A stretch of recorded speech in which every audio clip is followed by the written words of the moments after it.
everyone. I'm Deidre McIntyre. I'm founder of Black People in Cryptocurrency, and I'm ready to reimagine 2020. I'm Alan Lee, the compiler developer from ETC Core, tuning in from Toronto, and I'm ready to reimagine 2020. I'm a junior computer science major. I am the VP of Education at the Miami University Blockchain Club, and I'm more than ready to reimagine 2020. Hi, my name is Jonathan Downing, and I'm a computer engineering student at the University of Texas at Austin, and I am ready to reimagine 2020. I'm Alan Orwick, and I'm a computer science major at the University of Texas and former president of Texas Blockchain, and I'm ready to reimagine 2020. I'm Christy Udis. I'm a professor in the blockchain program at Portland State University, and I'm ready to reimagine 2020. Hello, my name is Spencer. I am head of research and development for blockchain at Fordham. I'm a sophomore, and I'm ready to reimagine 2020. My name is Adrian Chaika. I am a junior at Miami University, and I'm ready to reimagine 2020. Hello, I'm Zachary Tillman. I'm the outgoing engineering director at blockchain at IU, and I'm ready to reimagine 2020. Zach Nelson. I'm the president and co-founder of the University of Blockchain Society in Seattle, Washington, and I'm here to reimagine 2020. Coming up next.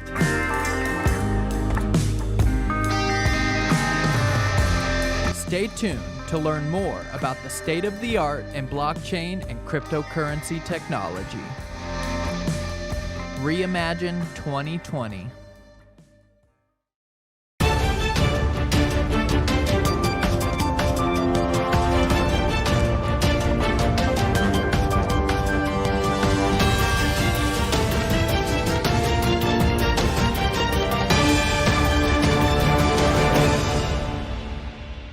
Hey everybody, and welcome back to another university segment of the Reimagine 2020 Virtual Blockchain Conference. I'm Ashley Meredith, the head of education over at Mousebelt Blockchain Accelerator.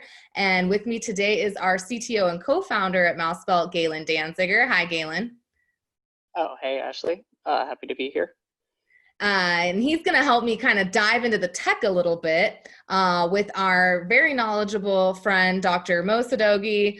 He's assistant professor at UC Davis. Hi, Mo. How are you doing today? Hi, how are you doing? It's a pleasure to be here as well. Yeah, great. Thank you so much for joining us. So why don't we just start with a little get to know you, and keep in mind, we've got a lot of students tuning in, and something we've been asking all of the people we've been interviewing is, how did you get here? What was your career path like? And what, advice you have for people maybe thinking about getting into the blockchain industry? So how I got here is a very interesting question. So I kind of take you back. For the last 10 years, I've been looking into transaction and looking at the basic problem of how do you execute transaction at a large scale at a cost-effective way. And I started at IBM Research, specifically looking at transaction processing at IBM TJ Watson. And we looked at the problem of traditionally you have your transactions on your operational data, and then you have your analytics and your data warehouse. And what happens if you really wanted to get to real-time analysis, there is always a gap between these two systems. So we looked at from ground up, how do you unify transactional and analytical system? It's also referred to as edge-top, hybrid transaction and analytical processing platform. So that's where I started looking from transaction, from ground up, every aspect, every layer of the stack, from recovering, from logging, from concurrency, from all aspects of all facets of transaction. And in the last few years, we have sort of said, well, what would be the next thing? Because one may say, well, your sort of the workhorse of transaction, it eventually becomes a utility, just the way the cloud and computing has turned into that utility model. So how do we expand? How do we expand the scope of doing transaction processing? And one interesting thing that we stumble upon is that, what if we look at secure transaction? What if we say, instead of I need to trust a central entity, a bank or a particular enterprise, what if we do this in a very democratic and decentralized way? And at the same time, the blockchain has been sort of in the background, has been especially centered around cryptocurrency, has been gaining attention. So then we said, well, there is this new approaching sort of area of blockchain. And well, this is also, if you look at enterprise transaction, not just necessarily crypto, but just looking at enterprise side, how do we revisit this? And this is where we entered what I refer to as secure transaction based on this democratic and decentralized computation model. And this is where we end on the blockchain space. So I started and I moved to Purdue University. I was there for a while. And then there we kind of looked at it as the initial step. But then when I joined UC Davis back in 2017, since then, my entire lab, Expo Lab, which currently have over 10 students, from undergraduate to graduate and postdoc, all of focus has been on blockchain transaction processing. So Mo, what would you say to someone who maybe looks at you and is thinking, I want to be a researcher at a university in blockchain? So if the person likes excitement and likes lots of ups and downs, as we see in the blockchain space, and it's fine with having the uncertainty of how the blockchain is going to unfold, then I think that would be a very exciting area. And there's a lot of interesting challenges and opportunity that lies in this space. And I think both the industry now looking for folks who have expertise in this space, also from the university. I mean, even in my lab, actively when I'm offering the various different blockchain courses, is that I want to be able to get student into research. So if there is interest and if they find a faculty who works on the area, I think that would be a very easy match, as long as that enthusiasm is there. And so speaking of ups and downs and your lab, I know that you work at Expo Lab, but you also have a project called Resilient DB. And in another interview that we did for Bitcoin Radio, you kind of told us the story of the name. Tell us a little bit more about your lab, Expo Lab, the Resilient DB project, and where the name came from. Yeah, so again, the Resilient DB, sort of the vision was set in place about in 2018, early 2018. And since then, lots of ups and downs. So we had a lot of rejects, and there was a lot of pushback from academic side, and there's a lot of pushback from various community that we try to push the boundary of the blockchain. Often people see, well, this is not a new problem. It's a problem that is just has a lot of hype and is a old age problem. And they kind of miss sort of the key ingredients that has revolved and revived this new field. So there's been a lot of rejection. I've sort of been working with the students. It's okay, you have to, if you believe in something, irrespective of what the outside says, you just go back in and then you push. You take whatever you can learn from those inputs, even if it's negative, then you push forward. And so we've been doing that for the last few years, and it creates that notion of a resiliency. And that was what we were building. We wanted to build a resilient system that can handle thought and can malicious behavior. And sure, in some of these review process, there are malicious behavior as well too. It's not just a lack of a knowledge. Sometimes maliciously things get blocked. So that name is that, well, we now have become a resilient group. Every students are developing their resiliency. What better name and calling it Resilient DB? So it kind of all came together. Yeah, great lesson for students interested in getting into blockchain. If you believe in something, you've got to be resilient. So I know that you're working on a particular consensus model with your project.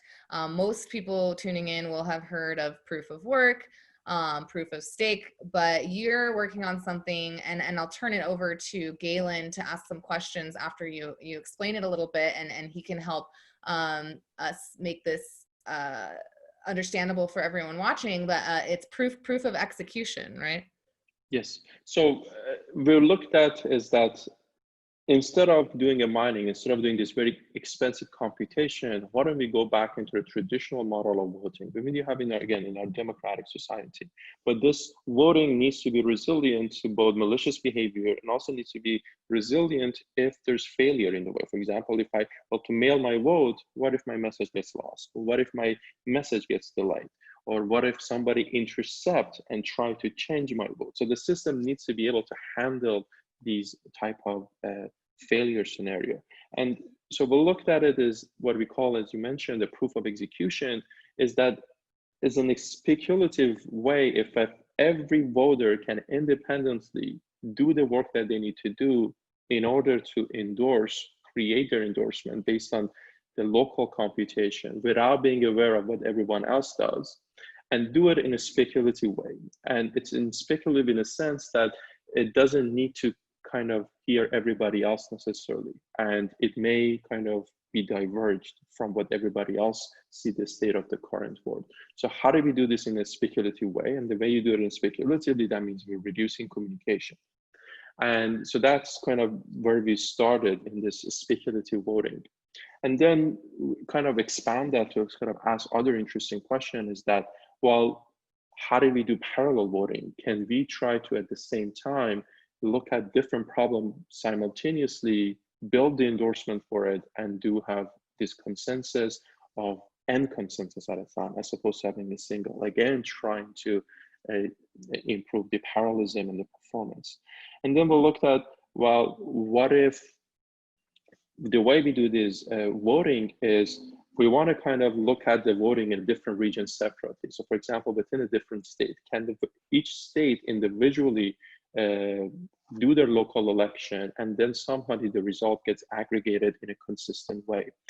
And so then how does that communication look like? How does that distribution of work looks like, especially with the topology and the network and all the physical perspective of that?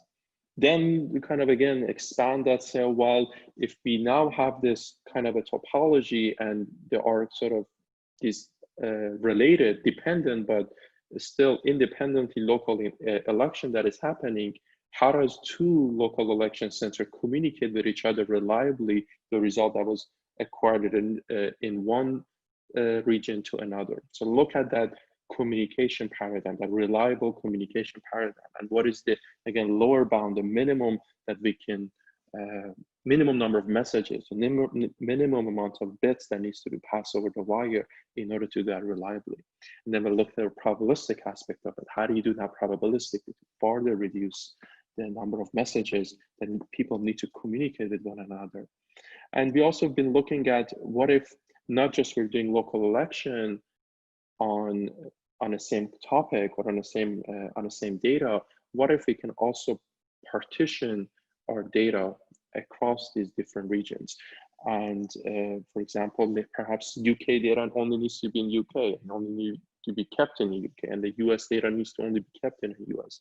And now in this environment that not every site has full access to the entire world state, how do you now ensure correctness, consistency, while you can actually perform this voting, this cross-site voting even faster? So that has another area that we've been looking at. So I think from that starting point is looking at sort of just expanding the breadth of all possible voting, and all have this central piece is that we want the security, we want the democratic process, we want the decentralization, and we want to be able to do as fast as we can. In some of the results, we can scale to 4 continents, 6 countries, 50, 60, or even 100 nodes, and we still can maintain 300,000 transactions per second. And if you look at the initial Bitcoin with the mining, I mean, they started about 7 transactions per second. So with 300,000 transactions per second, I mean, we've come a long way. We started with about 100 or 200 transactions per second when we started in the January 2018. So it's been a continuous sort of progress, improvement, rethinking, and going back to the blackboard over and over again in order to so really push this line of work as far as we can. So yeah, that's definitely a really cool concept, because we've seen a lot of blockchain solutions in the past that really don't have the transactional throughput of a traditional database or a lot of other distributed systems.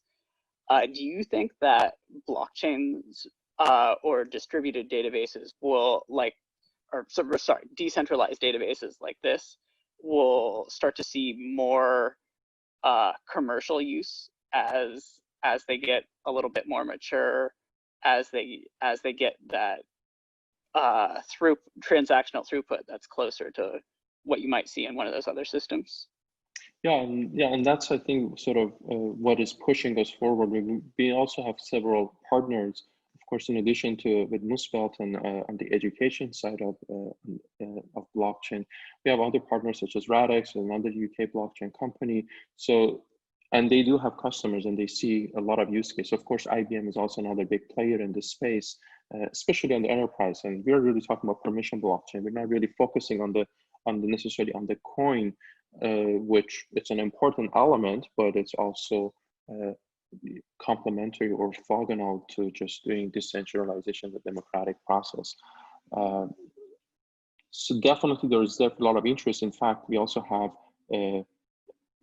sort of a blockchain company that I started, Mocha Blocks, 2 years ago too.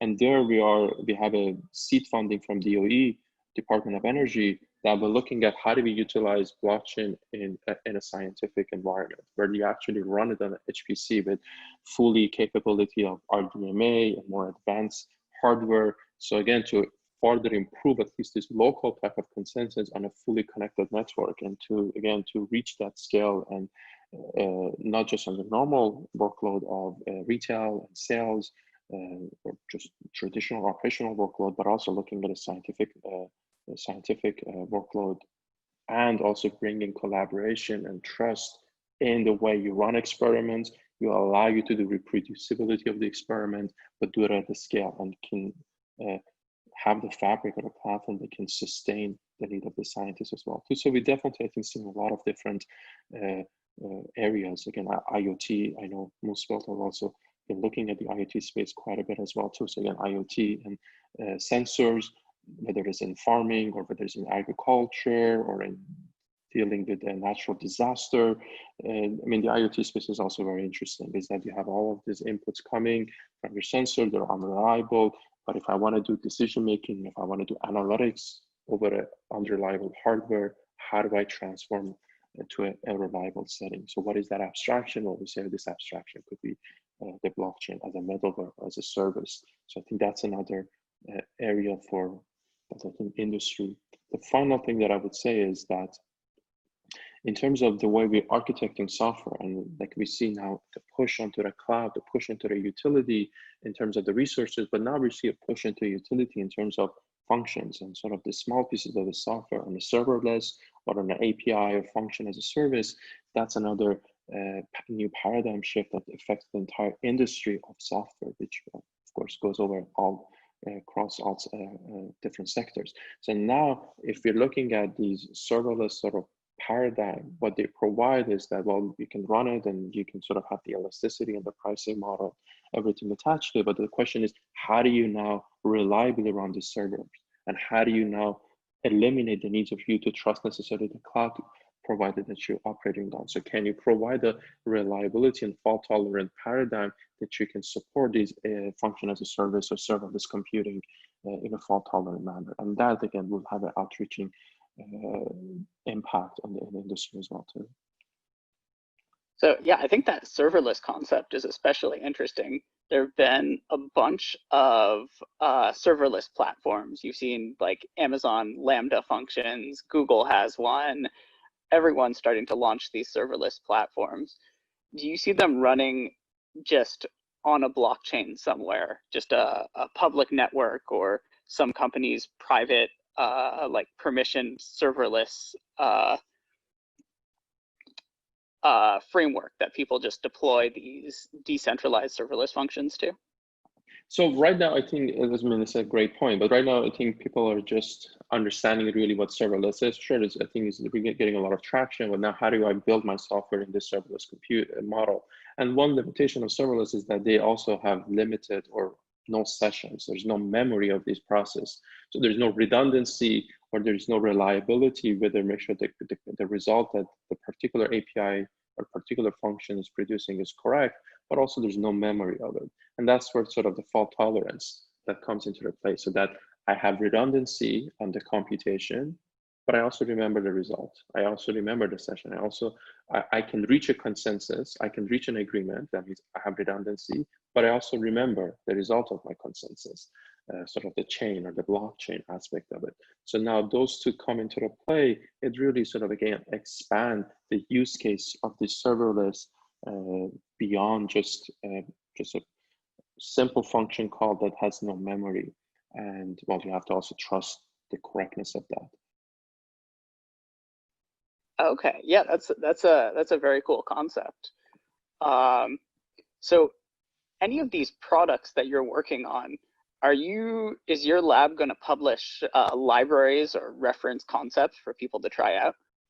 Yeah, so that's what we've been, so our sort of umbrella project is called ExpoDB, which we have dozens of concurrency, agreement, commitment, consensus. So that's a distributed database plus blockchain. We also have proof of work and the cryptocurrency in it too. So that's our sort of our flagship sort of internal project. But out of that, we've started creating open source, sort of a piece of it, which was the spin-off, the Resilient DB, which has a lot of those elements. It has the core of the consensus that we haven't included every consensus protocol we developed yet. We haven't pushed it there, so there will be a timeline for that.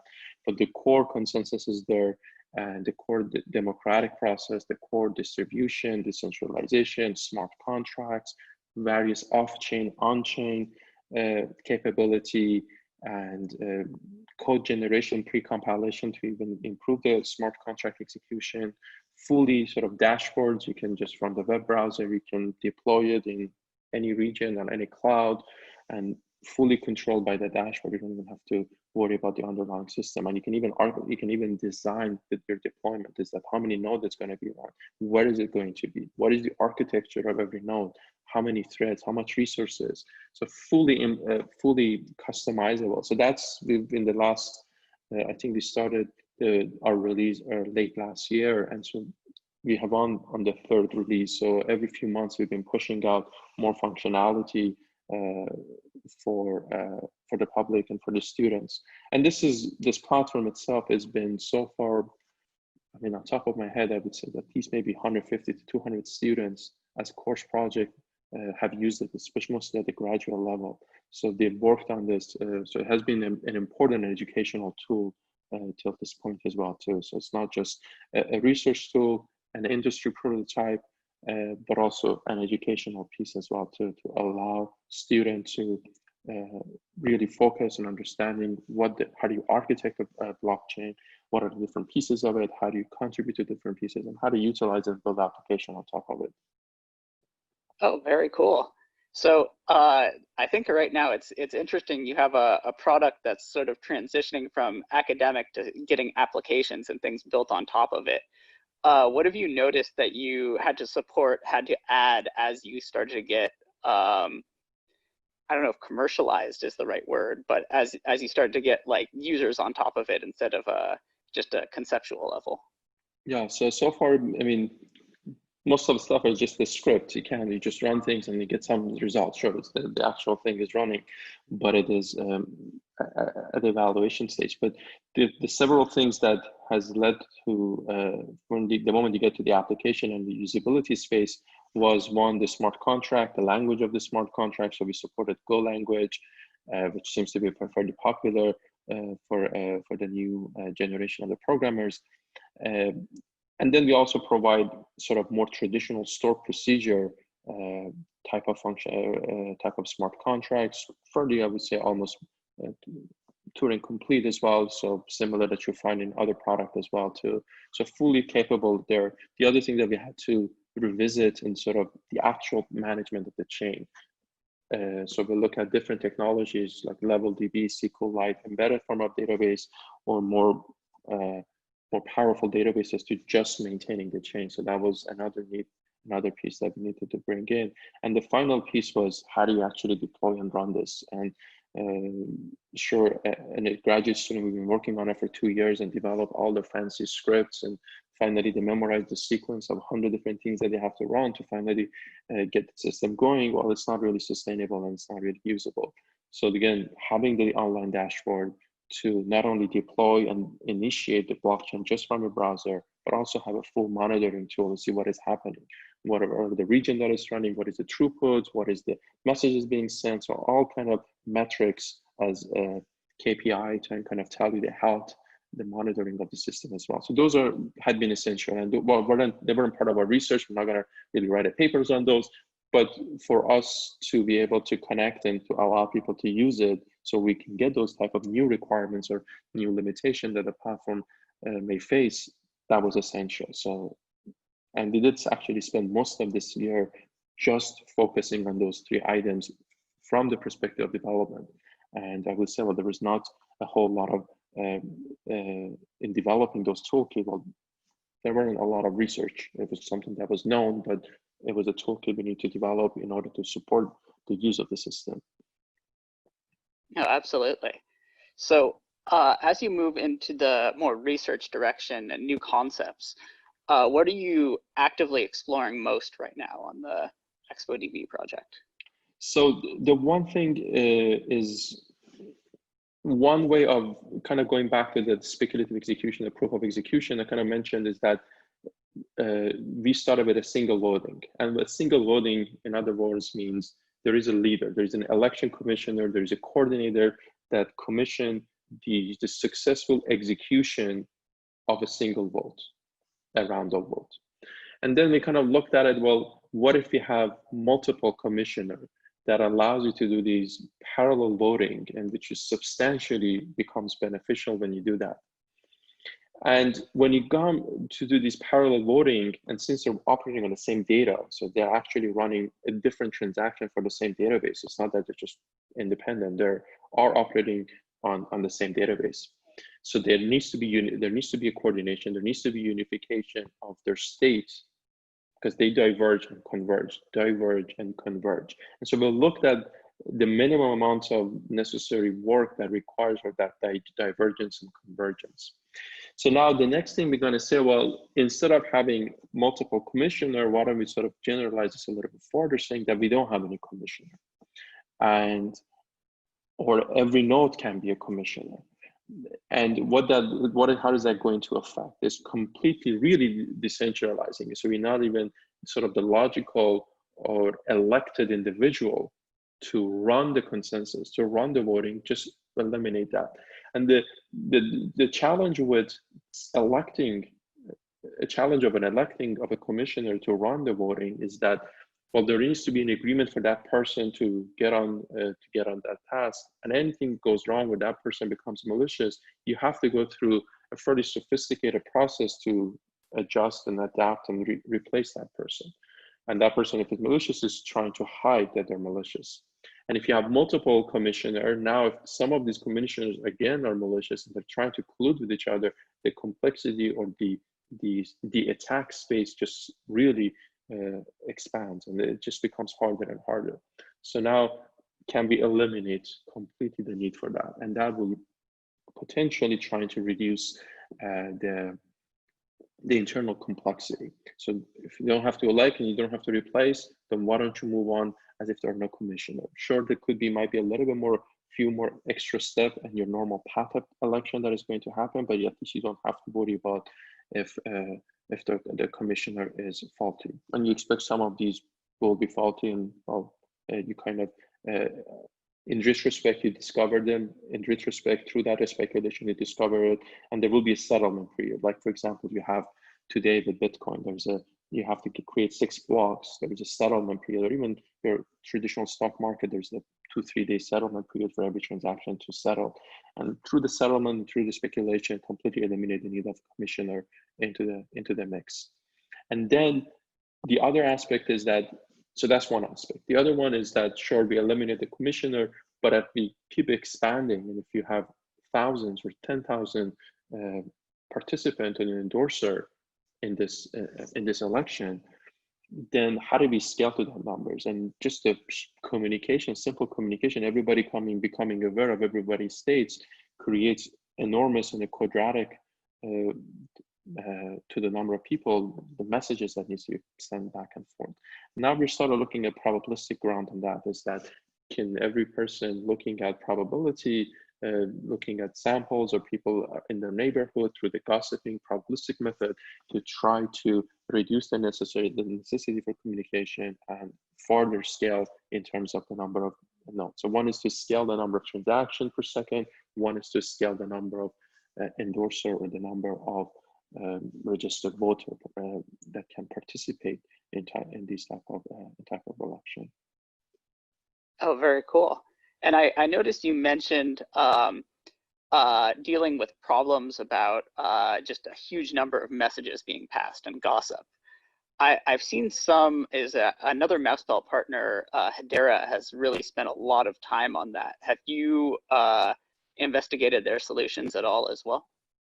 So, yeah, we've been looking at many different, a lot of folks are looking at this problem, and one sort of a general toolkit that has been being adopted by Libro and many others is to use more sophisticated encryption or crypto toolkit, and in particular threshold signature, and which goes beyond your digital signatures and allows to essentially electing a person to aggregate everybody's message with this new signature, and then just on that person on behalf of everyone can reliably distribute that. So that really helps with linearizing that communication cost.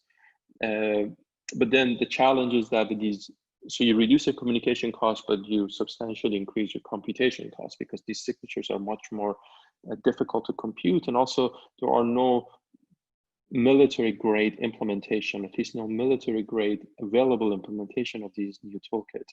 So everybody kind of simulates it. So we've been looking at that, we've been experimenting with that as well too. So that's one direction that one can perceive, is to add computation to reduce communication.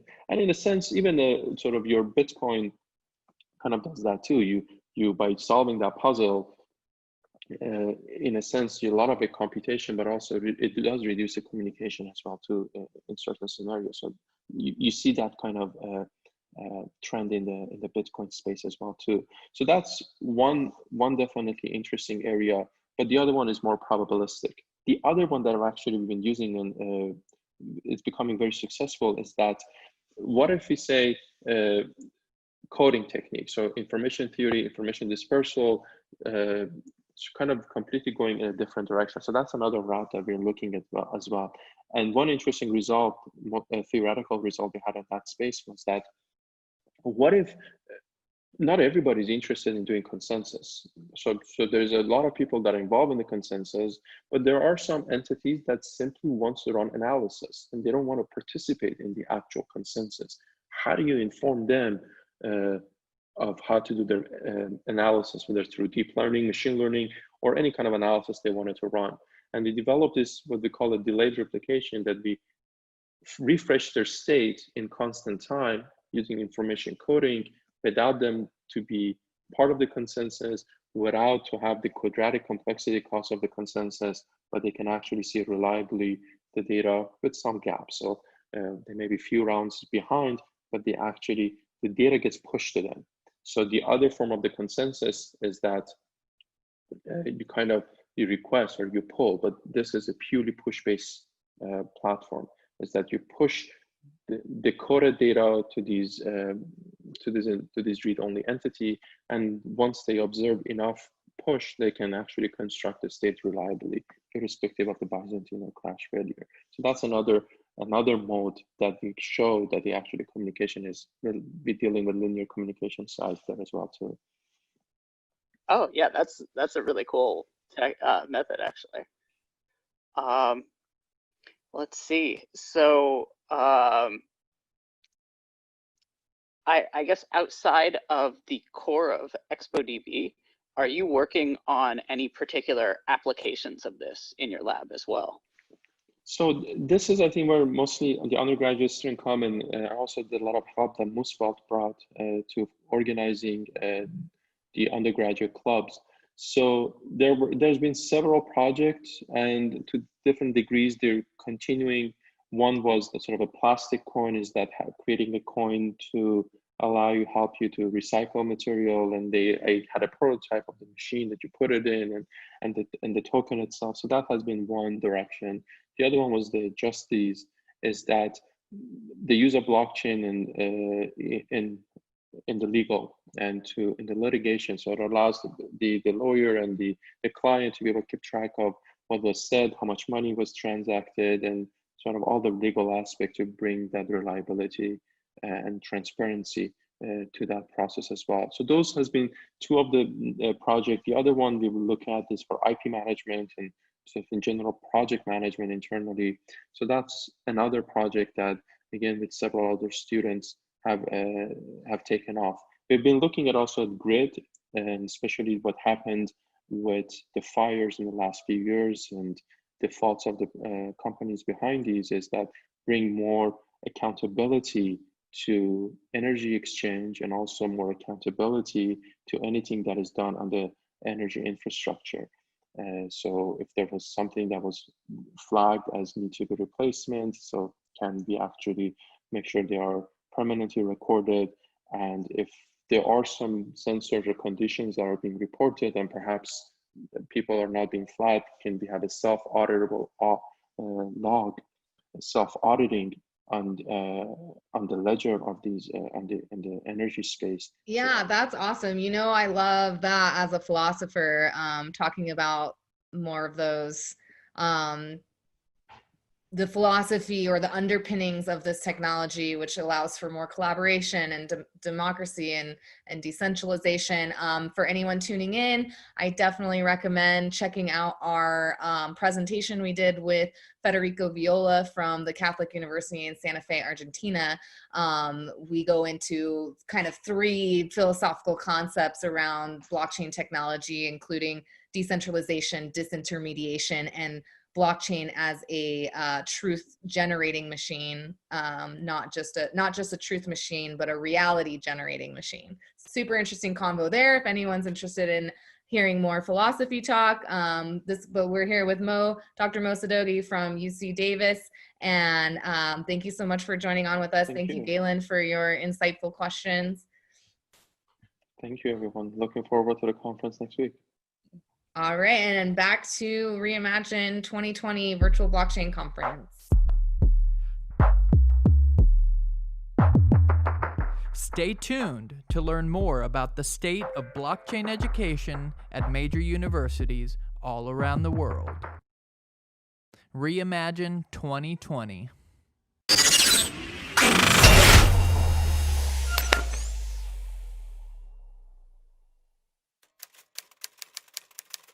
Dear Journal, this is quarantine day 5. I don't know how long we're gonna make it. All our supplies are running out. All the Oreos, Coke Zeros, not here anymore. I really hope we make it out of this.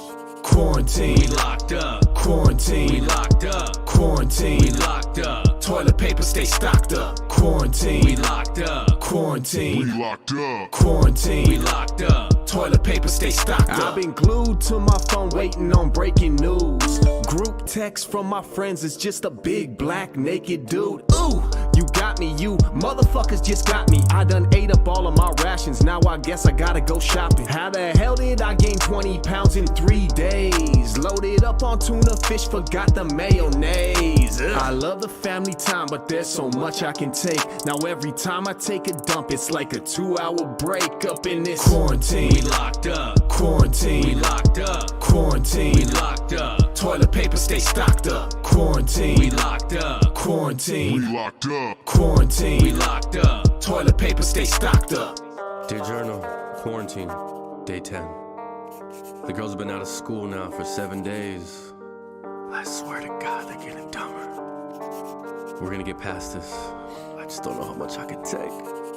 Damn, I've been bored as hell. Up in this bitch. And if you need a plug, I got that Purell. Up in this bitch. Crypto is the only point of sale. Up in this bitch. And if you deal with cash, you can go to hell. You better switch. Yeah, that gamer tag is Vegas 2-0 if you want it. When I leave the house, I look like Sub-Zero buying chronic. Everybody's got a buddy with conspiracy theories, so I just practice social distancing so you can't get near me. Up in this quarantine, we locked up. Quarantine, we locked up. Quarantine, we locked up. Toilet paper stay stocked up. Quarantine, we locked up. Quarantine, we locked up. Quarantine, we locked up. Toilet paper stay stocked up.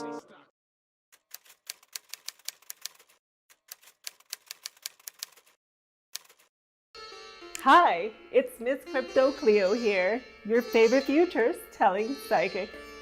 Are you unsure whether to go long, short, or market buy? Not sure which of your altcoins is going to move next? No problem. Call me at 1-800-555-MOON and Miss Crypto Cleo will tell your futures. Oh, here we have a caller now. Hello, it's Miss Crypto Cleo. How can I tell your future? Hi, Miss Crypto Cleo. First off, I just want to say that I really love your show, and I want to know, is XRP going to 589? Thanks so much.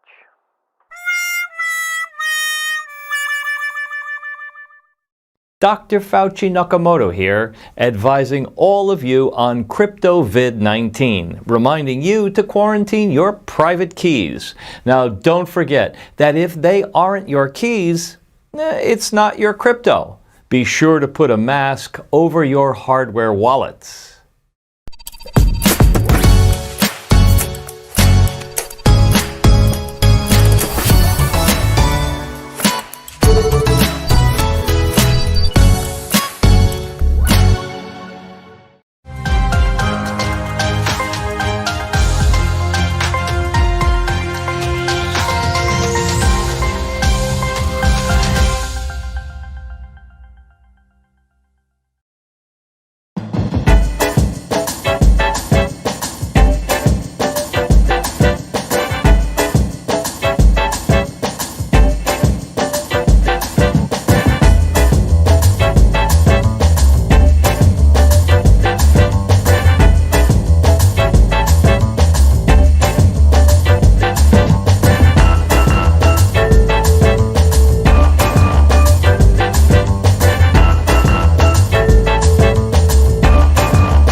Everybody, we're back with another university segment. I'm here with students from Northwestern University who are part of the Northwestern University blockchain group, a club on campus. We're here to find out what's going on with blockchain in Chicago or the Midwest in general. Let's go to Gilbert. He's the president of the club. Hi. So we found an uptick in the amount of classes that we have at Northwestern focusing on blockchain and cryptocurrency. We've noticed that we have one class at the Kellogg School of Management that talks about different ways that blockchain technologies can be used in industry. We also have a class in the electrical engineering department that talks about the theoretical background behind how blockchain works. Outside of Northwestern, we've seen a large uptick in Chicago-based meetups like the Chicago Ethereum Meetup group, which is having more consistent events ever since we have had to start remote activities. Additionally, we have also had more collaboration between blockchain clubs in the Chicago area. Particularly in 2019, we had the Chicago University Blockchain Summit, which brought in a lot of different speakers from the industry to help expose students and young professionals to blockchain. Yeah, and so Mousebell supported that event, and I know that you guys were wanting to have an academic blockchain event that was more welcoming to students. And I did love to see all of the collaboration across campus. That's kind of the mission of Mousebelt University. Is we wanted to collect all of these different blockchain clubs and provide a space for them to share ideas and to grow. Tell me a little bit more about that event. Like, what was the specific focus, and you know, what was successful about it? Yeah, so we really wanted to expose students not just to the speculative nature of blockchain, but more on bringing value to the community and the industry at large. And so we tried to make the event less focused so on like betting money on Ethereum or Bitcoin going up, and more so on getting people interested in the interdisciplinary nature of blockchain projects. And we had I think we had a good turnout in with regards to that. We had we represented a lot of different groups, some from venture capital firms, also from research organizations, as well as different industry names like IBM. And so we were able to get all those people in a room and expose students to the idea that blockchain is more than just being able to buy Bitcoin and earn money off of it, and get them more invested into the technology itself. So I think it was a large success because it was just great for networking opportunities. You were able to talk to all these great heads of industry right after they had their panels and activities. Awesome. So I'm curious, I'd love to hear from the other members of your club on the call. Maybe you guys can introduce yourself and tell me what is one thing you're seeing about maybe a particular unique thing about blockchain in the Midwest or in Chicago or at your school that might be a regional thing. Rushman. Yeah, no, absolutely. So I'm Rushman. I'm kind of the enterprise blockchain chair of the Northwestern Blockchain Group. So I really want to build on what Gilberto was saying earlier in regards to blockchain being a very interdisciplinary platform that has potential to revitalize a lot of industries. And that's really what we've tried to cultivate on Northwestern's campus, and also kind of a push that we have started to see kind of throughout Chicago and the Midwest as a whole is this greater emphasis on enterprise blockchain applications and trying to understand how blockchain can be used as a method of streamlining a lot of processes, right? So to that extent, as a club and as a student organization, we really worked to create programs that teach our members actionable skills. So we have one subgroup within our club that's focused on learning programming and how to build smart contracts using the Solidity platform, which is, again, something that's very transferable outside of just Bitcoin and crypto into like real enterprise blockchain work. Beyond that, everyone here on this call is actually part of a research group. So kind of our goal there is to evaluate a variety of decentralized applications that are kind of on the market now and try to understand whether the use case that these decentralized applications supposedly have is really actionable and is going to lead to change in certain industries. So what we're working on now, for a little bit of context, is evaluating a particular decentralized application called Colony, which is kind of a way to build smarter, more efficient and streamlined organizations, and trying to see if Colony has any potential in streamlining clinical research organizations in the healthcare space. So we're kind of doing an evaluative piece on that particular decentralized application. And we have the great fortune of having a mentor that works at IBM that's kind of able to guide us through how these top firms are thinking about these decentralized applications. That's great to hear. I think we're seeing the same thing on the accelerator side and the development side. We have, 50 engineers that develop the projects that we invest in through our portfolio, but we also have a lot of conversations with enterprise, and it seems like a lot of them have innovation teams and they have like blockchain leads, and they're all kind of investigating how they can use blockchain to improve their processes and reduce error and all of that. So I think it's really exciting. We have a ton of those contacts coming onto the conference. So I hope you will all tune in and listen to executives from Boeing, Coca-Cola, talking about supply chain and food and bev. So it's going to be a lot of exciting conversations there. Tony, why don't you introduce yourself, and maybe you can tell me a little bit more about this research group that you're a part of. Hi, I'm Tony from I'm a member of the research team in our blockchain group.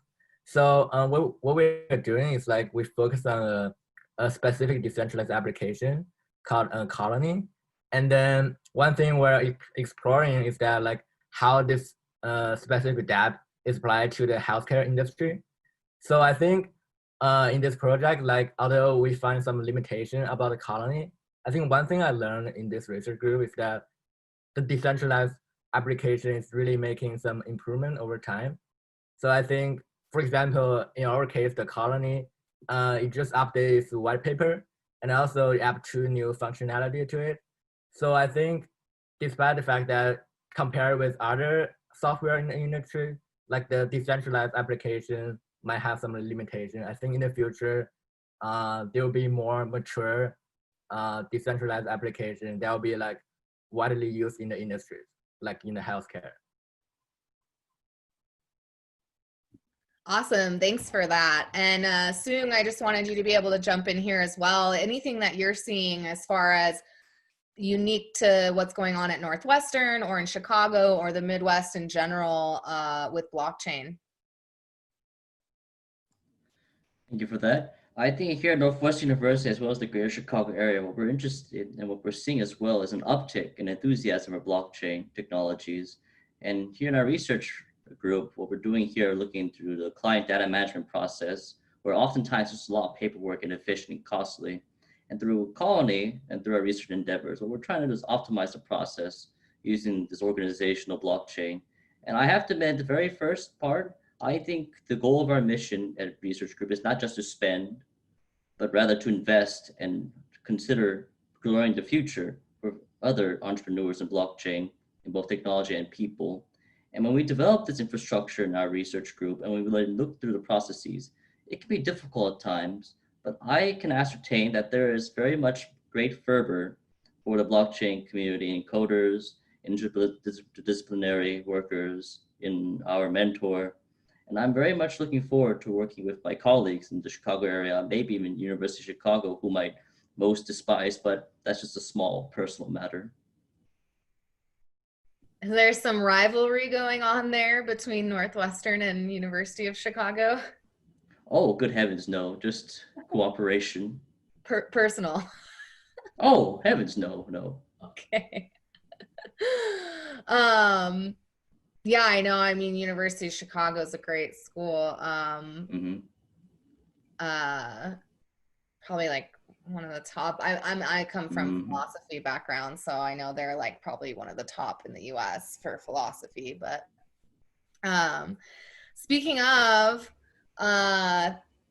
so thought it might be interesting to hear all of you tell us how you got into blockchain. So I come from academia. I have a master's degree in philosophy, but I've been building startups in Silicon Valley with the rest of the team at Mousebelt. And because of my expertise in, working with students and in administrative capacities at universities as well, when the team turned to blockchain and they wanted to start accelerating project, they tapped me to come back on and build a university program to try to help student entrepreneurs and developers really dive into this and get the right support. So that's kind of how I got into it. But what about you guys? We can start with Rushman again. Yeah, no, absolutely. So my background is a little bit non-traditional. So I'm actually a pre-med student here at Northwestern.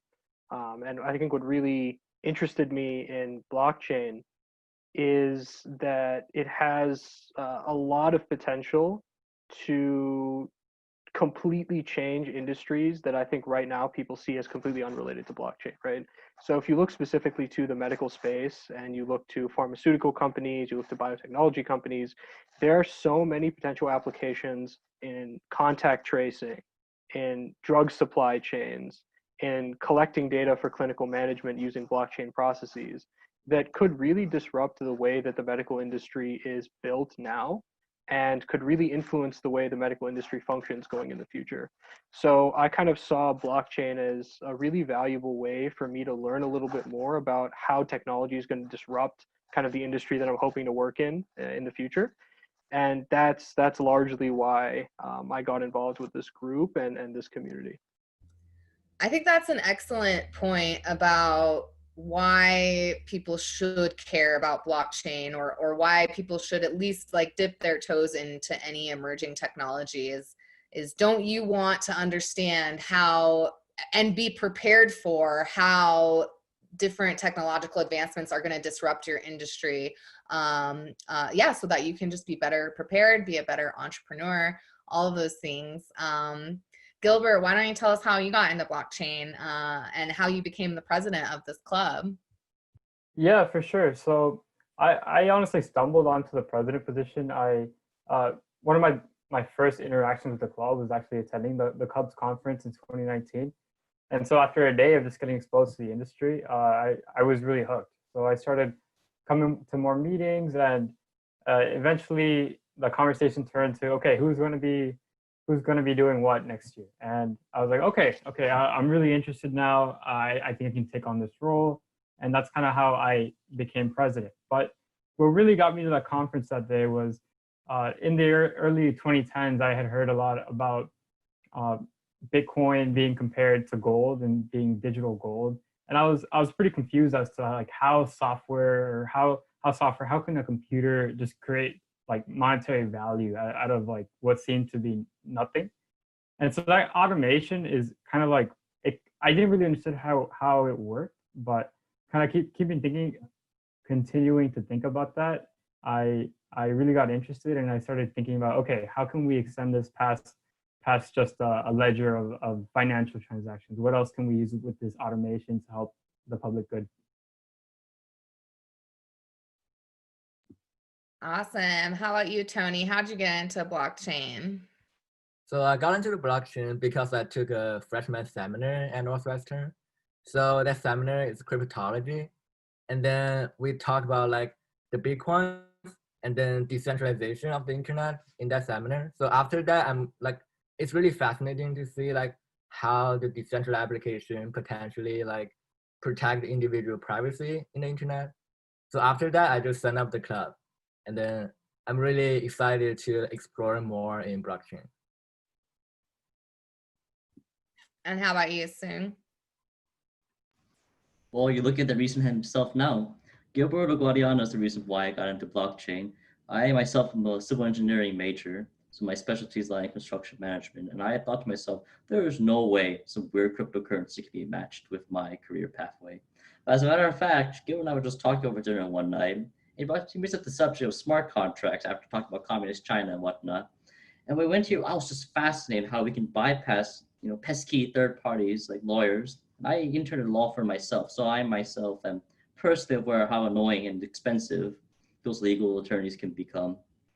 And so if somehow in the future we can somehow integrate blockchain, especially smart contract technology on a massive scale, not only can I finally wipe the sneer off those lawyers, but more so we can improve the efficiency and operations cost such that things can be a lot more quick in the construction industry firm where so much of a holdup is due to pesky laws and whatnot.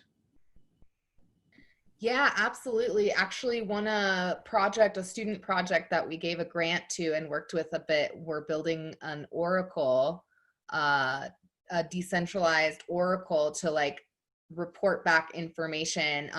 But basically they were building civic tech that could, prove whether a contractor was paid out, whether a certain government employee, fulfilled their contract. So, and I also used to work in a law firm, went into philosophy, potentially to go into law.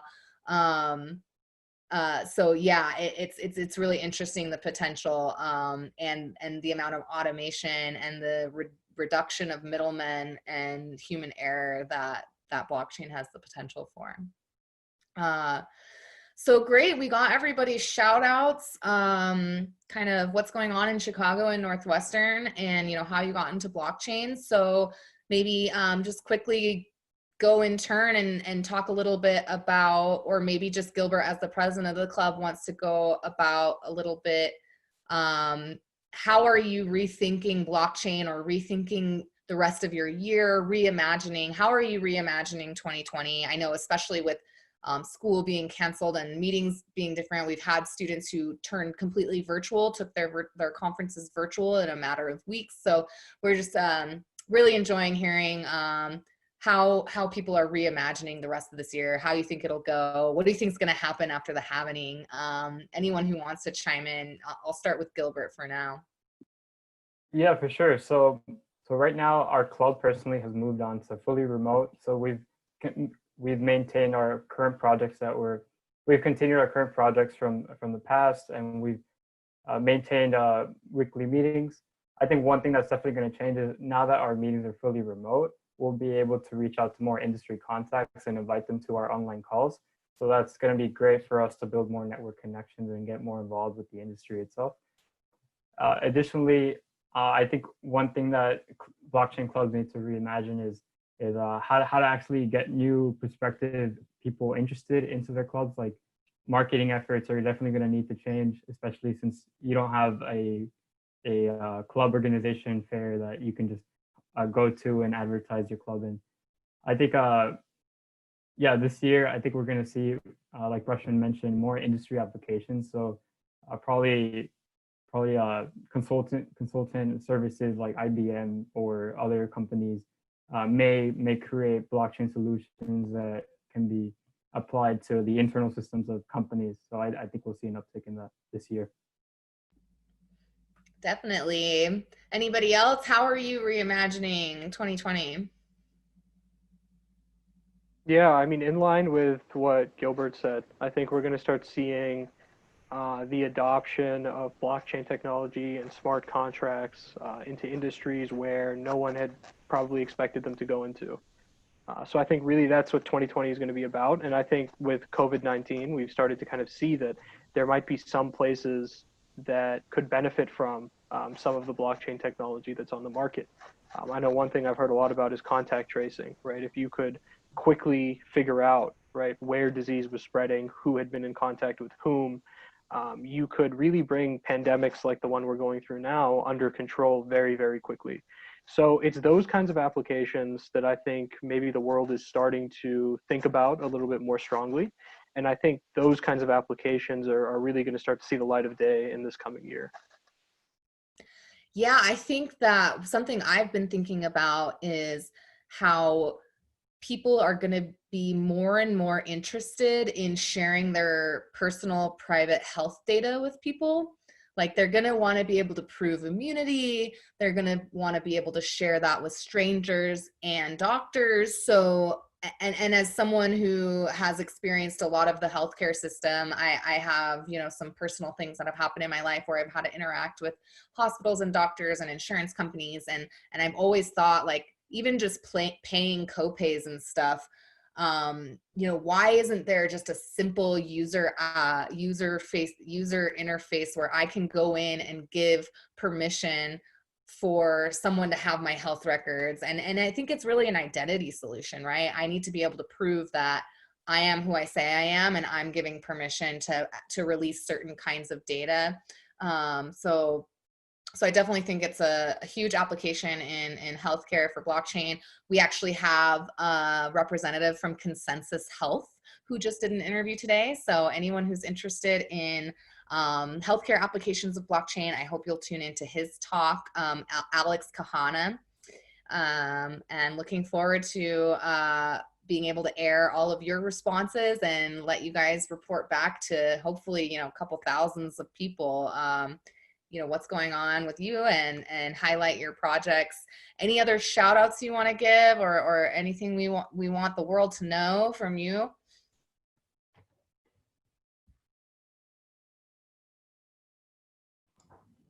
Plug your Bitcoin address. I think just one final word to remark is that even though in this tragedy, there's going to be a massive fallout in our GDP, as well as just probably decrease in the quality of life. And though we're not sure about the future, what I can confidently say, however, is that despite the losses that we're going to experience as a society, this is also kind of present an opportunity for blockchain to really get into the mainframe.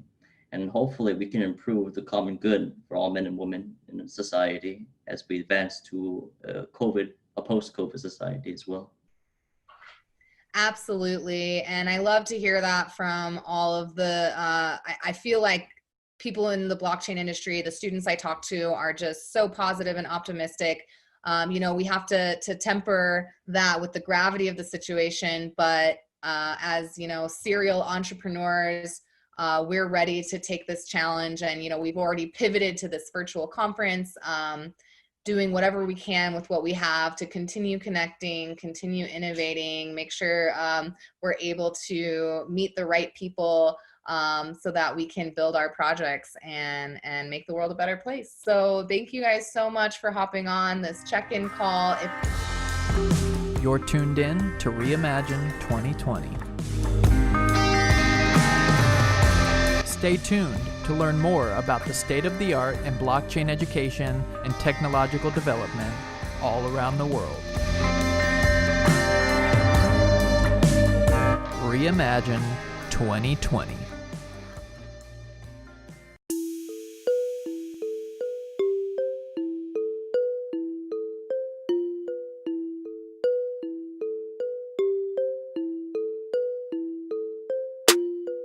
Fortune, I just got the news. I can be a millionaire too. Check the OP, what did he do? Gas in his bag so they go to the moon. Spent half an eighth, I got a million coins like the real McCoy. You know I feel that joy, cause if it goes to a buck I won't believe my luck. And now 10 on my Lambos for me and my friends. Butterfly doors, but I'm already in dock. Trump is like whip from a squad on the block. Chatting with a hold alive. Chat rooms we scroll at night. Bitcoin ether, been told twice. Never hold my ish like it's mold divide. Going to the stars cause it's only right. Read the white paper or sold that site. Now I steal my shit coins cause I'm overhyped. We can't take the pressure. Cashing out for you was tether. My craft ship shape as she sails through stormy weather. With pleasure, come with me on this endeavor. I will be smoking fat joints on Italian leather. Crypto fam, welcome to Lambo land. Crypto fam, hot racing like ambulance. Crypto fam, welcome to Lambo land. Crypto fam, hot racing like ambulance. This goes out to my crypto squad and the crypto gods. Blockchain clearing that fiscal clog. Rolling through town like the Frisco fog. Push the button, bought some coins. Now push the button, start my whip. Used to push my feet through the tenderloin. Now I'm pushing this spaceship. Some thought it was the bubble. Now vision doubled. Wishing they had taken the trouble. Hardware wallets, private keys, no more paper and duffels. Bank staying puzzle. Now I'm going for hikes. Had my mountain sex. My returns just hit 10,000x. Used to be humble. Now I proudly flex. Should I fly to Dubai or Saudi next? And I only cashed out part of my assets. Hodled to my last breath. Not the one to half step. It's so strange. Wealth is like a rebirth. Clawed my way out of debt. Fueled by my research. Crypto fam, welcome to Lambo land. Crypto fam, hot racing like ambulance. Crypto fam, welcome to Lambo land. Crypto fam, hot racing like ambulance.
Breaking news, this just in.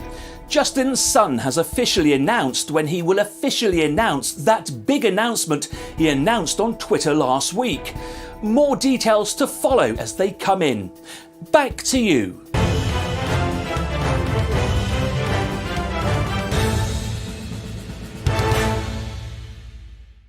Hi there, I'm Dr. Fauci Nakamoto. We all know accidents happen. For example, you might have accidentally forgotten to convert all of your directly deposited fiat into cryptocurrency.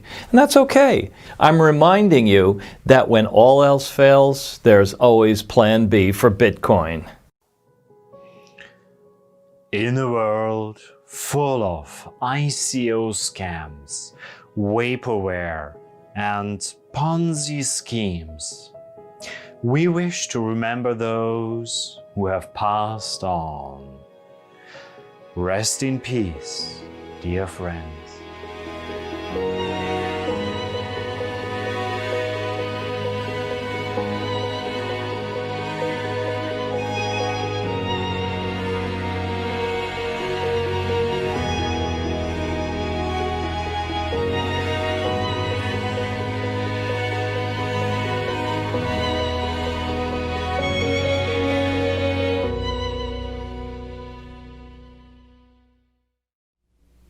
Reimagine 2020 is brought to you by Pump and Dump, a scheme for a manipulative increase in the cryptocurrency market followed by a collapse. An attempt to increase the cost with the help of false, based on nothing based recommendations.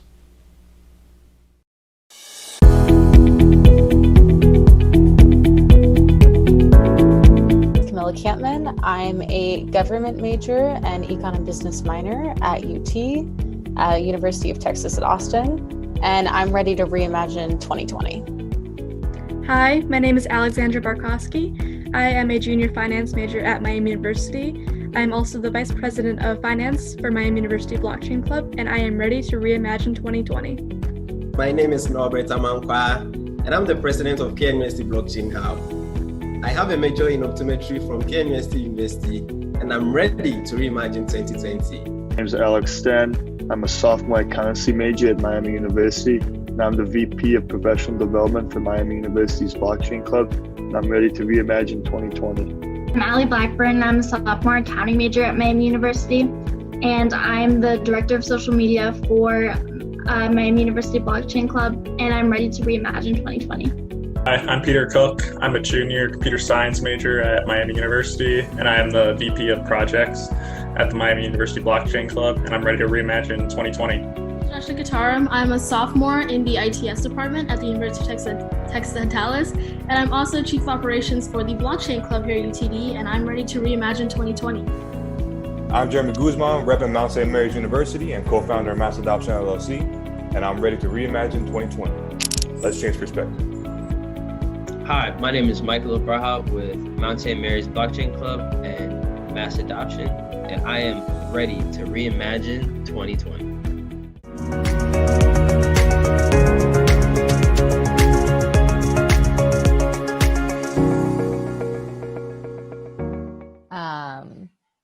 Federico, I saw that you tagged me in that SheFi announcement. I actually am writing up an email right now to introduce myself to Maggie.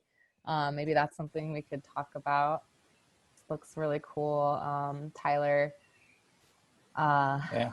Let me send you the Medium article in the chat here. Yeah, I saw it in internet and in Twitter. I thought that could be interesting for you. Yeah, I want to see where she is in the planning stages of this organization. I would love to get involved on the ground floor in any way. So I'm typing up an email to just introduce myself and tell her what, Tyler has been working on a DeFi class and, our particular interest, especially as philosophy professors turned blockchain professionals, have a particular interest in the social impact of this technology. So I love what she's doing. Hopefully we can help her in some way. Did you see the article, Tyler? So yeah, I mean, even something like if they want to build their own kind of resource center for educating and whatever demographic, they're specifically targeting, I'd be happy to volunteer some of our time to help them build out syllabus and stuff. Not sure exactly how much of an educational component, what it'll look like, but that's what the email's for. Let's see here. Sorry, I didn't know that I was on mute, but I was responding to you. Is the DeFi future female? Why not? DeFi, or decentralized finance, is traditional and not so traditional financial tools and services reimagined in a peer-to-peer network, and is one of the fastest growing spaces in Ethereum. While the innovations of DeFi make it an incredibly exciting time to be part of the crypto scene, it's discouraging to see a lack of women participating in and benefiting from DeFi. If there isn't a proactive effort to educate and engage more women, there will likely be a similar or larger financial literacy gap than the one that exists in our current system.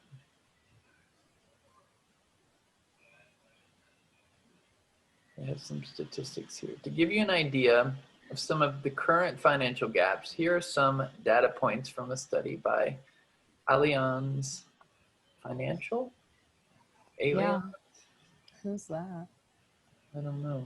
They say a quarter of women in the study say that they currently engage a financial professional, which is down from 30% in 2016. Over half of women say they wish they were more confident in their financial decision making.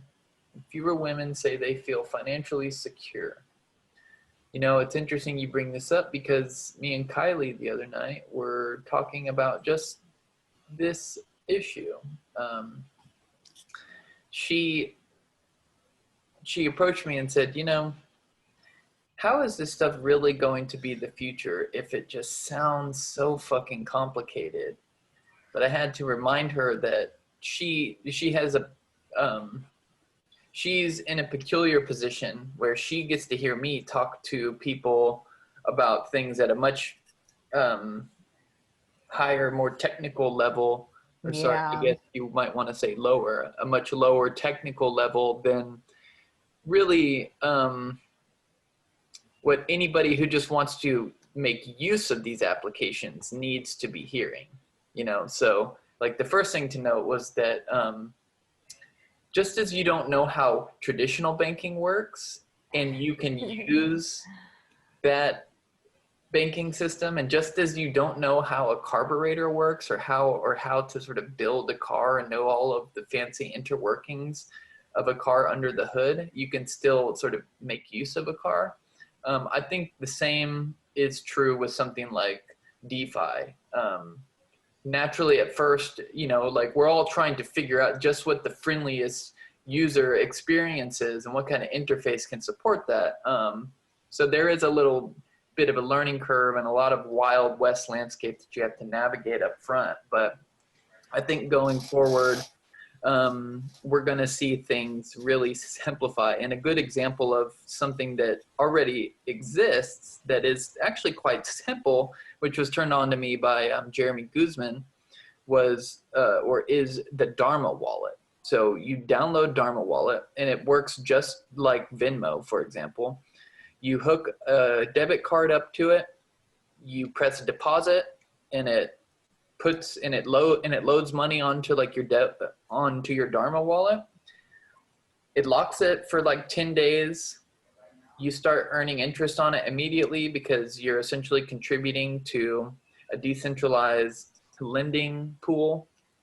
And then after 10 days, you can withdraw it in the form of ETH or DAI, or you can put it back into your bank account, right? There's just a couple basic functions. And so that's really promising to see that actually already in the early stages, there's some really simple user-friendly interfaces and applications being built. So as long as we keep the distinction between what's going on under the hood and sort of what's actually required of you as a user, it's a less intimidating future. So I see why there is no reason why women wouldn't be a large part of that future if we make sure that that's a part of the conversation.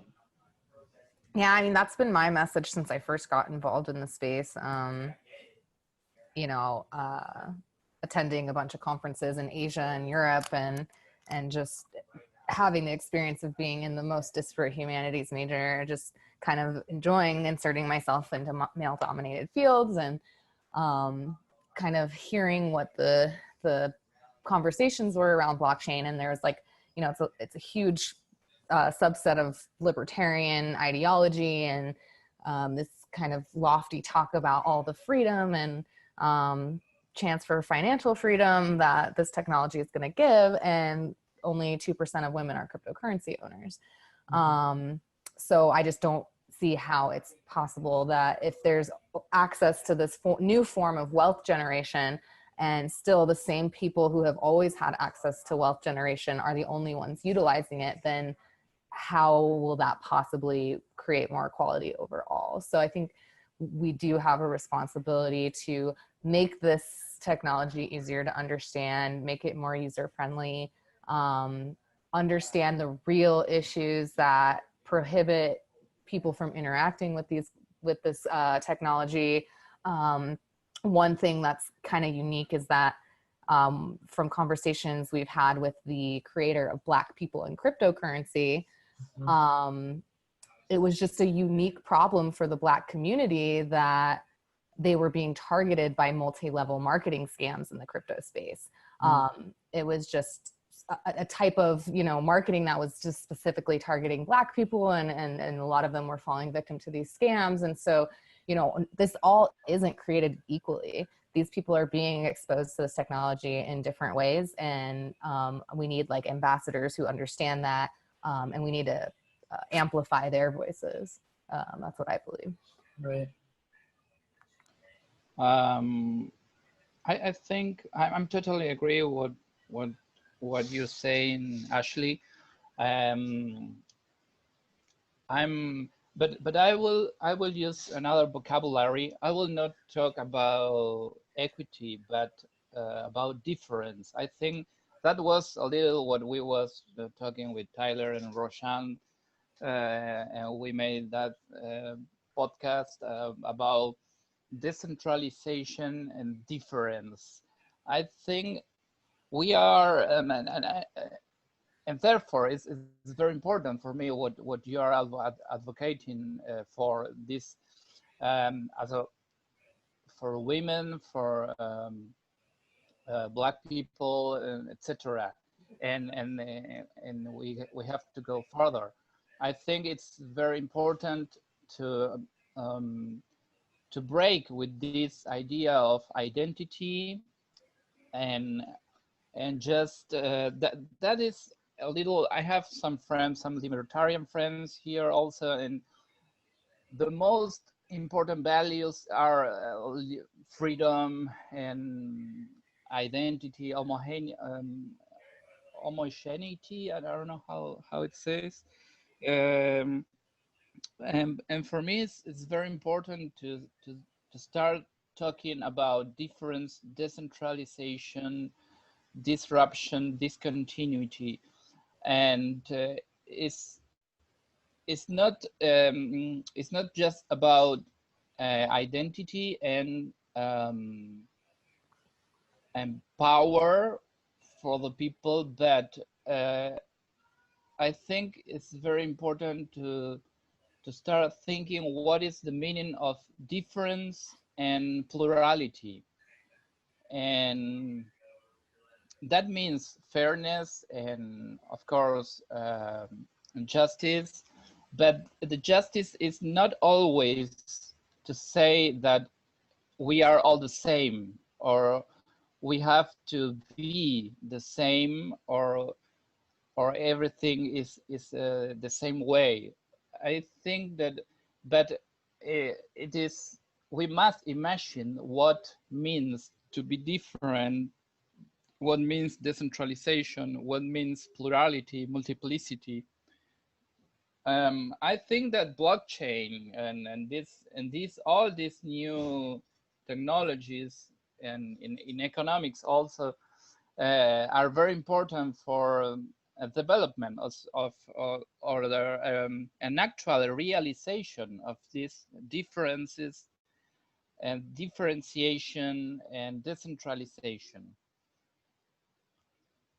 I think I see this also in philosophical way. I'm talking from a philosophical background. So, with respect to what you said, I definitely think that is a solution, right? It seems like you're offering a solution to some of the issues that Ashley was trying to point out. And I just wanted to clarify, so far as I saw it and what Ashley was saying, is that there's still facts that you have to acknowledge about certain classes of people, certain demographics, such that people who fall into those demographics, however you want to divide it up, certain people fall into certain demographics or certain socioeconomic classes or certain social groups that may start at a disadvantage when it comes to understanding just what is going on in this new financial paradigm shift, right? And so the sort of concern, as I heard it being articulated by Ashley, was one of safeguarding so far as we can, in the best way that we can, safeguarding these sort of institutions that we're now having to work with, so that there's a kind of equity, if you will, that we eventually achieve when it comes to how accessible these things are to people. So whether you're talking about women, or you're talking about people of color, or people who may just be financially illiterate from the get-go because they, you know, were born into like a poverty-stricken class or something like that. So I definitely think that what you said is good by way of offering a solution to that, right? You're saying like, well, what we ought to do going forward is really strive to sort of like abandon the strong grip that we have on the notions of identity that we've been working with. And that can be like a preventative measure, but I think that there's still something that needs to be dealt with in the present moment, right? And that's what I heard Ashley touching on, is it's the fact that certain people are more disposed to being taken advantage of. And so how do we utilize the tools that we have at hand to sort of keep that at bay? Yeah, totally. I think that this technology has these possibilities of making, I don't know, these demographic groups that are marginalized, and they have new possibilities. I think that is there are more possibilities of democratization of, but also, but not losing their own specificity, their own difference. I think that is what I find so interesting from these new technologies, that it's not just about to get in, I don't know, to be part of a group, or I don't know, closing around everything in a totalization. But I think that the important is the maintaining the differences, maintaining the specificity of every group, that everyone can act with her own, his own specificities, and etc. Idiocracy, etc. That is for me the most important of these new technologies, this new on everything what we are doing here, and we were trying to build. Right. And I think that is actually one advantage that decentralized networks have over traditional, so-called more centralized networks, or at least if we're talking about DeFi, decentralized finance, right? One of the advantages that open, permissionless systems have over the alternative is that it allows us to embrace those differences. There are less gatekeepers in the way that can sort of discriminate against you on what is very likely arbitrary bases. Yeah, I think that is actually the challenge, is how to form a community without canceling the differences. How is possible? That is the question. How is possible to build a community or without having everybody something in common. But I think that it's very important that there is always a difference. There is always a gap that we can form a plurality, but without totalization, without being a close group, a closest group, and that, but always open. That is the idea. How is possible an open society, a different society, where we are responsible for the others, but without being just one common thing, totally close, yeah, in itself. Well, then I'm curious what your definition of community would be, because I feel that at least my original intuition would be that a community has to have at least one thing in common, and that's their willingness to be considered part of the community, or the fact that they are, whatever actions they perform are going to affect members of that community. There's at least, like, that is the minimum, I think, thing you have to have in common with people in a community, is that you actually belong to that community. So how you get placed there might end up causing more of those similarities to arise, but I'm just curious if you can expand on that. So let me just ask sorry. I just wanted to ask a clarificatory question.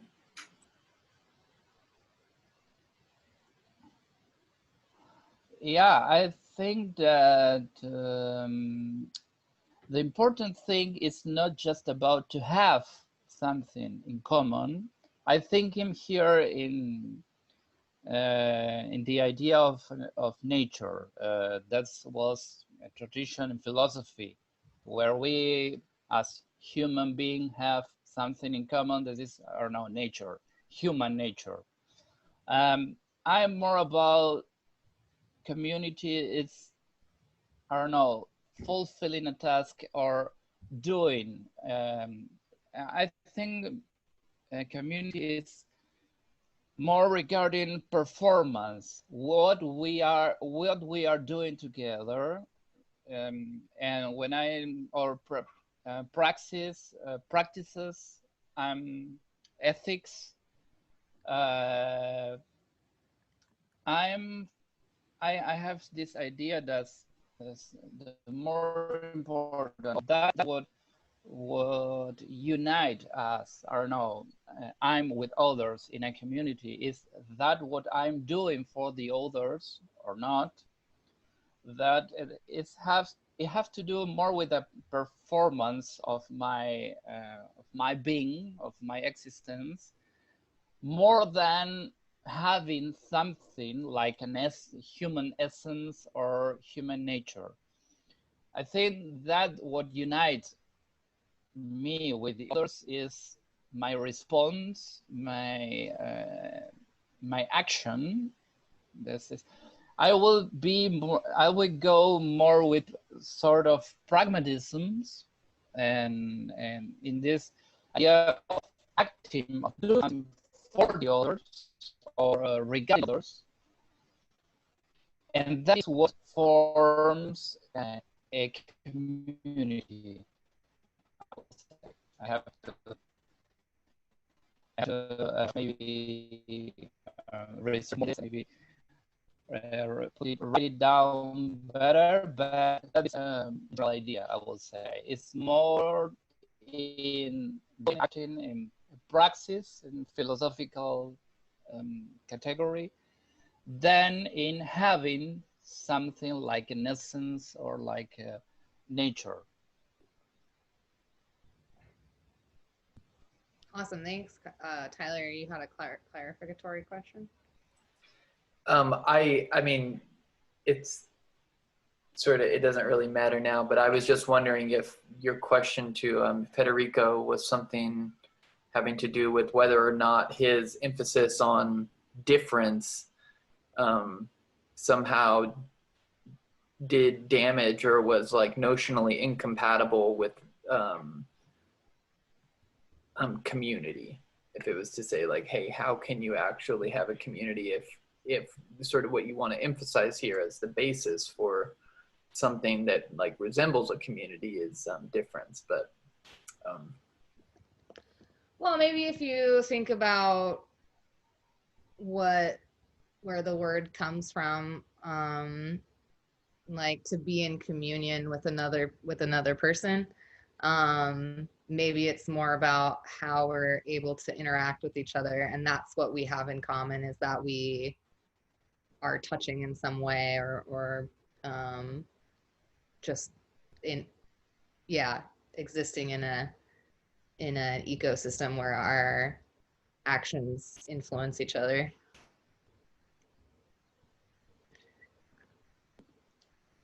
Yeah. Actually, I have a good definition. Like, oh no, it's not in this book. Never mind. There's a book called Communion by Bell Hooks, The Female Search for Love, and she has a really good definition of communion in the beginning. But I just have all about love here. All about love.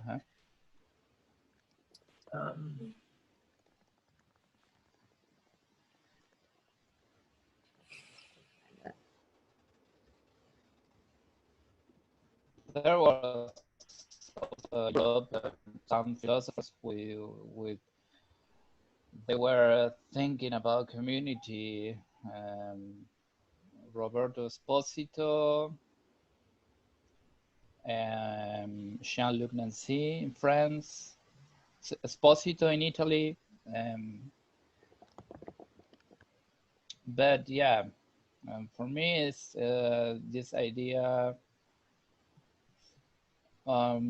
difference and it's more not having something in common, like, you know, and characteristics, but that what builds a community is what I'm doing for the others. It's action, I will say. Yeah, and I mean, you might want that maintains always difference. Yeah, and you know, you might also want to just keep it at the level, right? It may suffice to keep things at the level of being human, and that's the one common thread that we all have. And I guess more specifically, it's pursuing the highest human good, right? Like we all want to sort of live a flourishing life, and you can keep that really ambiguous. It can be really general like that. And then you can have people united in a common activity, which is, you know, pursuing the highest good, pursuing a life in a world that is flourishing. And again, we're keeping it really open and ambiguous. And so that way you can sort of merge these two intuitions, the one that Ashley was talking about, where it's, you know, the more sort of obvious take on, or sort of the, like, I think the take on a community that we don't want to do an injustice to, namely something which is sort of united in a commonality. But also we can preserve what you want in this idea of difference, because what unites us is the fact that we're all human beings, and that we're pursuing the highest good, a world in which we can flourish. But the way in which we might be able to do that is by embracing everybody in their differences, right? So like you have sort of difference taking place at the level of the sort of nature of the individual, or the kind of essence. I know that you wanted to take that in a different direction, but it's just to say that everybody has a kind of unique identity, if you will. But because we're all human beings that are, you know, banding together toward a common end, and that's essentially what our activity is oriented towards, we can still be a community of people who are rather different from each other. And again, this comes back to sort of one of the virtues of open access technologies, permissionless networks, open source, etc., is it sort of doesn't hinder people from participating, from acting on the basis of, things that might turn out to just be arbitrary markers of how they're different from another person. You sort of level the playing field by giving sort of equal access to opportunity, open source platforms, permissionless networks, etc. And then everybody can sort of use those however they think they need to in, pursuing the common human goal.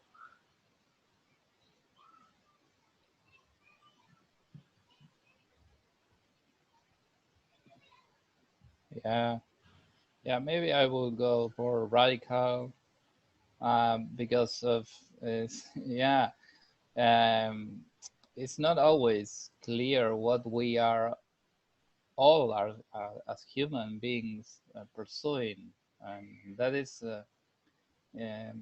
because of that I'm always thinking about always or maybe I don't know, maybe I think it's more important to think about the present and not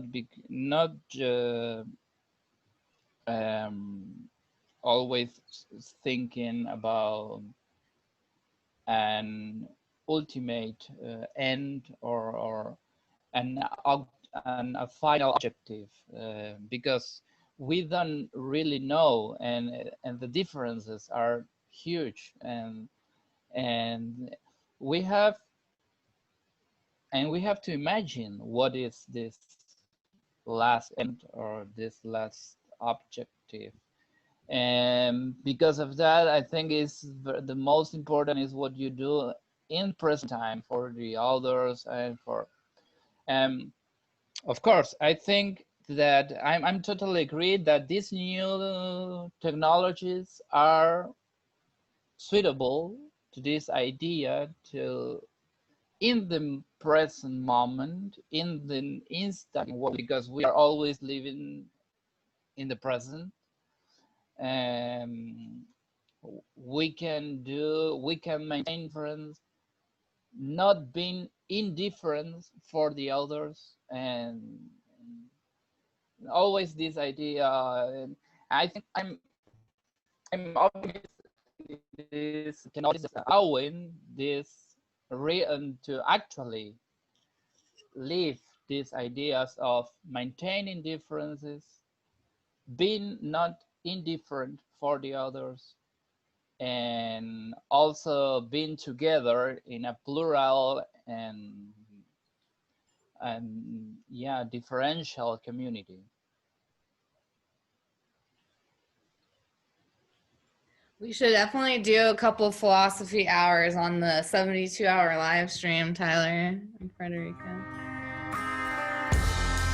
Coming up next.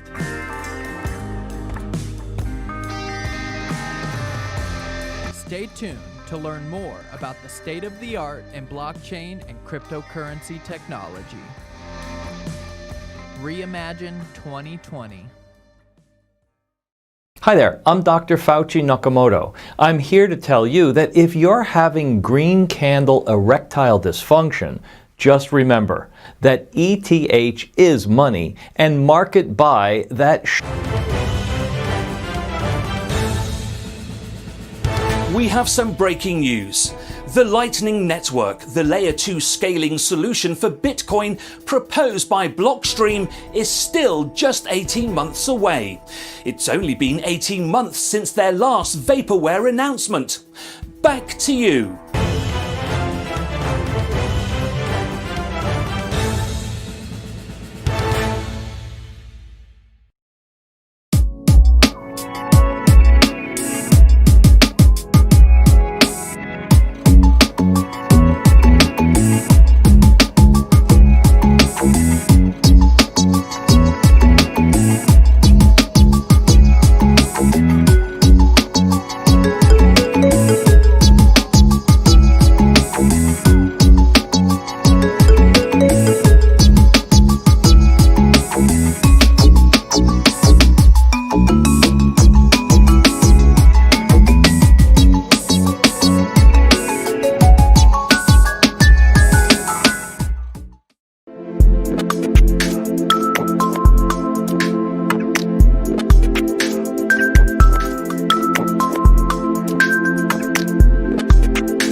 Hi, my name is Tyler Olson, and I am the University Program Director at Mousebelt. And welcome back to our university series where we check out what's happening in the state of blockchain education all around the world. Today, we're here with the Blockchain Hub at Kwame Nkrumah University of Science and Technology in Ghana, Africa. How you guys doing? Everybody We're is great. fine. We're doing great. What time is it in Ghana right now? It's 4:20 p.m. 4:20, all right. So I wanted to start this off by sort of asking each of you to say a little bit about your background. I know that there's a wide variety of people in the blockchain space, and that's in large part because there's a lot of different aspects of what's going on here that draw people in to cryptocurrencies and blockchain technology specifically. So I'd like to give each of you a chance to say a little bit about kind of what's your background. How did you get interested in blockchain and cryptocurrencies? Okay, let me start by talking about how I got into blockchain. From 2017, when I gained admission into the university, I wanted to try out a number of ways to make money as a university student. So I consulted one of my friends to know how I could make extra money as a college student, and he introduced me to something we call Bitcoin. That time I didn't know anything called Bitcoin, and so where you can actually invest in companies that mine Bitcoin, and you could also get Bitcoin. So through that, I was able to know the technology behind this interruptive distributive ledger technology, and with that, I got to know blockchain and cryptocurrencies. I started with trading on exchanges. I started also with buying into ICOs, but a lot of things happened because we actually lost a lot of money to scam ICOs, as we can all say happened in 2017 and 2018. And so that was how Norbert was first introduced into blockchain. Thank you. Right on. How about you, Badu?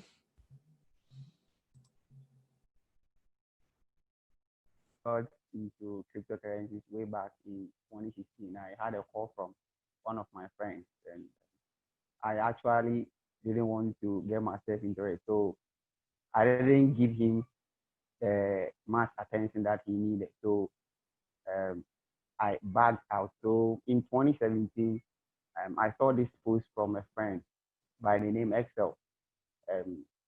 He had this post on his status reading Let's Mine Bitcoin. So I was like, someone has told me already about Bitcoin, but then I didn't give the person much attention. So this time around, I didn't hesitate. I just entered into his DM, and then we started talking about Bitcoin. So then he introduced me to a lot of stuff.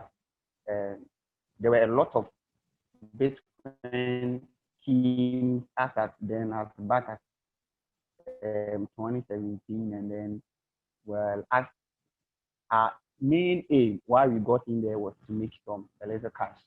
So right from there we lost some money, but then you realize that as time went on, you understood the concept, and then we started adjusting some of the things that we were doing, some of the decisions that we were taking, and then later on we got well versed in the technology, and then that's how I personally got to know about Bitcoin. And then through me, other people like my friend Norbert also got to know about Bitcoin, and I think the lineage started from there. So thank you. How about you, Winfred? All right. Thank you very much. I didn't have any idea or knowledge about blockchain until I had the opportunity to enter university education at KNUST in the year 2017. So it was there I met one of my roommates who is Norbert and currently the president of the KNUST Blockchain Hub. So he introduced me to cryptocurrencies and blockchain. But initially I was skeptical about it and I didn't have any interest in it, though he was into it. So he did some investments into it, purchased some ICOs, and then waited for it to be launched and then get some earnings from it. However, the outcome proved futile because most were fraudulent schemes, but we didn't know of it that much. So it was later that one of the cryptocurrencies, I guess Electronium, achieved some results, and then that brought my attention to it. And then I also did some investment, and then I'm waiting for the outcome, how it will go. So currently, I've started also learning much about the blockchain technology, and I hope it will be better as time goes on. So that was how I got to know about it. Thank you very much. Great, thank you. How about you, David? A company called BitCloud Advantage, of which when you invest, you're going to get 300% returns within a month. Actually, it didn't work the way we wanted, but it was through that means I had a knowledge of Bitcoin and blockchain. And since then, I was also introduced to forest trading. Currently, I'm a forest trader, and then blockchain seems to be one of the fast and efficient way of depositing and withdrawing money into brokers and trade with. So that is how I got to know blockchain in the first time, being one of the efficient, fastest way of withdrawing money from our brokers. Thank you. David, you might want to check your microphone only because we can't hear you, or it's very, very quiet. Maybe if you pull out your headphone, let's see if that works. Okay, what I'm saying is that Much better. I had a knowledge of, yeah, can you hear me now? Yes, sir. Okay, I had a knowledge of Bitcoin, or head of Bitcoin and blockchain way back 2017 when I was introduced to a club called Bits Club Advantage, where we invest money and then at the end of the month they give you 300%, which it was a huge amount of money, but it couldn't work the way we wanted. The company ran away from us with our money. Nevertheless, I had a friend to introduce to me forest trading. Currently, I'm a forest trader, and then Bitcoin or blockchain app seems to be one of the fastest way of withdrawing and depositing money into our brokers. Since you have to go to the bank, join a long queue before you could make a deposit. Bitcoin and blockchain seems to be one of the fastest way we could use to deposit money into the brokers. And in terms of withdrawing money too, it was the same channel I used to withdraw money from the brokers I trade with. So that is how come I got to know of Bitcoin and blockchain app technology too. Thank you. Great. Nana, how about you? Hello guys. Okay, actually, I was a roommate of Norbert, and it all started from him. At first, it was all about investments. We were investing in a couple of cryptocurrencies, and we knew less about blockchain. But later, we learned more, and we found out how decentralized it is and how records can be changed from transactions. So I got this feeling it will be a revolution, and it will be a major payment system in our world. So I got interested and learned more about blockchain. Actually, I learned it from Norbert. Thanks. Great. Let's see. Emmanuel, how did you get into cryptocurrency? Blockchain. Okay. So I actually heard of Bitcoin when our president Norbert introduced me. Like he talked about it to me, that at least I can read about it. But then I had singled my focus on something else, so I didn't actually consider it that much until I started checking some disruptive technologies in the 21st century that are going to help businesses. And I realized that blockchain technology is part. And I realized it's the underlying technology for Bitcoin. And when you check the transparency and everything about it, I realized that it's going to be great to, revolutionize the world in the years to come. I think basically this is how I got in touch with things concerning blockchain technology. Great. Michael, how about yourself?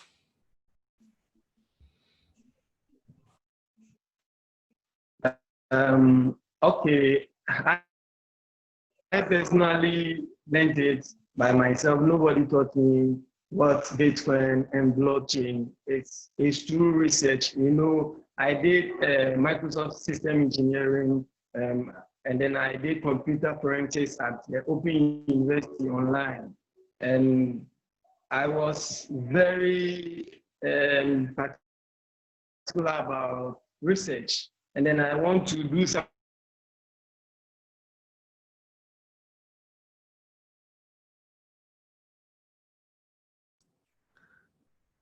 We lost you there, Michael.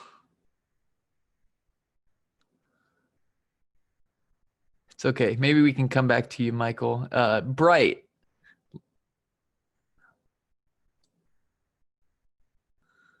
How did you get into all this?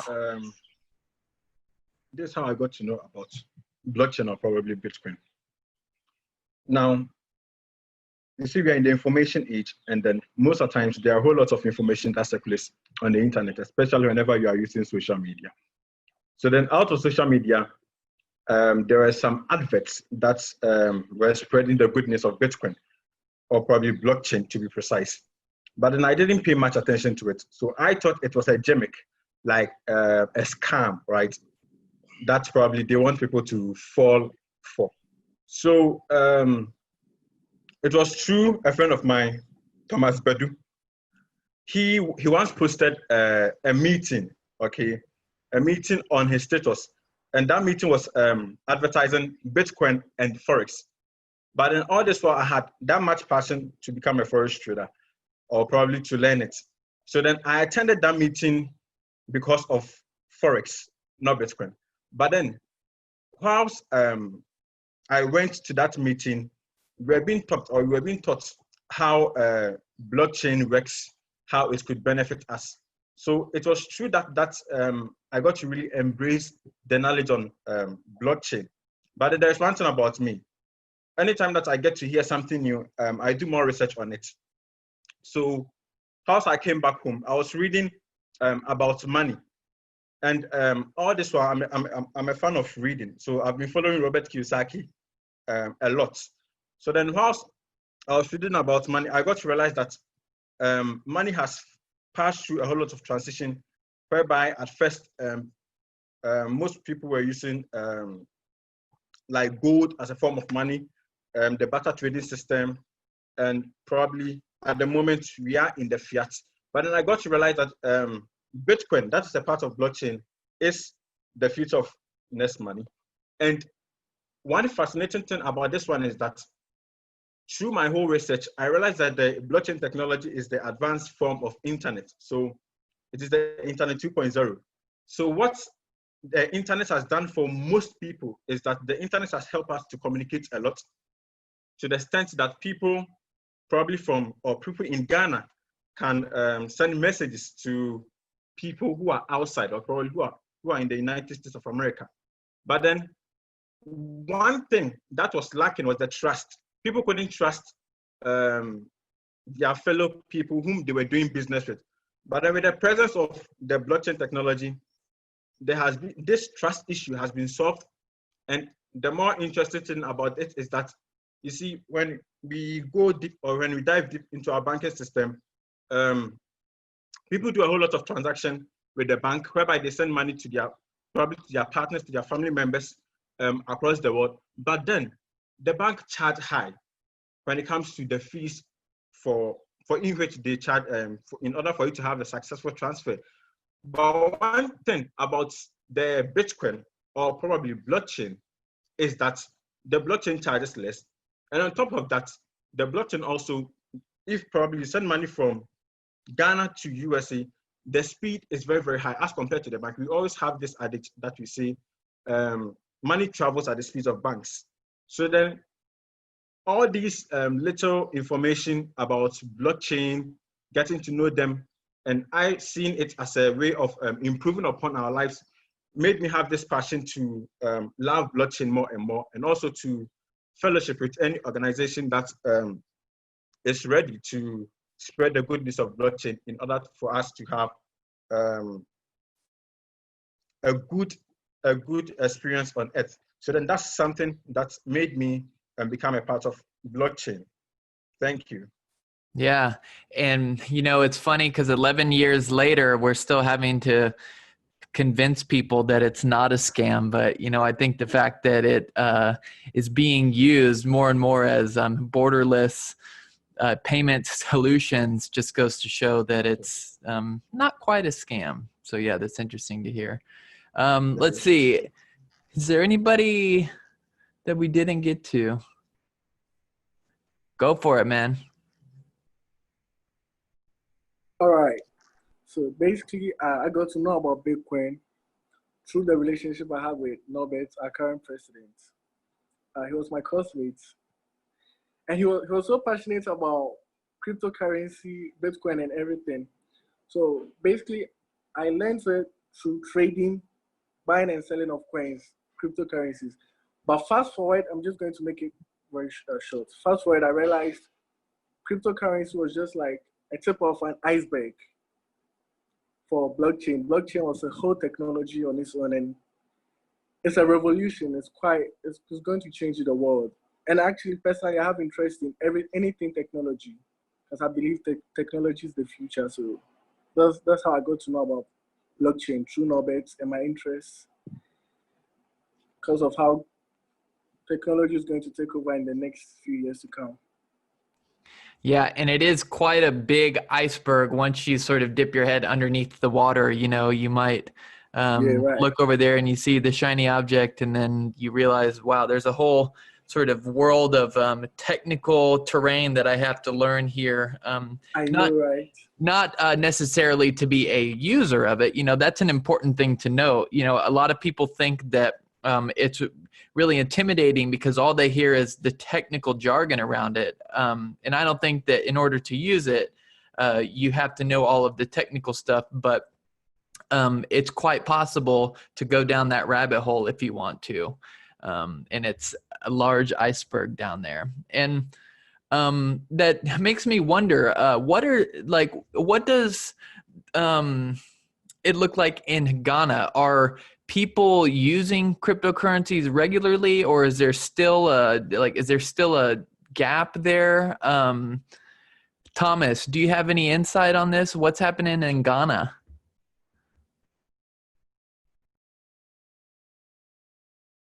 Get me back online. All right. So, yeah, as far as I'm concerned, each and every day we have about thousands of people transacting in any of the cryptocurrencies we know.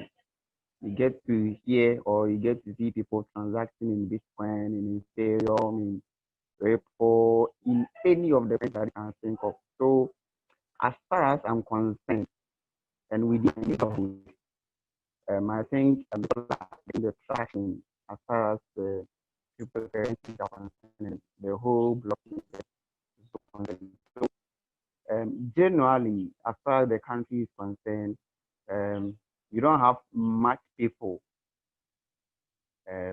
who know much about the technology, but then I think a few people know about it, and then most people are also getting interested along the line because of the features that it has got, and then the things that it is likely to bring into the future. So I think it's cool. People are getting know more about it. And then each and every day, people are transacting in any of the cryptocurrencies we know. So, I mean, I think it's cool. Great. And how about at the school? Norbert, maybe you can say a little bit about what the Blockchain Hub is doing at your school to facilitate some conversations around cryptocurrency and blockchain. Do you see that there's a presence in the student body, or is one of y'all's main goals to sort of bring that into the conversation if it's not already there?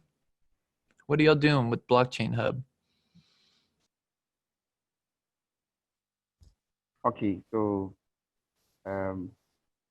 what we have put in place is that, well, as things go on well, we will try and organize a few seminars, and then we will try and then educate a lot of people about this disruptive technology, as some people say. In as much as it is very disruptive, we have also benefited from it some time ago, and even as at now, we still benefit from it. So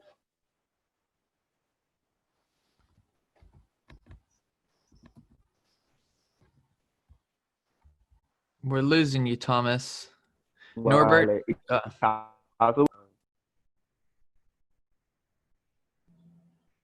Can you hear me? Maybe back it up a second or two. We lost you there for a second. Oh, okay. So I'm on right. Can I go ahead? Got it. Norbert. Right. Norbert, you want to pick up there and tell us a little bit about what the Blockchain Hub has been doing? Yes, I would gladly like to talk about what KN University Blockchain Hub has been doing over the years and how it got started and how we're able to have a lot of collaborations and where we are now. And so as most of my friends here, most of my brothers here stated, we started off with blockchain technology in 2017, but we didn't have any structured club to undertake our programs. And so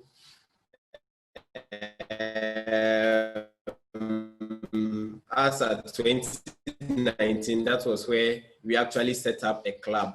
And so what we did was that technology and Bitcoin and other cryptocurrencies as a whole, we wanted to take the opportunity to educate most of our colleagues, students on campus. And so what we did was to organize seminars, educate a lot of people about Bitcoin, about the technology. And you see, most of the universities in Africa or around the world don't have a well-structured blockchain program for the students. And so we thought it wise to be able to educate the masses, and we set up the club to mainly for education. But we have a little challenge, as many projects or many companies or clubs would also have. We have a problem with educational resources, since none of us is a blockchain engineer, although myself and Thomas and also Michael has taken courses in blockchain engineering and we have our certificates. We need a lot of resources to be able to teach the masses and the students at large. And so the current state of the club is that we also want to undertake projects, just as I had an interview recently with Ashley. The team and I have sat down and designed what we call Block Remit. And what Block Remit does is that we want to take over the remittance system in West Africa or the whole world. And what motivated us is that most of the Africans are unbanked. About 60% of our population don't have bank accounts. And we thought it wise that if this number of people don't have bank accounts, then it will be in our interest to be able to provide them with a remittance system so that you can send money from your country into another country. So that is the current project that we are working on, and we are seeking for sponsorship and investors to be able to push it through. Myself and my colleagues are very aggressive with this technology. We've learned a lot about it and we know how interactive it is. It is getting rid of the middlemen in our world, our system of living, our banking system, our... I think we might have lost Norbert. But, you know, what I'm hearing is not an uncommon thing. You know, a lot of... Norbert, are you back?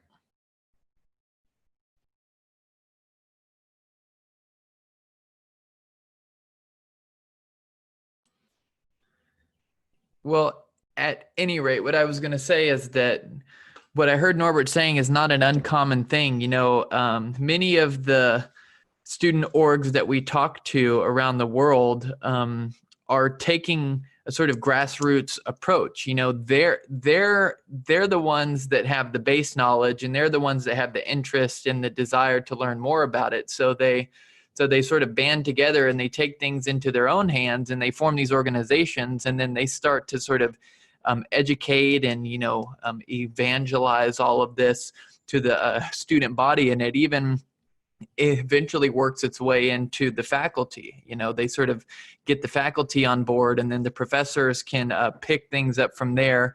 Some of the time, if they're willing, you see that it actually ends up getting woven into the curriculum at a departmental level. And I think that this is great because it really rings true of the foundations of the whole space. You know, when Satoshi Nakamoto wrote the Bitcoin white paper, nobody gave that person permission. It's not like this person went to an accredited institution and sort of asked them to, you know, give him permission, give her permission to sort of write this and then publish the blockchain software that we now know as Bitcoin. No, this person saw that there was a need for something, thought that it was important, and just kind of took matters into their own hands, and then they went with it. So it's great to see that there's student organizations all over the world recognizing that there's a lack of blockchain education at their home institutions, and doing whatever they can to get that education off the ground. So I want to end with this general question, and anybody, like the first person that has something come to mind can respond. I want to know what y'all think about the future. How do you see things unfolding after 2020? How do you think that we're going to look back at this time and reimagine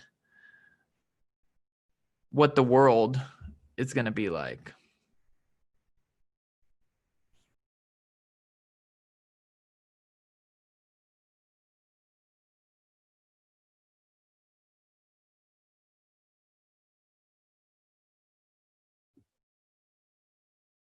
Go for it, Thomas.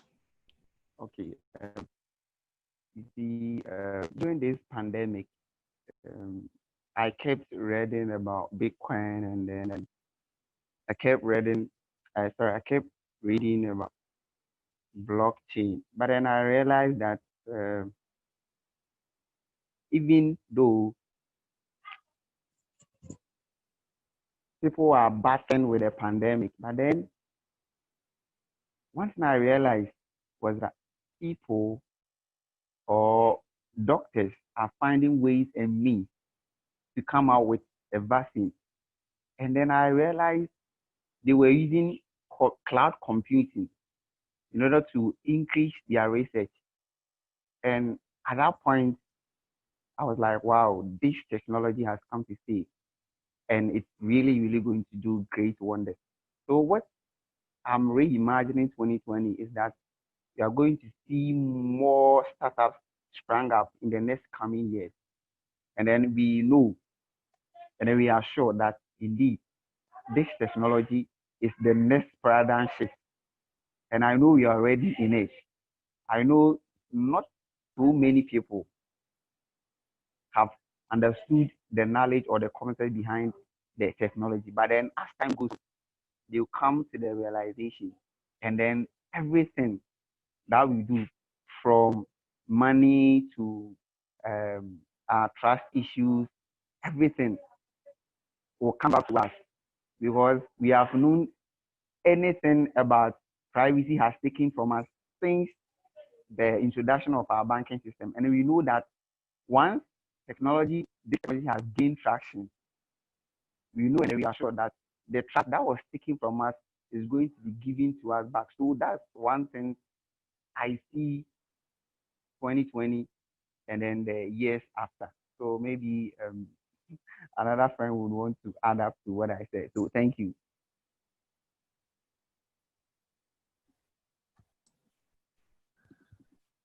Yeah, thanks.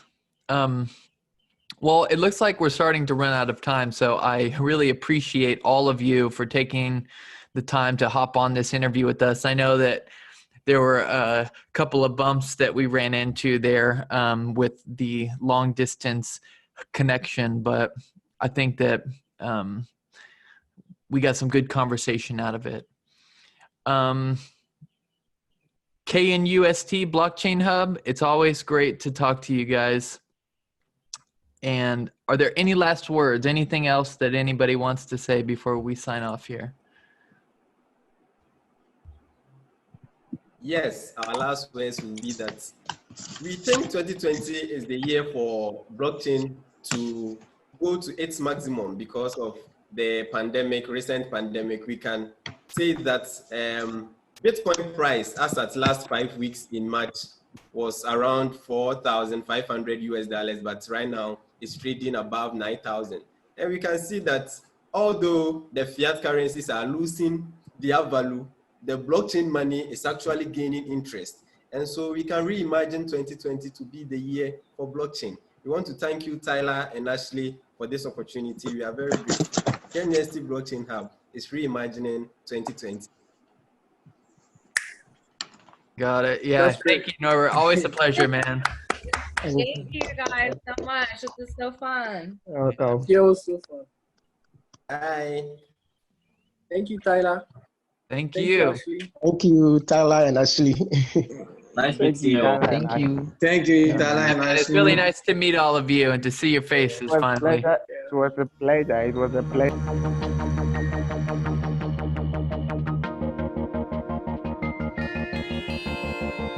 Stay tuned to learn more about student interest in blockchain technology.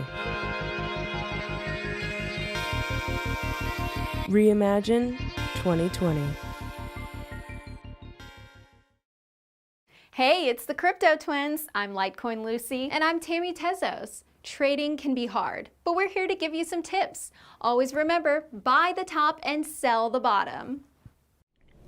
Reimagine 2020 is brought to you by Exit Scam. This is a fraudulent practice in which the project collects money during or after the ICO and then its team simply evaporates. Ah! At the same time, the company promotes a lot and actively, and for some time demonstrates activity. It is worth noting that often PR managers and even developers do not know that they are involved in creating a fraudulent scheme. Ooh. Shoulda, woulda, coulda. Shoulda, woulda, coulda. Yeah. Shoulda, woulda, coulda. I know. Shoulda, woulda, coulda. But I didn't. Shoulda, woulda, coulda, but I didn't do it. Yeah. Shoulda, woulda, coulda, but I didn't do it. Fuck, I shouldn't have done that. Shoulda, woulda, coulda, but now I'm broke. And my brother hit me up on the phone, sparked my interest. What up, bro? Told me to quit my job, I should invest. I'ma do it. Told my boss I ain't coming back, just to impress my co-workers. Did my brother just fuck me over? Is that incest? Weird. 1% daily I was getting back. Already lost all my ether on the parody hack. Now my girl's all stressed, so I told her relax. I'm just waiting on Mt. Gox to mail me back. Still waiting. All these motherfucking scams got me saying, damn. Shoulda, coulda, woulda, so when I had the chance. Damn. Big Connect promised me $100 grand. Borrow money from my mama just to land again. Sorry, then these motherfuckers hit me with an exit scam. Shoulda, woulda, coulda. Hold out. Shoulda, woulda, coulda. Pulled out. Shoulda, woulda, coulda. Pulled out. Shoulda, woulda, coulda. Yeah. Shoulda, woulda, coulda, but I didn't do it. Nope. Shoulda, woulda, coulda, but I didn't do it. Damn. Shoulda, woulda, coulda, but I didn't do it.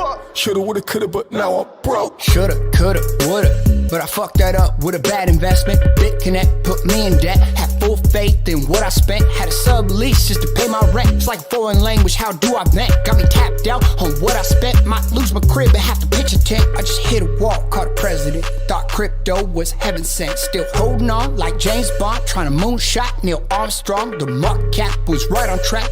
Used to Uber, now I'm walking back. Shoulda, coulda, woulda, but I still hold her, no looking back. Shoulda, coulda, woulda, so when I had the chance. Damn. Big Connect promised me 100 grand. Liar. Borrow money from my mama just to lend again. Sorry, then these motherfuckers hit me with an extra scam. Shoulda, woulda, coulda, pulled out. Shoulda, woulda, coulda, pulled out. Shoulda, woulda, coulda, pulled out. Shoulda, woulda, coulda. Shoulda, woulda, coulda, but I didn't do it. Nope. Shoulda, woulda, coulda, but I didn't do it. Damn. Shoulda, woulda, coulda, but I didn't do it. Shoulda, woulda, coulda, but now I'm broke. Shoulda, coulda, woulda, so when I had the chance. Damn. Big Connect promised me 100 grand. Liar. Borrow money from my mama just to lend again. Sorry, then these motherfuckers hit me with an extra scam. Shoulda, woulda, coulda, pulled out. Shoulda, woulda, coulda, pulled out. Shoulda, woulda, coulda, pulled out. Shoulda, woulda, coulda. Shoulda, woulda, coulda, but I didn't do it. Nope. Shoulda, woulda, coulda, but I didn't do it. Damn. Shoulda, woulda, coulda, but I didn't do it. Shoulda, woulda, coulda, but now I'm broke. Shoulda, coulda, woulda, so when I had the chance. Big Connect promised me 100 grand. Borrow money from my mama just to lend again. Then these motherfuckers hit me with an extra scam. Damn!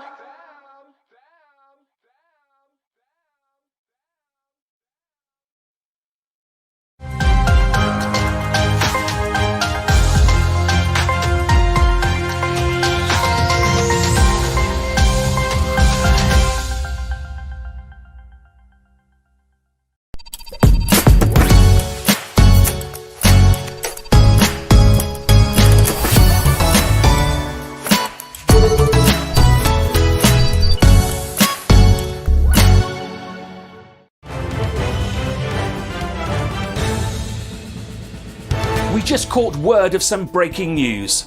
People are outside of Parliament demanding that the High Chancellor answer their questions. The people are chanting, "When Moon, when Lambo." When Moon, when Lambo. Back to you.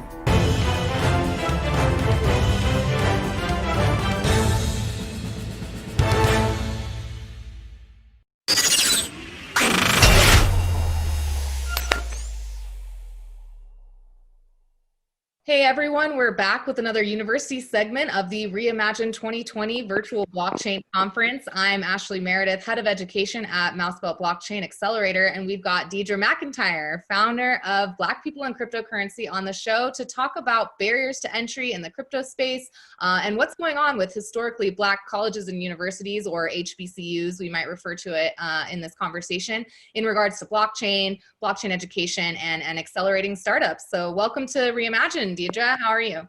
I'm doing great. I'm really excited to be a part of REIMAGINE 2020. I'm glad that everyone's keeping the ball rolling in terms of virtual conferencing and getting the information out there, because I think that's most important in this time. If anything, you know, if you're stuck in quarantine, or if you're out of quarantine, you know, always take time to learn to improve your skills in blockchain. So I'm doing great. Well, thanks for joining on. I really appreciate being able to have this conversation with you. We both worked together in the past to drive blockchain education. You're an educator for decades, same as me, in academia, high school, all of that. So I think we'll have a great conversation about these specific issues at universities and beyond. But tell me first a bit about your background. How did you get into blockchain, and then how did that lead you into founding Black People in Cryptocurrency? Well, my background, I actually have a bachelor's degree in journalism and a master's degree in education. And it seems not to connect to technology, but there was a technology stint kind of in the middle of all of those two degrees. I, excuse me, I originally started in secular journalism, but about a year into community journalism, had an opportunity to work for a mom and pop software development company on Long Island called Educational Activities. They're no longer around, but they were based in Baldwin, Long Island, not far from me. And I worked 3 days a week. And that was my first introduction to so-called open source software. It wasn't called that, but at the time my role was basically to find the developers free software for them to finish the product that they were trying to make in a CD-ROM. So because of that, I was introduced to using CompuServe and using gateways to this thing called the internet and Archie and all kinds of different protocols of pre-web type protocols and early web type protocols. And once I had that bug, even though I would continue on with journalism for a couple of years, I was always writing columns about the web, this web thing, and how you could search for jobs in your pajamas, etc. Landed a position in '97 at a .com company called theglobe.com, which is actually a precursor to Facebook, MySpace, and even the Community Connect publications such as Black Planet and Asian Avenue. So we kind of were like the genesis of this so-called web-based social media, kind of the intermediary between what AOL and CompuServe were for dial-up modems. Then you had the web platforms, which were GeoCities, theglobe.com, iVillage, that sort of thing. So that was our peer group. And MySpace came along shortly after us. Then I left because I got burnt out. So as a 2.5 years at a .com in New York City, I kind of didn't want any parts of it. I wanted to teach people about education, but I just really didn't want to do it anymore. At least I thought I didn't. So I went back and got my master's degree. I was a teaching fellow in New York City, and I was getting my master's degree at the same time I was teaching in Brooklyn, a school called Franklin K. Lane High School, which also doesn't exist anymore. It's replaced by charter schools. But this, I was teaching computers, but I also, because of my journalism background, ELA. So after about 5 years of teaching, I kind of had calmed down and kind of got back into the groove of things. Started my own web consulting business, doing small non-for-profits and small community websites. And someone asked me about 2016 if I would write a plain English document on Bitcoin. Because I'd worked with this person before. He was basically a VC, and he was like, I keep getting asked about Bitcoin. I don't know what it's about. And I know if you don't know what it's about, you're good at explaining things in plain English. So I'd heard of it. I told him I'd heard of it, but I didn't know anything. I heard of it in around 2013, but I kind of dismissed it. I watched some gamers talk about it, and I thought it was a video game token. So I dismissed it. I was like, I'm since Pac-Man, I'm not really, I'm not as much of a gamer, so I don't know what's going on. And he says, I have full confidence in you. These are some links I have. Another colleague of mine says, I got a bunch more links here, throw it together. Wrote that document from September to November of 2016, and then my eyes were open. And then I sat and watched most of 2017 go by until the summer. And how Black people in cryptocurrency came about was during that time period, I was being solicited a lot for BitConnect and other MLM programs, you know, $100. And I knew, I was like, why would I pay you $100 a month when if I wanted to get it, I just go to exchange and get it. Or I would just go to an ATM and get it.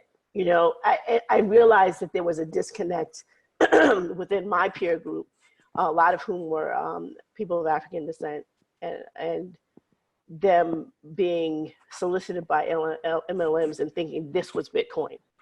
And so I launched it as a pushback. And I didn't want it to center just on Bitcoin, so it became Black people in cryptocurrency because I knew how wide the sector it was. And at that time, you're talking about maybe 900 or 1,000 cryptocurrencies according to CoinMarketCap. But that was still, you know, a huge scene. And of course, we were at the ICO boom period.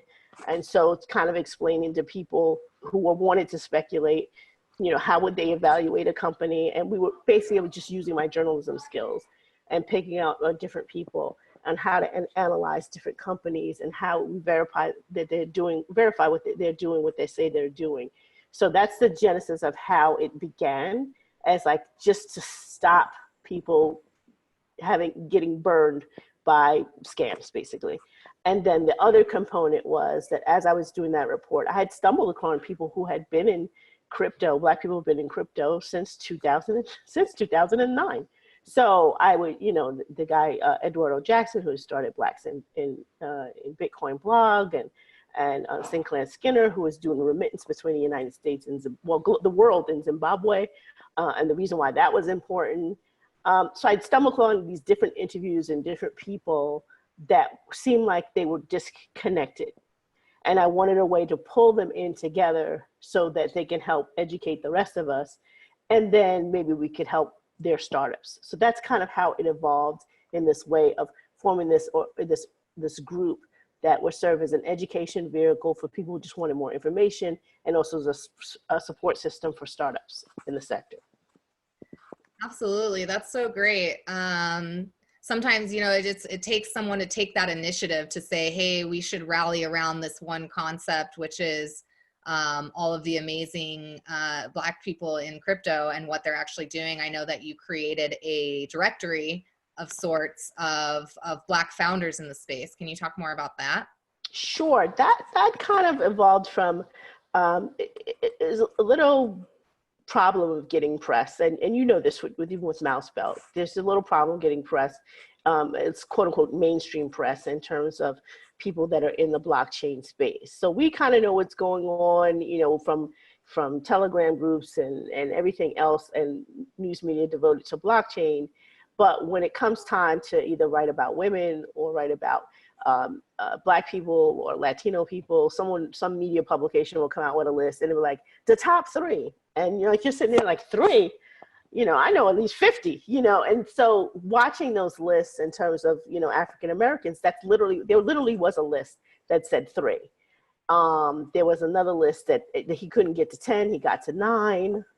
And I was just like, you know, not for anything, if you did search, you know, Black people and cryptocurrency, you would eventually come across our group and see we had at that time, I think, you know, 8,000 people or something like that. You'd think you would reach out to the men's, even if it's not me, and say, hey, do you know any people we can recommend so we can get to like 25? So I became exasperated by the fact that, because this is my former vocation, it's my former field, journalism, and I feel this is lazy journalism. This is, I'm sitting in my room, I'm kidding in my head, these are the 3 people I found, and I'm gonna write about them. Instead of doing the work and doing the legwork and doing the digging, because we're such a small community, it's very easy to find different heads of different organizations that you give me 5 people, you give me 5 people, I got a 100 person list or 200 person list.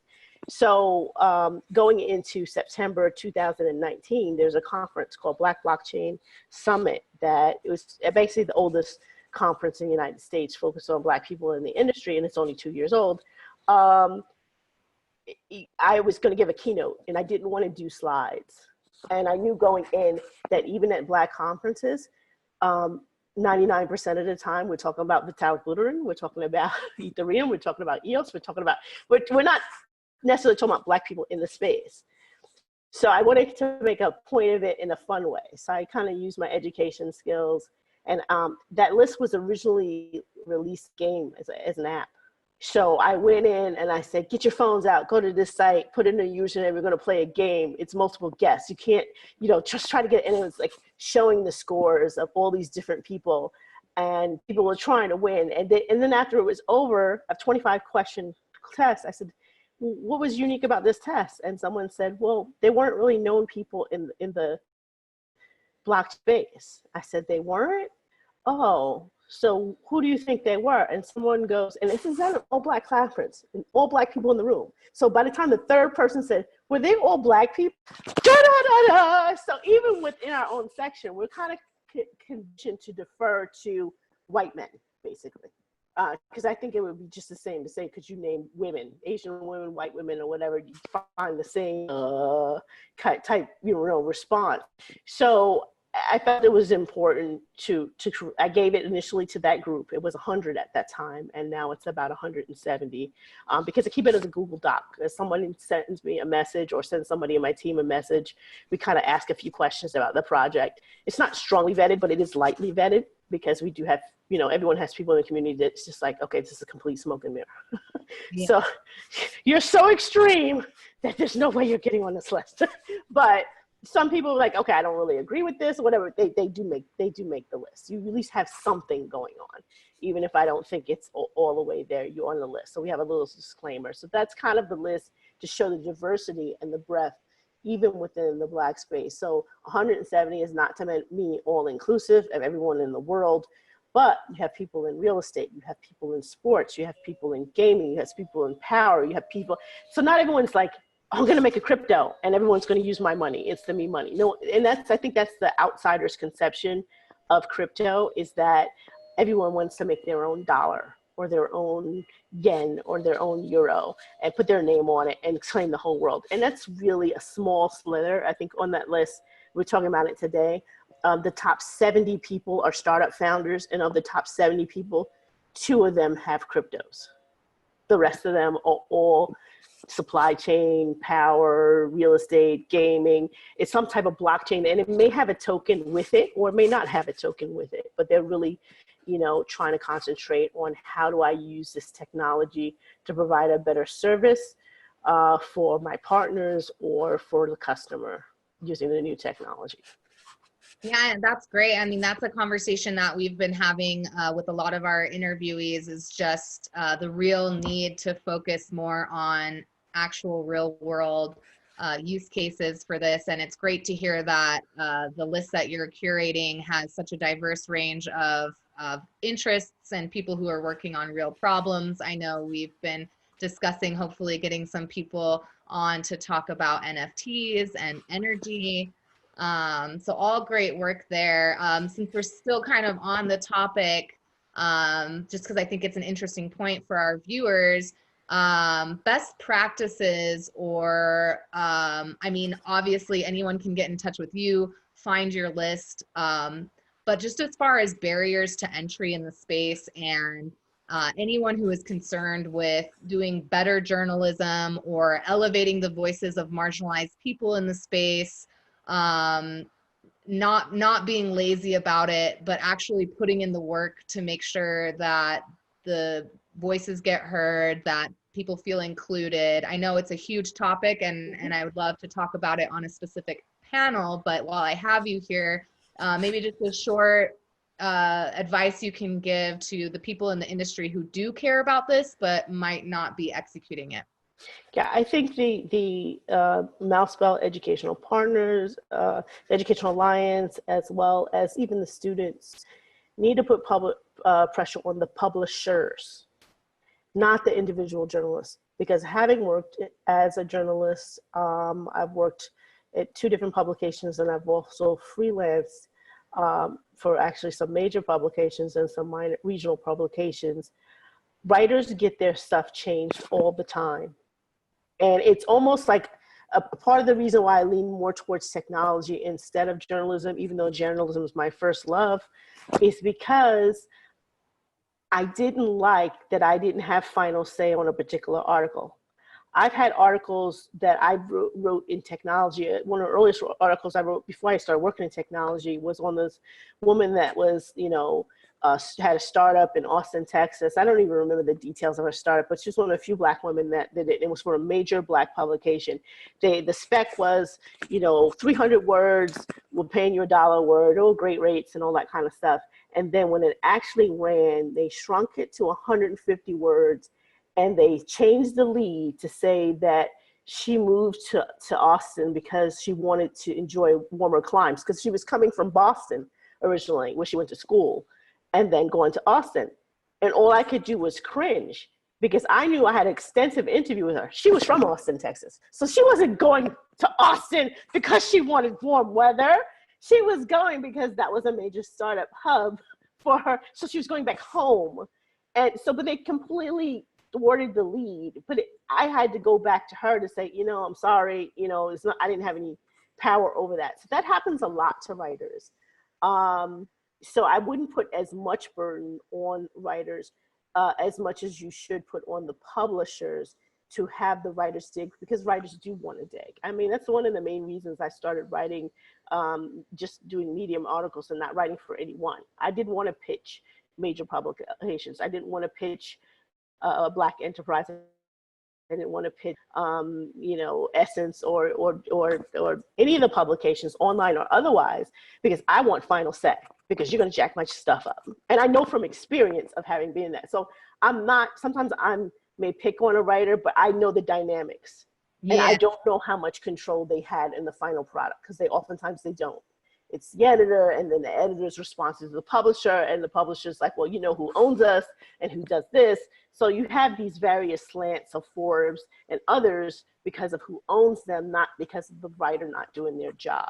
So we have to put pressure on the publishers to live up to, you're supposed to be, you know, a representative of the people and do a fair analysis of what's going on, and your publication is failing at that. And if that doesn't work, then we just really have to start our own strong brands and just outpace them, like the Huffington Post once did.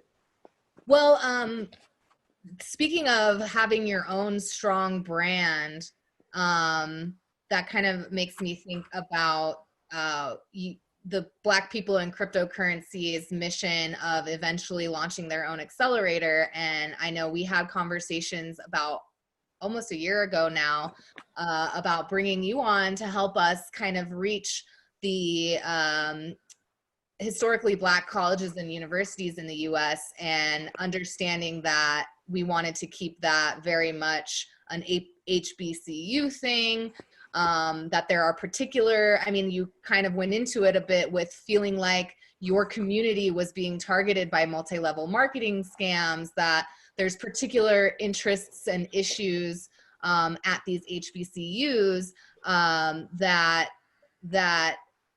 you have an insight into, and maybe the rest of the crypto space does not. So we hopefully can defer to you to tell us what's going on at HBCUs. How can crypto get involved? Yeah, I think so far we haven't made the inroads that we would like to make. So I reach out to the students and everyone else that's watching, that if you know of an HBCU that could benefit from Mouse Belt's free education for students and the cultivation of blockchain hubs, to definitely reach out to me so we can make those inroads with those students and get things going. I think we have the strongest relationships probably with Howard and Bowie State. Because of Mouse Belt, Roshan has actually, works for Mouse Belt now, has actually reinvigorated a connection, which we tried to do early on with Morgan State. Because it's funny, because the contact at Morgan State, she contacted me, Judith, and it was under like about that. It was a generic blockchain, and like when someone like approaches me and it's like not a human face, I'm kind of like, well, who are you? You know, so it was like blockchain, and I can see all the Morgan State stuff. And then I asked her what her name was, and she said Judith Snyder, and I was like, yeah, let me forward an email I sent to you a year ago. But she was CC'd, and it was through another professor that was there that I actually had met at Black Blockchain Summit. So we've been trying to reach out to Morgan State for a while, so we're hoping to reinvigorate that relationship. I think when you're contacting people blindly and they've been so indoctrinated by Bitcoin as a scam type medium, that if they're not in this world and then you reach out to them and say, hey, we got free education, their guard is up. Well, what is this about? And, you know, what are you trying to sell me? And I don't have, you know, so we're struggling with that as well. But in terms of the HBCUs that have been trying to be responsive, the information I'm getting back is that, you know, the schools themselves are in such a financial tizzy a lot of times that they're like another program, you know, what is this, the cost it's going to be to me? How is there a way for my historically Black college to earn some type of long-term revenue, to get away from federal funding, or not as reliant on federal funding, which up until now has been, you know, a tremendous fight every single time it comes around that they're supposed to receive it. They don't have the endowments that as a Harvard, no one has the endowments that Harvard has, but you know, they don't have large endowments to rely on. So it's not the battle that you see at a Wake Forest where you say, okay, well, they have an endowment and students feel they're not receiving their just due. No, these HBCUs just don't have it. So they don't have the funds. So they're looking towards, to encourage them to look towards this relationship of incubating startups, so that they can have and develop patents and that sort of thing, that become more self-funding is a major thing that we're looking at in terms of if we build any type of relationships with our accelerator. But just like everybody that's Black that's in the space, we just don't get the funding. So we were actually glad that, you know, Jamari Peterson had introduced to, because he knew what we were doing, because he's from an HBCU. He's from Howard and Carnegie Mellon also. And so he ran into you as a conference, and he's like, this is the same thing that Deidre's been talking about, what we need. There's one that actually exists, and they're the first ever. So he's like, you've got to meet Ashley. You've got to talk to Ashley. And for me, it was a no-brainer because, you know, if we had the funding, why would we charge for education?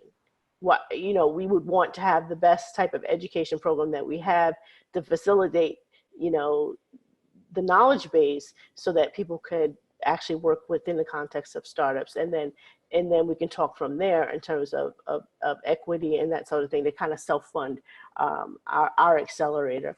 And I think everyone in the world, the interesting thing about the Mouse Belt ambassadors is that to see people like, you know, SAFE doing the same things in Mexico, and seeing, you know, hearing about people in Spain and other places. Everyone, even if you're from Indiana or Ohio, everyone's thinking about the accelerator model. What can I do to help my community? So my community is no different if it's, you know, University of Miami, Ohio area, or Indiana, or Mexico, as it is, you know, kind of like Black people in the space, or, you know, we all have different specific things that we're trying to counteract. And some of our issues are the same as what I've seen SAFE write about a lot in terms of remittance between African nations. The fees, most Americans are not used to sending money. They do it, you know, less than a penny, or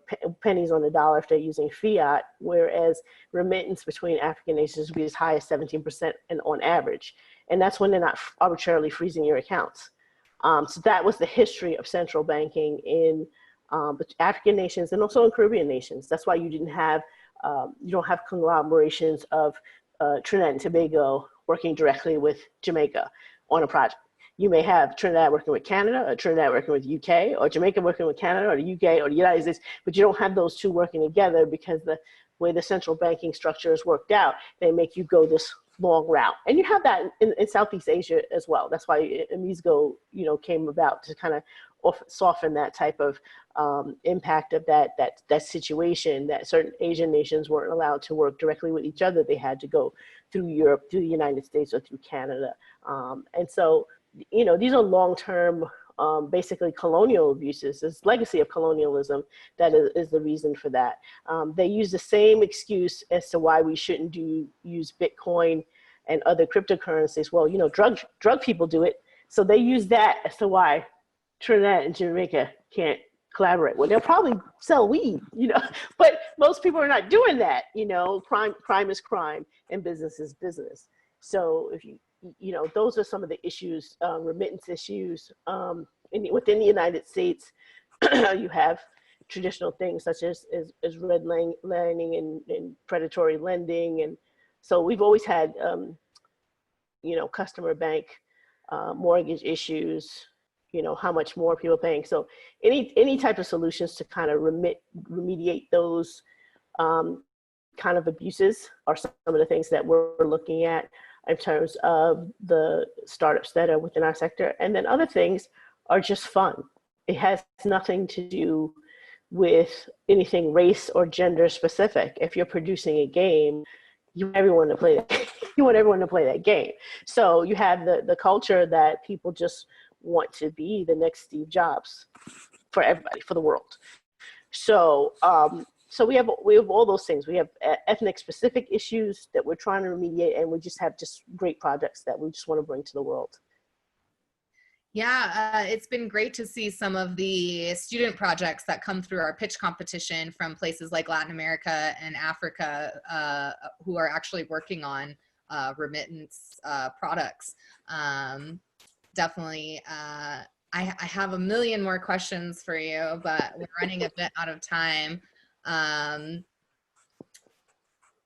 Maybe focusing back on university stuff and the culture of accelerating startups and why that's important on a university campus in general, because that's like what I do is fostering entrepreneurialism among students, working kind of cross collaboratively with engineering departments and business departments to drive technical innovation.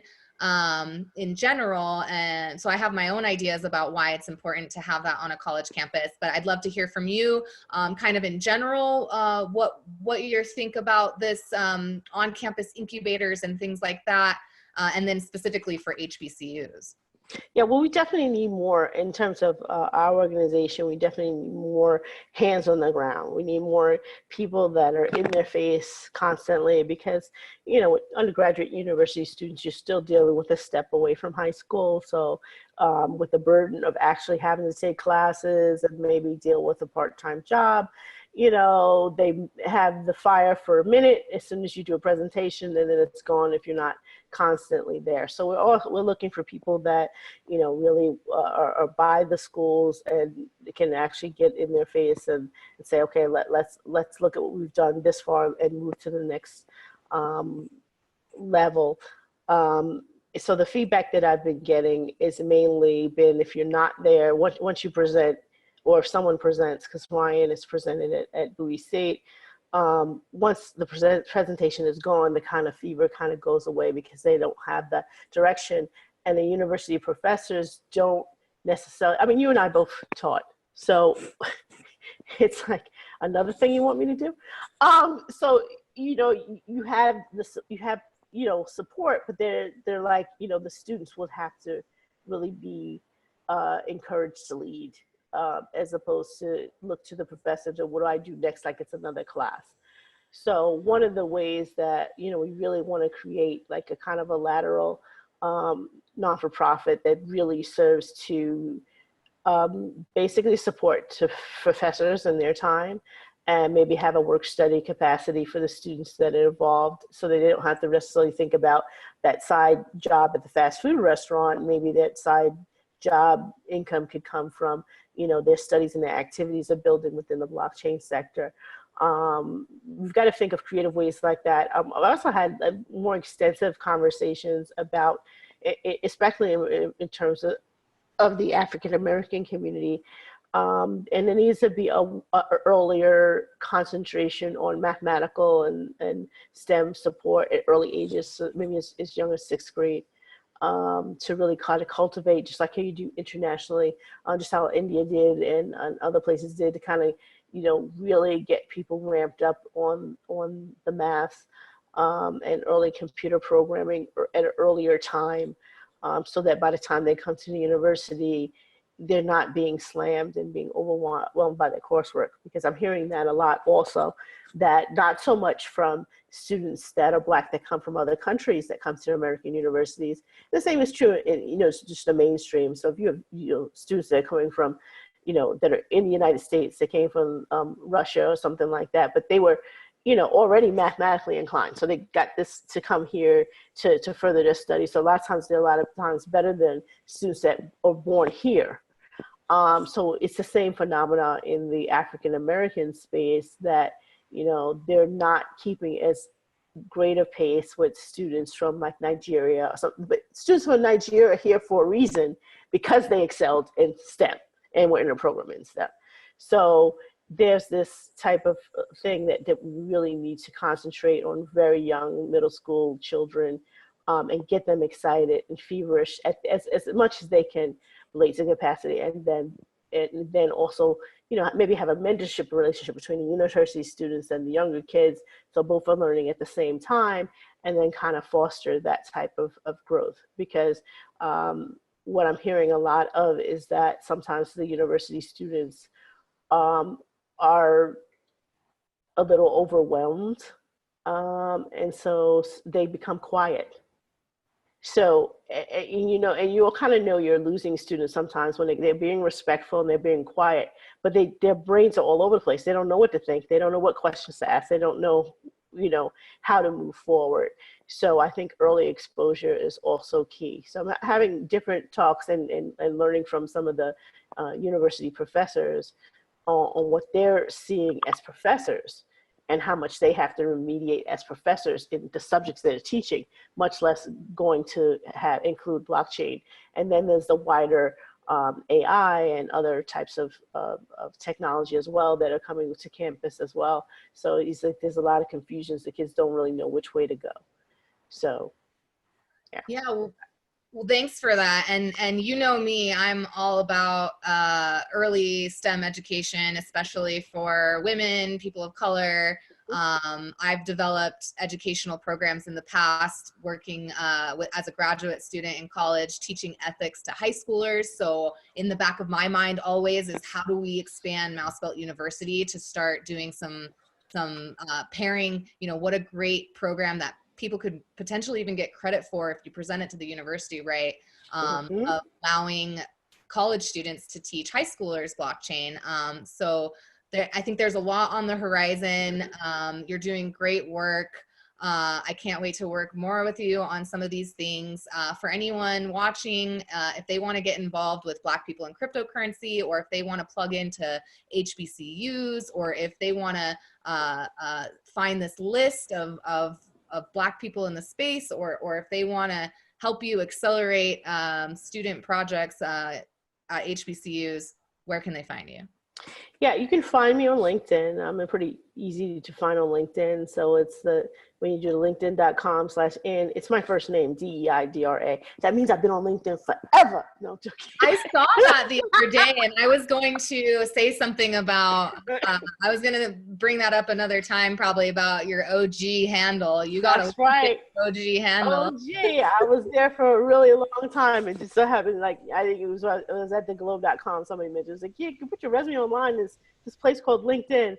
And then, like, when you secure your name, just like do your first name to make it not complicated. So I just got lucky. And then, so yeah, I usually like outreach on LinkedIn. If not, you know, if you could, you know, find a group. The largest group is really on Facebook, because that's where it was founded. So Black people in cryptocurrency. We have a page and a group, but the group is really where all the action is. You can always tag me within the group if you can't message me through Messenger. I'm really bad with checking the other folder. So if you get slammed into that other folder, it's like 3 months later, oh, there's messages there. Or you can DM the page. The page works well. That kind of at least sends me an alert that I can see.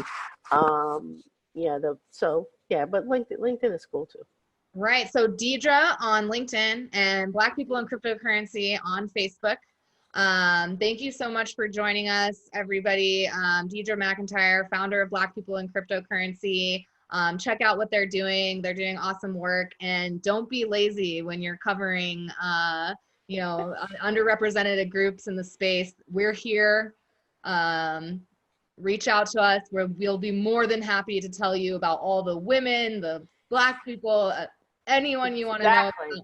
Please get in touch with us. Thanks again, Deidre, for joining us. And thank you, Ashley. We're ready to reimagine 2020. Absolutely. You're tuned in to Reimagine 2020. Stay tuned to learn more about the state-of-the-art in blockchain education and technological development all around the world. Reimagine 2020. Hi there, I'm Dr. Fauci Nakamoto. We all know accidents happen. For example, you might have accidentally forgotten to convert all of your directly deposited fiat into cryptocurrency. And that's okay. I'm reminding you that when all else fails, there's always Plan B for Bitcoin.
Flippening.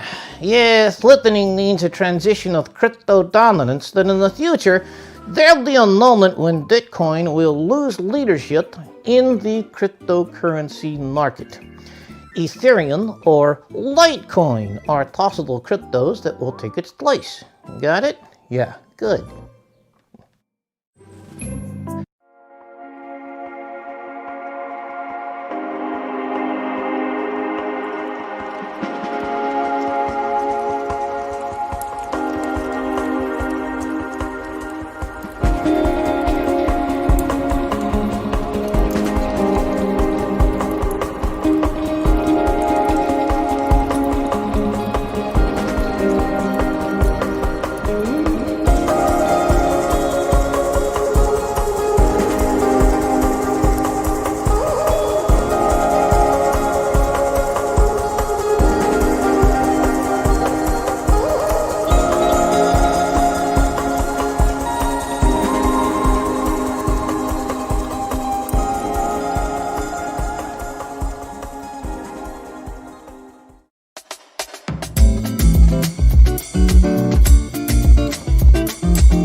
Coming up next.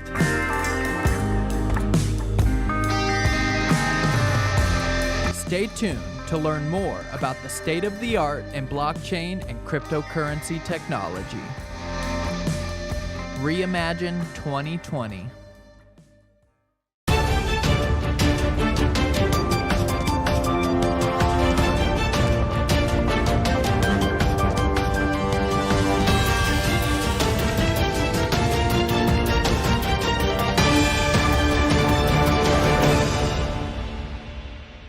Hello, everyone. We're back with another university segment of the Reimagine 2020 Virtual Blockchain Conference. My name is Ashley Meredith, and I'm head of education over at Mousefelt Blockchain Accelerator. And I'm here with a really awesome panel, a topic that's really close to my heart, as this has been my career up until I came into blockchain, but even now, which is the future of education, ed tech, making education better for students, making education better for teachers.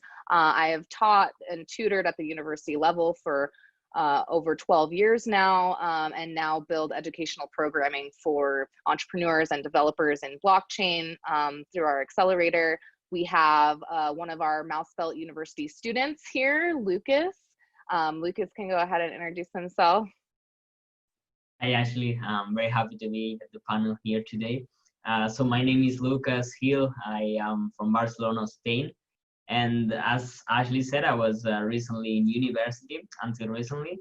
Right now, I am the CEO and co-founder of a startup called Eagle Tech, which uses blockchain to try and make education and employment credentials verifiable, digital, and student or user owned. So we've been working with universities, we've been working with background screening companies, and I'm really excited to be part of the panel and to be able to share some experiences and some thoughts. Thank you for the invitation. Yeah, I'm really excited about this panel because I think all of you have such diverse backgrounds and come to the education space from a lot of different angles. So Lucas was a student who, got some entrepreneurial and blockchain education from Mousefelt, but also was at a business school and ended up launching his own ed tech product, which we have now invested in. And then we also have some educators on the panel as well, people who have instructed at the university level and are working on their own ed tech projects, one of whom is also a philosopher like myself. So I was instructing in philosophy for the last few years before going into blockchain, most recently at Portland State University, and through looking for other people interested in these deeper questions or the underpinnings of this technology and what it could do for humanity, started to run into people like Sherry Jones. So Sherry, why don't you introduce yourself to our viewers? Thanks, Ashley. So my name is Sherry Jones, and I am a philosophy and game studies instructor and subject matter expert at Rocky Mountain College of Art and Design. My interest in blockchain actually started several years ago. When I heard of this technology, I was very curious about it. So I did a lecture series after much investigation of what it can do regarding how blockchain can be used in the game space. And what's exciting for the game space is how it can save assets, turn assets into token perhaps, and trade. So we can trade outside of a game, not just within the game gaming system, okay, economy system. But also I started to think about, with this technology, what else can we do for the humanities? What else can we do for academia? So I started to see an intersection because of the ability that blockchain can save and secure information. I thought about open educational resources being saved on blockchain and what that can do for teachers, what that can do for students. Oftentimes in the conversation regarding OER is primarily focused on students, which is very important, but teachers get left out of the conversation, and teachers are the ones who are primarily creating OERs. So I would like to contribute to that conversation today. Oh, definitely. And that's one of the most exciting things about blockchain for me, is this ability to really give credit or give compensation to content creators. And gosh, if teachers aren't like some of the #1 content creators in our society. So Sherry actually happens to live in the Denver area, where I just moved in December. And through going to some blockchain meetups here, I got to meet Taylor, who is working on learning economy. So Taylor, why don't you introduce yourself? Sure. Thanks, Ashley. Yeah, Taylor Kendall. I am the Chief Program Officer at Learning Economy Foundation. We sort of have a blue sky vision of education where skills and knowledge are actually treated like assets and have sort of a currency behind them, the way we currently trade and utilize fiat currency to make purchases. So we really want to invert the model, as debt is a serious problem right now across the board in education. So we're working in a number of different areas to re-envision education where we actually earn to learn, as opposed to paying astronomical costs to get an education. We think there's a future where knowledge are treated like assets, and we can actually create market economies on top of it. So that's the big picture vision. So you're saying that people would earn while they're learning? Yeah, yep. Earn. Yeah. The act of learning itself and acquiring knowledge and skills, becomes a currency. And again, blockchain, crypto, the whole Web3 world is deeply tied into making that possible. So. Yeah, the capacity to like tokenize a lot of real world interactions or transactions and put them on a blockchain and have micropayments and things like that really opens up the possibilities. Thanks, Taylor. One more university instructor, education folk, Ed Gonsalves. He's also in Barcelona, like Lucas. Hi, Ashley. Thanks so much for having me along in at the last minute as well. I am actually in London, the UK. Interestingly enough, I split my time between, I live in Barcelona, but unfortunately, 2 days before my last flight, London locked down. And I've been here ever since. Yeah, I don't know. I am super excited already. I had no idea really what I was getting into when Lucas said, I really think you should attend this. We've got some exciting people, and almost to a T, I think all of you, I can make some connection with you. You've kind of lit my mind up. A little bit of background in the education, and then, well, maybe blockchain first. I'm probably different to most of you. My background in blockchain has really been as a business professor consultant with clients, and the most recent one is, if I can metaphor it, it's in this space of supply chain management and tracing. And typically, you've all seen the movie Blood Diamond. And it is how do we make sure that we are ethically supplying to automotive battery component manufacturers. So there's been that space, maybe medium recently in the last 2 years with the health system provider over here in the UK, how they're using blockchain to sort of empower patients. And there's a whole issue around that. And to be quite honest, it stuns me that it was only in the last year, and thanks to Lucas, that I started asking myself the question, and I have other people like you guys asking the question, what the hell are you doing with blockchain in education? Which is weird, because my educational training is based at the Open University in the UK. And if you know that, you know, it is one of the original MOOC, if you want to paraphrase it, generators, providers, producers set up in the 1960s to reach out to those on the edge of society. And so now I get a lot of guidance from a team over there who are working, you know, they have 173,000 students, none of them on campus. So this current crisis doesn't beg the same questions of the Open University as it does the rest of us. And they're working with blockchain and to look at many of the questions and many of the spheres that have been raised already. So how do you achieve transferability? How do you create an asset from the learning you go through, and not merely the learning as assessment? Taylor will probably relate to this, but the experiences we go through and how you capturing that. It appears that a blockchain, in allowing the learner ownership, and partly that's driven by compliance as well now, affords that. So I'm super excited for this conversation. And I have to be honest, I'm probably newer than most to the blockchain world. I only really started engaging in it about 18 months ago. Thanks. Well, that's great. Maybe you can ask some of the questions to our more experienced panelists that some of our viewers might have anyway. Right. So yeah, excited about the very diverse backgrounds of people we have here, students, instructors, and then also Joel, who's coming from the VC world. Really excited to hear, I mean, you don't need to convince any of us that investing in education is a good move, but maybe people in the blockchain world or other VCs in the blockchain space, maybe they should be looking at some of these things more too. So yeah, please introduce yourself. Tell us what you're working on. Great, thanks Ashley. So I'm Joel Camacho. I'm a VP at UU Venture Partners, which is a VC anchored by Western Governors University. And Western Governors University, WGU, is the largest online competency-based university in the US. So a lot of the things that we focus on are on the digital learning side and the future of work, but even more specifically for this panel is how is blockchain technology breaking down barriers, i.e. making things more accessible and affordable? How is it enabling better data tracking in order to service students better?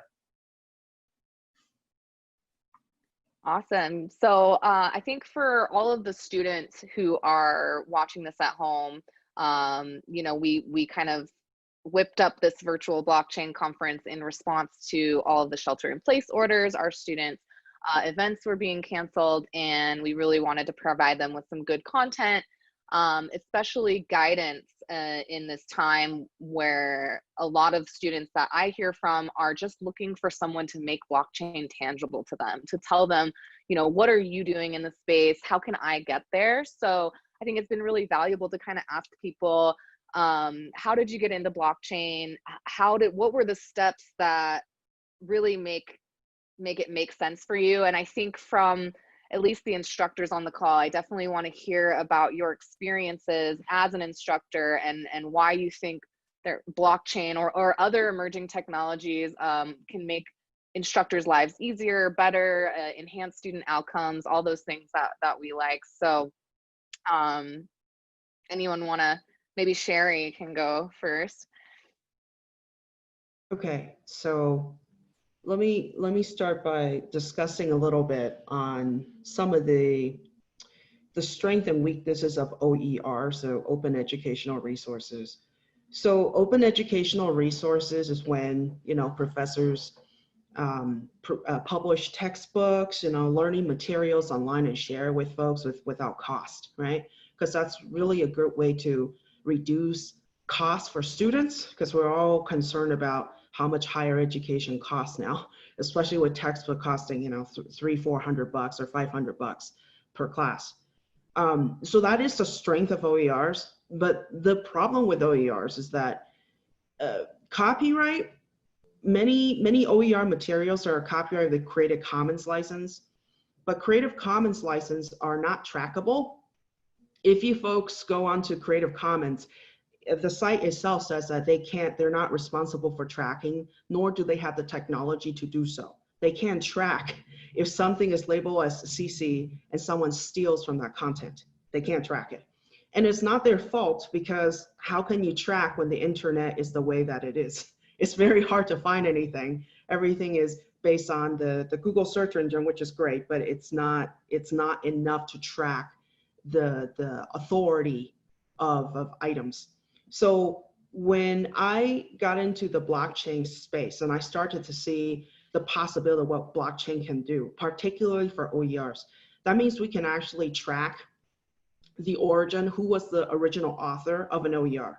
But let's say if I publish an OER material to allow someone to remix it, I want blockchain to be able to also document not only myself as the original author, but someone who remixed it as well. So someone can always trace down the rabbit hole of who created that thing. Now, what does that mean for teachers? You know, teachers like myself, I don't mind creating materials that are free for students because I care about my students, but I at least want to be acknowledged that I did this work because I think that will be part of my, you know, as I build my ethos, my credibility as an instructor, that I'm publishing all this material, and if someone takes it and spin it and so forth, I want people to be able to trace it back to myself. Also, I think it's wonderful that blockchain would be able to document the educational influence that I had.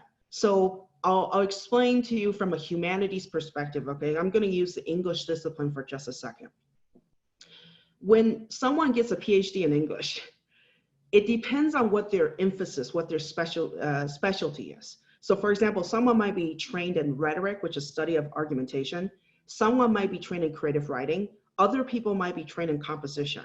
So professors actually have all different specialties, right, in the English discipline. So when they write a textbook and I see that the book is about rhetoric, but it's written by perhaps a creative writing instructor, that should be actually documented on that blockchain. So people know the quality of that material. So it's not good enough to just document and say a book is an asset, but I also wanted to be able to trace the educational influences that went into creating that book. The person who created that book also adds to the ethos, right? The credibility of the material. So essentially, my thinking is that the creator of the material should be acknowledged, okay? And also every single thing that's been remixed should be acknowledged. So the process in which something is created should be all acknowledged on a blockchain. It also solves a big problem for us with plagiarism because if everything is documented, we always know from the metadata who was the original author of that material. So everything will be created, everything will be trackable. So for me, from that perspective, that's what I'm very interested in. In terms of my side project, which I didn't quite mention earlier, is that I do have a little game company where we're making learning games. Particularly, I am thinking about this idea of an idea economy, which it was great talking to Taylor because Taylor is the director of learning economy, but we were playing with this idea for a long time, which is that how about if we can actually trade our ideas, but get acknowledged for being the author of that idea? So an idea, you know, in philosophy, when we talk about an argument, right? An argument has a claim and a reason. So here's why I believe something to be true and my reason for believing it. Someone has to author that. And also with an argument, you have to support it with evidence. So where did I get my ideas and what evidence did I use to support my idea? So with our little learning game, which is a MMO, massively multiplayer online game, we want people to be able to document, create blocks of idea, and later they can actually sell those blocks, which is trade as tokens with other people who want to follow that idea because the idea have high credibility, it's acknowledged in the field, as having high credibility, well documented with evidence, and they can trade in this idea economy. So I'm thinking farther than just little game assets, but ideas as assets. So even down to the granular level, where education can go much further than how we understand it now. And I want to pass the baton. Yeah, well, thank you so much, Sherry. Yeah, I do want to go back a little bit, because we are going to talk about different ways that blockchain touches the education space, but I think you brought up something kind of unique that the other people on this panel might not talk about, because their focus may be more on credentialing or finding ways to pay earners and to pay learners. But this idea of progeny and ownership, and even over and above financial incentive, maybe people who are listening in who aren't in academia or who aren't content creators might not understand why it's so important to be able to trace the ownership or the birth of an idea, because you're talking about like open educational resources. You're not going to see any money from that, but there's still something important about putting your name on it. And I understand, as a researcher who, you know, did a master's thesis, and you can track influence of people in your field by how many citations they have. Maybe you can say a little bit more, because I think that'll be a good point about blockchain in general, because there are a lot of people working on solutions for copyright, music, art, all these different things. Like, why is it so important, regardless of whether it's about making sure people are compensated for their work, that they just get acknowledged for their work? Okay. So when we contribute our ideas, it's also a demonstration. I'll go back to the word ethos, credibility. How do we build credibility? It's based on what we produce out there. So even if we're not the primary driver of a project, when we contribute idea to a project, we are a contributor.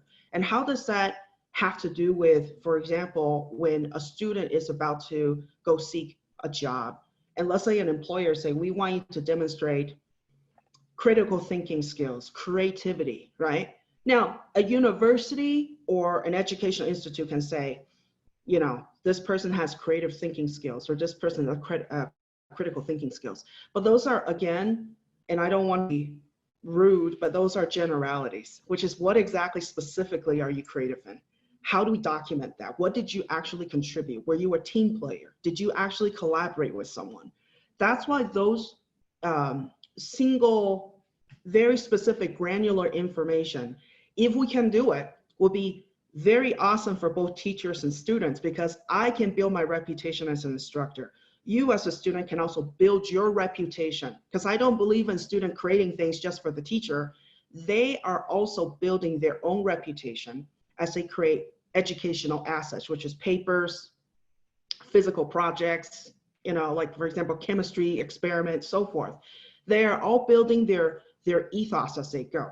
So I think that if we can trace the origin of who did what, that actually help you build your reputation. So I keep going back to the word reputation.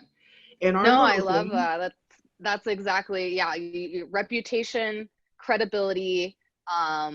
We're talking about how to prove you are who you say you are, and you've done what you say you did. And we'll move on to like credentialing and background checks with like Eagle Check and how that kind of ed tech can help learners prove what they've learned, or people prove that they have certain job experience. But it just kind of made it click for me just now with you talking about that, and hopefully our viewers can see that too, that these kind of solutions for ed tech are exactly what blockchain was made for. We're talking about trust, we're talking about reputation, we're talking about credibility. How do I know that the person that I hired has the skills they said they did? So perfect use case for blockchain, I think. Everything you're saying about open educational resources and copyright and all of that. So I hope everyone listening can really see all of the potential there for using blockchain and these technologies. Maybe it's a good transition to talk more about credentialing and like we said, reputation, proving you are who you said you are. I think of all of these things in blockchain as really an identity solution. It's finding a way to own some kind of private key, right, that only I have access to, or I can grant permissions to show people this truth statement about me. Like, I am this person, I have this credential. Yeah, maybe Lucas, I kind of saw your team come from the beginning of this, which it was just an idea of putting diplomas on the blockchain. And it was a really early stage idea. And we actually sat down with your team and we're like, what do you really want to work on? And have you done the research? And so you guys had to dive in, and really you found that the real problem was that it's largely time inefficient, cost inefficient, all of the background checking that goes into job searches and all of that. But tell us a little more about your journey and why you think blockchain can really help learners and job seekers and employers and educators. Sure. Yeah, so as Ashley was mentioning, we at EduNote started because we were all at university back then, and we started talking with our professors and the staff of the university about the problems they had, to try to see whether there was a blockchain solution or not, because we weren't big proponents of just throwing blockchain at the table and throwing blockchain at everything, right? Then we found the use case of the diplomas, which we believe still is quite interesting, the whole digital credential space, because as you guys were speaking about, well, we're moving towards a digital economy, obviously, and as Ashley was mentioning, we found out after doing a lot of research that the processes are very inefficient, right? It doesn't make sense that nowadays when you apply for a position at Google, for example, someone has to call your university and your past employer to ask for your experience and about your diplomas. So we believe that blockchain is a wonderful solution and a very straightforward solution in that use case, because it allows people to have control of their data, which we believe is quite important, and that it allows them to, in an instant, be able to share that information with someone else, while ensuring trust, right? You were talking about trust before as well, and I believe at the end blockchain is about trust. So what we're doing right now is we're helping these background screening companies, which is a very big market in the States, for example. It's 3.2 billion only there. Improve their processes. Sorry, so you're working on like a business to business solution. You're working with the actual background check companies. Right, yeah. And you're saying it's a $3.2 billion industry just in the US? Yeah, that's correct. Wow. And so for us at the end, the question becomes, and I'm sure all of you guys have really interesting points of view about this, how do we get the ball rolling, right? How do we start creating digital credentials that are actually on the blockchain, and how can we start having people use those credentials, for example? So again, we started with universities, then we realized universities were quite slow in adopting new technology. And here in Europe, there were a lot of legislative, I would say, barriers for scaling.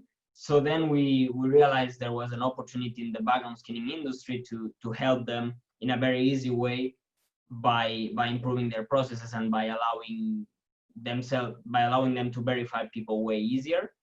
And by doing that, we're also contributing to this database at the end of the day, where people are going to start having their own digital credentials, and hopefully in a few years everyone will be able to have their own credentials in their mobile phone and be able to showcase them anywhere in the world and in a matter of seconds, which is what we're aiming for. Yeah, and I think one of the questions you wanted to address for this panel that you sent me before was, how do we get people to start using digital credentials, and how do we drive adoption? How do we convince regulators and universities and legislators? So I think it's a good question for Taylor, because with the learning economy, you have that great graphic. I've shown it to so many people on my team on the learningeconomy.io of this kind of ecosystem that the learning economy would be based on. And it involves governments, it involves universities, it involves employers. So maybe you can talk about some of your experiences trying to talk to all of these different groups, and maybe you have some ideas about how we can drive adoption of blockchain in the ed tech space. Sure, yeah. It is paramount. It's like top of mind, and certainly right now with the pandemic, I think, yeah, we're trying to be patient, knowing that we're still early on in the days of how this technology is going to evolve. But I think we're also at an interesting pivot point where those that potentially thought maybe wait a couple years are now like, okay, the world's changing under our feet. Maybe now's the time to really be courageous and bold about trying some of this out. So yeah, learning economy, we are sort of a steward of the open internet of education. That we see ourselves as sort of this neutral convener. So because of that, yeah, we're working across a number of stakeholder groups, public, private, government. We ourselves are a nonprofit. So yeah, part of this work right now, I think, is a lot of bridge building and realizing that there's no sort of, I don't think the sort of killer app is going to come about anytime in the near future. So in the meantime, as we're sort of learning and evolving this technology, I think it's really important to respect existing infrastructure, respect sort of legacy institutions, of which education is certainly one, and find ways to integrate in a sort of responsible and respectful way. And we've certainly made some ground by doing that. There's a lot of interesting credentialing pilots happening. I think 2020, 2021 is going to be an interesting couple of years where we really start to prove out some of these models. And one thing I should definitely mention is this Trust Over IP Foundation, which was recently launched as a Linux Foundation project that I think is really a foundational new movement and sort of community that is going to help accelerate a lot of this work. Definitely worth peeking at. I think it gives a lot of credibility to where this ecosystem might be heading, and has a lot of, I mean, we're talking MasterCard, IBM, Accenture, SICK, but a lot of these big organizations that are really interested in sort of trust and digital identity are behind it. So yeah, I mean, happy to go into details on sort of the practical pieces of some of what we're working towards. But without a question, right now is a time to not sort of look down upon the legacy institutions that have got us to this point, but to build the right bridges. And Sherry knows, ETH Denver was this really interesting moment where we had, state governors coming to a blockchain event and sitting up on stage with a Buffacorn and Vitalik Buterin of Ethereum.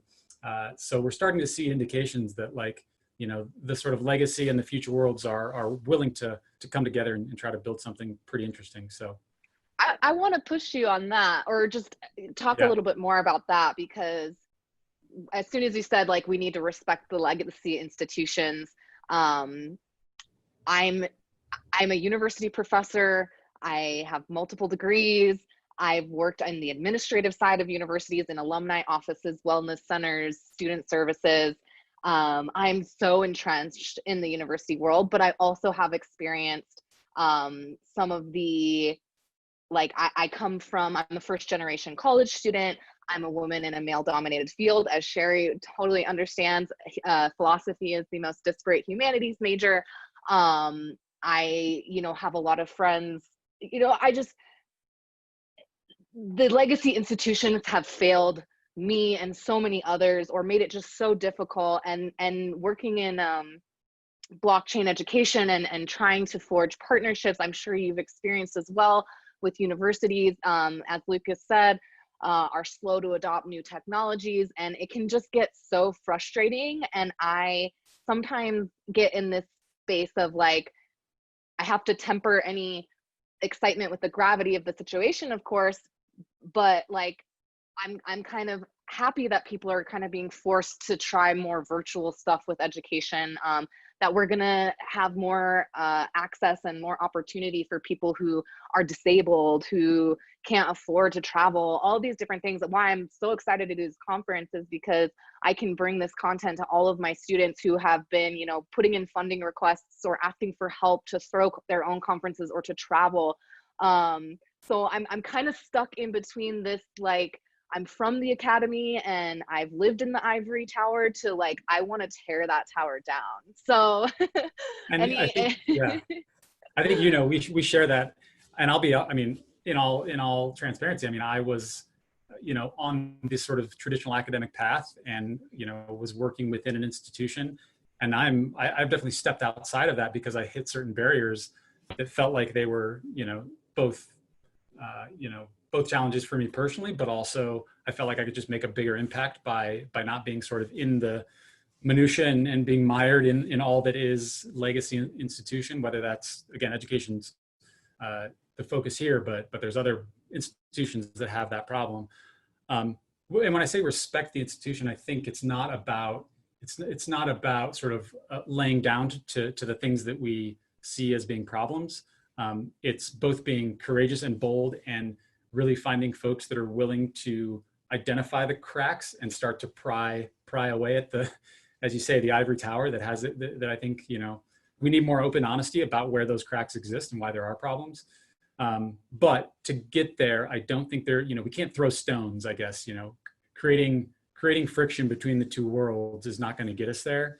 So it's how to do it in a way that's also respecting folks that have put a ton of time, you know, lifetimes into that sort of institution, the power system, all the things that come and cause problems. It's a really delicate balance, and I'll be open. I mean, I am in the middle of trying to figure it out and balance it. But I do think I lean on this idea of infrastructure inversion, which I think probably Andreas Antonopoulos is one that I heard it from first. But any infrastructure historically, if you look at sort of horse to automobile, you know, early electrification, there's always this process of new infrastructure sort of existing and riding upon the infrastructure of old. So in this case, you know, think new cars driving on paths that were, you know, meant for horses. That's sort of an existing infrastructure. I think, you know, we're at this point where right now we're trying to envision new infrastructure, whether that's identity, credentialing, all the things that come with what blockchain and Web3 enables. And we're sort of finding out how can we allow it to ride on this legacy, this sort of incumbent infrastructure for the right length of time to have it be accepted, to have policy come about at a governmental level, to have state leaders, you know, respect and understand what the potential is. And then hopefully, and I think at some point we'll see a shift. I know all of us are sort of in the camp of like, let's see this shift happen right now. But I think that shift will actually come at some point, but it's only going to come with sort of integrating with the existing legacy infrastructure, you know, for some period of time. So but I'm with you, Ashley. Like, I have no problem at this point in my life. I've been a part of the institution long enough, and I'm perfectly willing to stand up when folks aren't willing to be bold and courageous and say times are changing. You know, there's also just an inevitability of like technology shifting. Like I'm past pandering to those that, like, you know, don't see that things will change and are changing, and I'd rather be a part of the process of shaping it in a way that's going to be, you know, beneficial to you know. That's why I love Sherry's view, which is like, let's make sure educators, you know, and students both are feeling valued in what we're creating. So yeah, but I'm with you. Like, let's overthrow. Tear down I'm the ready tower. Well, maybe Joel has a unique insight here as working with a university that is primarily or only online. So as we talk about, you know, universities being slow to adopt technological developments, all these different things, he's working with an investment fund that is an online school, and they're obviously focusing on products that help student outcomes. So I think maybe they're a little bit ahead of the game. So any insight from that side of things, Joel? I would say that we're definitely ahead of the game, right? WGU was founded in the late 1990s with this mission. So delivering education through the internet was definitely a novel idea back then, and they persisted over the decades. And now we have this model that is able to service, students from a wide variety of diverse backgrounds. And if we think about the demo of the student population, 70% of the students that are enrolled at WGU, which by the way, it's currently over 120,000 students currently enrolled at WGU. Wow. And that kind of gives you a sense of the breadth of scale and how many people you can reach with an online model versus, say, the traditional gatekeepers of higher ed, who, your Harvards of the world, even your large state schools, they all are limited by the number of physical space they have on their campuses. And to increase that physical space is really expensive. So a lot of them just don't do it, right? But on the online model, now you have a chance to scale and reach way more students. But two, it's being done on a competency base, meaning that you don't have to go and wait 4 years to get your bachelor's degree, which, by the way, at time is such a prohibitive factor for a lot of people who need to get their education, right? If you are a young parent, right? If you have to work full time because you don't have the family resources to support you through a 4-year degree, then you will opt out. But if the model allows you to plan your educational career around other parts of your life, now you can see how more people from underrepresented backgrounds, whether you're first generation, where you're from a rural town, right, low income, person of color, female, etc.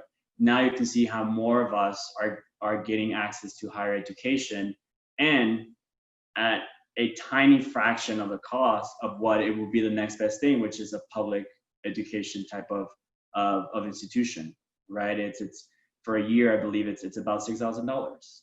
So thinking about how can the online delivery of education really break down barriers. WGU has done a great example of that.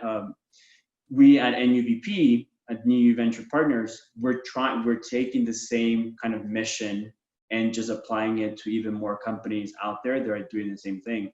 I think Lucas and Sherry, the stuff that you're working on this, and I think it comes down to, at the end, who owns the brand of that educational content, right? We're so used to right now having higher education institutions be the owner of that brand. Lucas, you're kind of bringing that down. It's like, well, can we get that to a point where the student is the owner of the brand? And Sherry, you're approaching it from the educator perspective. It's like, well, if I, as an educator, are teaching a better, say, intro to, I won't use critical, I'm thinking like intro to philosophy. If my intro to philosophy class is better, say, than the other professor, and thus I'm producing better, employees or people going into the workforce better prepared, then I should also be seen as, it's not just the institution as a whole that prepare that, but my efforts as an educator, right? And then with Lucas' perspective, it's I as a student need to go out and say, hey, look, these are actually the skills that I've acquired, regardless of what institution I'm getting them, they speak for themselves. A new employer can look at this to hire me for my entry position, but also even when I'm at an employer, hey, I did 2 analyst years and I've acquired these skills. How do we badge that in a way that we can trace the origin of those skills and who authenticated them and who's the actual owner, where do they live? Do they live on the server of a company or a nonprofit? But what if that nonprofit disappears? Does my badge disappear?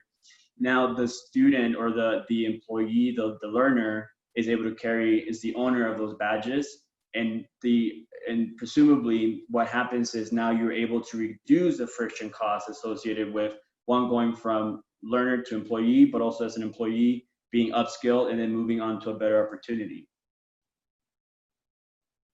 So I'm just curious, and maybe we can talk about some more specific blockchain applications or other emerging technologies on the ed tech space. I think, Ed's working on internships, so I want to hear more about that. But are there any projects in your portfolio right now that are using blockchain? How are they using it? Or are there any other emerging techs that you guys are looking at, like AI, or I mean, I don't even know what the applications would be, but I'm just kind of curious if there's any other trends you're seeing besides blockchain.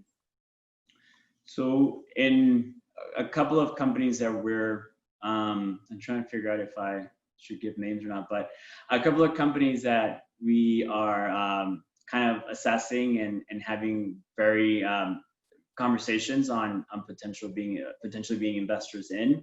And I think Taylor would be familiar with them since they're part of the Open Source Skills Alliance and helping build that, which is OSSA, the Open Source Skills Alliance, essentially trying to take skills and properly, categorize them and tag them. So then when you have communication within, for nursing, that word is very different than communication within marketing, right? So then you're able to tag all of this to make all this unbundling of the brand and figure out where it's going to skills and where they reside better. But for example, I guess one other company is doing badges and there's being built on a blockchain underlying tech in order to make sure that badge lives, with that user, and that you don't need to rely on, institutions to try to verify time and time again.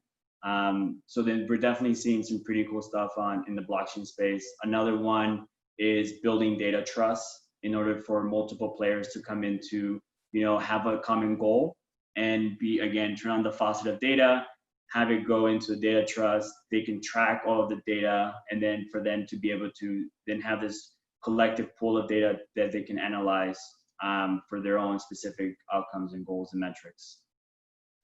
Super interesting and exciting, all the different projects that are coming out. So I know Ed had mentioned using blockchain to make internships better. I think that's something that would interest our students. Maybe you can tell us more about that. Sure. I mean, that's a sort of long plan, if you like, the medium plan. I don't want to say we're doing it yet. And I'm working with Lucas. I mean, Lucas has been the inspiration to say, there are these problem spaces out there. My obsession is, how do you curate experience, right? And we with the company I work with, the Complexity Institute, we design games and simulations for a decision-making and uncertainty for senior executives, right? And so in face-to-face situations, they can monitor their reactions to the object in front of them, the simulation, and they produce experiences which they can capture for themselves and take and transfer into their workplace. The challenge I see in education and higher education in particular, and there could be a difference across the pond, across the Atlantic, between the way we're seeing these things, but we face very similar institutional sort of inertia as you've been expressing so far. Is how do you help young folk take into the world not evidence of the assessment, which is what we call a node or the end of the game, but how do you take evidence of what they've been playing throughout the class, so their experience, these micro activities that make the difference, not to just employers, so not for economic utilitarian purposes, but for society, right? So that's one sort of issue we're facing. How do we capture, and the internship looks like a decent space to examine that. Insofar as interns struggle, they start with, well, I'm a student, I have no experience. It's almost apologetic. And yet I would argue, and I think a lot of my colleagues would argue, that they've had phenomenal experience in the classroom or in their projects that just isn't captured by, our formal methods, our formal observations. And so it's that the internship project is very much, there to, we would hope to connect with Lucas's group, and we've spoken about this a few times. I'll let Lucas talk about the excitement he has in terms of, the application of, blockchain benefits in terms of the technological benefits maybe from that. But for me, the way we view it is, how do you curate experience? And why would you curate experience individually? Yes, one thing is to own, your life's experience. But there are a number of reasons, and I think Joel sort of alluded to a few of them. A lot of the assumptions we make of this kind of life cycle view of how we go through life and where sort of barriers are going to be, or where the big breakthroughs is going to be, or where I get promoted, whatever that is. But that's changing, or maybe it's always been different, but we've been blinkered in a sort of paradigmatic view of how life goes through its learning experiences. And the thinking for me is, if I can curate, then I am better able to recognize, and I don't know, Ashley, you said at the opening, you'd really like to know how people, rather than simply take learning or use learning, is how they build life with learning, how they enact, right? So I think that's the really powerful thing about blockchain. It gives the individual ownership, the possibility of curation, and then the possibility to then build their lives. For example, there's this thing called synoptic learning. I'm bumping through life, I have my sort of curated experiences, and then something pops up that I can connect to, right? That could be work, it could be a social encounter, it could be a love encounter. But how do I, and that could be chance. So it's not this linear progress. And I think that's the opportunity we're working with, and we imagine is experience, yes, a data set, but it enables you to build and transform rather than merely transition, right? So not only the questions, I think, yes, we give you a little wallet as an intern and you take it and you go to an employer. But I think even more exciting than that is, I have a brother or sister who I can combine these experiences with and do something who knows what. And it's in that unknown space that I'm excited about blockchain. I think it will release a lot of these possibilities and move us away, including some of the universities. I mean, to be fair, the model that I would offer, Ashley, and maybe you all know that because you're on that side of the Atlantic, is MIT's Otto Sharma, where he's got this thing called the ULab set up. And the ULab is very much about saying, we've got, the library is outside, it is this planet. And how do we take, I can't remember the name of it, it's a pretty famous library anyway.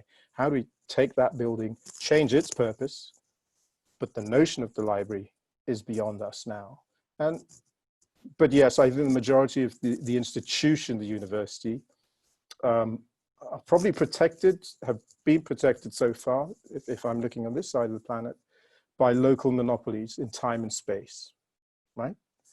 And what Joel was alluding to is that when you start to look at the online space or the possibilities of blockchain, then time and space breaks down into micro moments.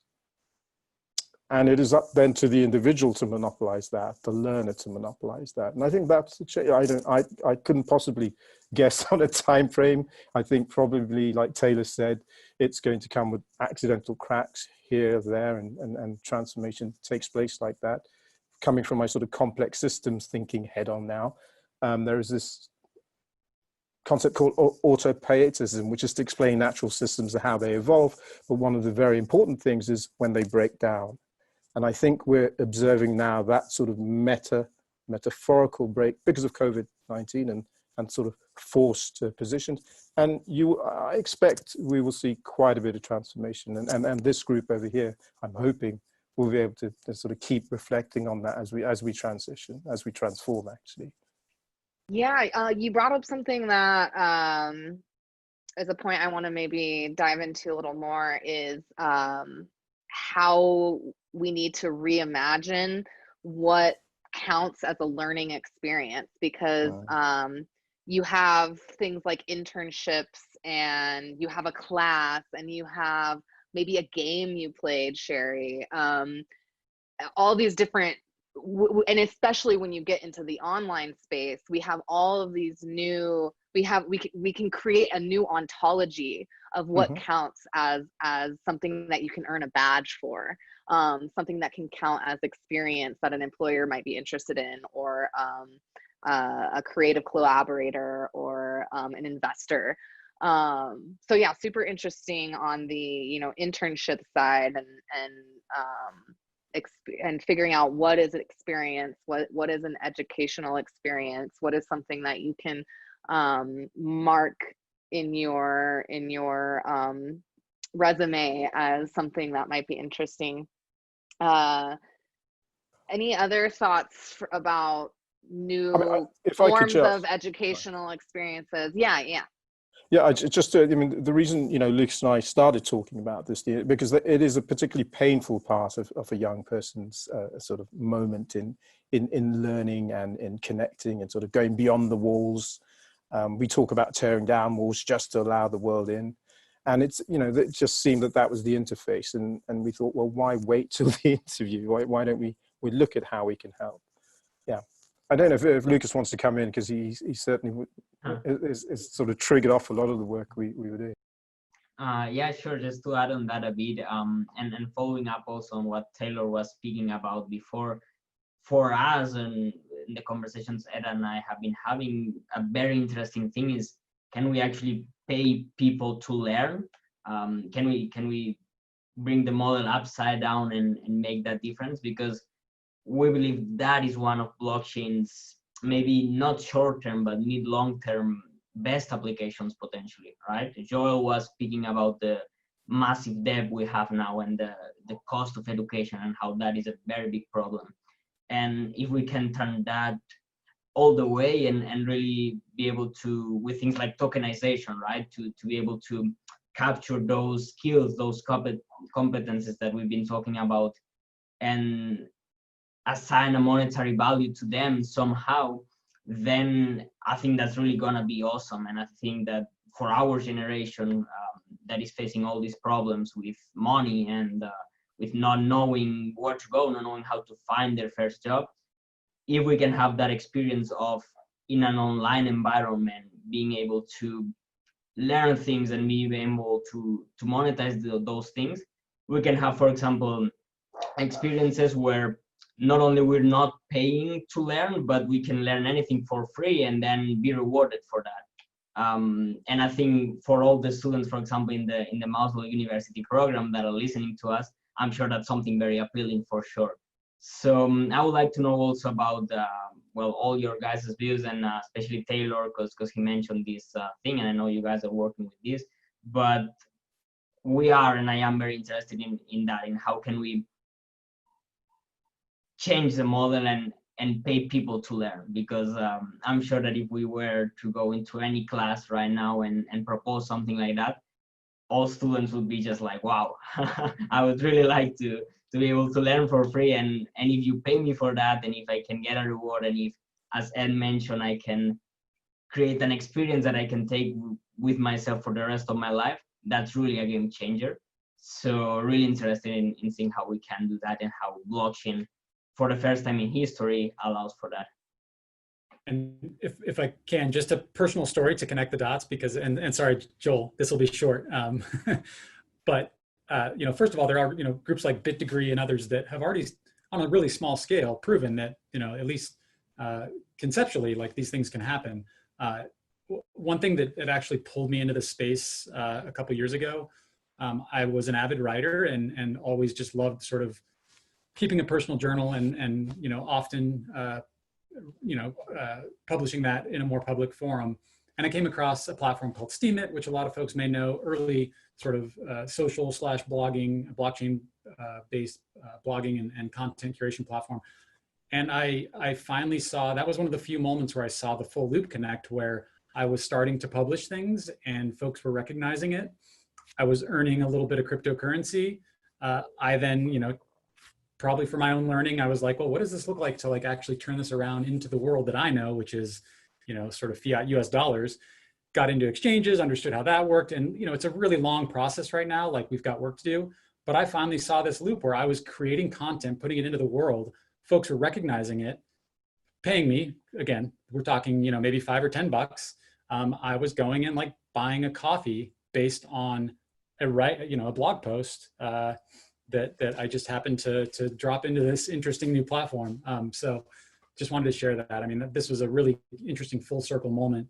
And that's really what catalyzed me to be like, I got to go into this full steam ahead, because there is something interesting happening here. And just to add kind of a little bit to the conversation that Lucas and Ted have talked about, where the end goal is to get paid to learn, right? I think the first stepping stone, or the first step that I've seen that's going in that direction, are ISAs, the income share agreements, where first a student will go and take on debt to then be able to pay for the education. Now you have companies, right, like MentorWorks, Stride Funding, that are coming in and say, actually, look, hey, this education you're getting is valuable. You're going to be able to make a certain amount of income. We want to give you a value on that. And then if you actually are making that income, great, you give us a certain percent for 5 years and then we're done. But if you don't make that income, don't pay us back. You know, clearly whoever educated you failed and we weren't able to see that properly. So you shouldn't be responsible for paying back debt. Now, that's like the first stepping stone, right? It's kind of now that we're able to track sort of potential income or value from certain actions, then we can start unbundling even more and more to get to the state of the world that I think Lucas and Taylor, you've been describing. So pretty exciting stuff. Yeah, it's been interesting to see, you know, I hear pitches all day to we're a VC as well. So have definitely seen some projects in the blockchain space working on, you know, income ISAs. Sorry, I don't know the term. But yeah, perfect use case for blockchain. So we're running out of time a bit. I want to make sure that anyone listening can find your guys' projects, can get in touch with you if they need to. So Sherry, where can people find you, and who do you want to contact you? So I'm sure you'll share the link out. I do have, well, I'll give you the link out so you can share with folks, okay? But because I am working on a side project, I'm in the trenches. I'm in ivory tower and I'm still toughing it out because I have some faith that things can turn around. But I have my little small company, and certainly I'm also looking for people who might want to contribute to what we are trying to do, because we are trying to document ideas and trade that. That knowledge can be traded, that knowledge can be exchanged, and also it can grow to something else. So I'm interested in people who might be willing to help us build our project. That's what I would say. Absolutely. You like technical, on the technical side too? Yeah, technical side, ideal contribution is fine. But basically I am the primary designer. I've been designing games. So that would be the type of conversations that I would like to have. Awesome. So anybody interested in that, please find Sherry Jones. You can find her on www.blockchainphilosophers.com. That's the website I made up. How about you, Taylor? Where can people find you? Yeah, I'm all over the sort of social spaces at Take and Design, but certainly can reach directly out, learningeconomy.io, and I'm just Taylor at learningeconomy.io. And yeah, all big thinkers, dreamers, doers, welcome. We'd love to, you know, we're amassing a small army that wants to change the future. So yeah, feel free to reach out. Love to chat. Absolutely. Lucas, where can people find you if they want to get involved with Eagle Check and know more about blockchain and background checks? Sure, yeah. So we have a website called home.eaglecheck.io, but also I'm sure Ashley will be able to share the link of my LinkedIn, for example. My email address is also hilcanton.lucas@gmail.com. And very happy to talk with any student from the university program or just with anyone that wants to talk. And related to what we were talking about with Ed, any startups or students that are also looking for internships or interns and want to explore this possibility to use blockchain to make them better, also happy to chat with any of them.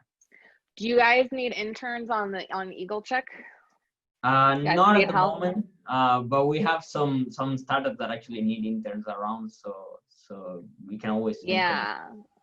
For any students listening, Lucas is a great person, or anyone on his team, to talk to about their experience starting a startup as students and getting in touch with a VC and going through an accelerator. So for any students who are curious about his experience there, that's a good person to reach out to.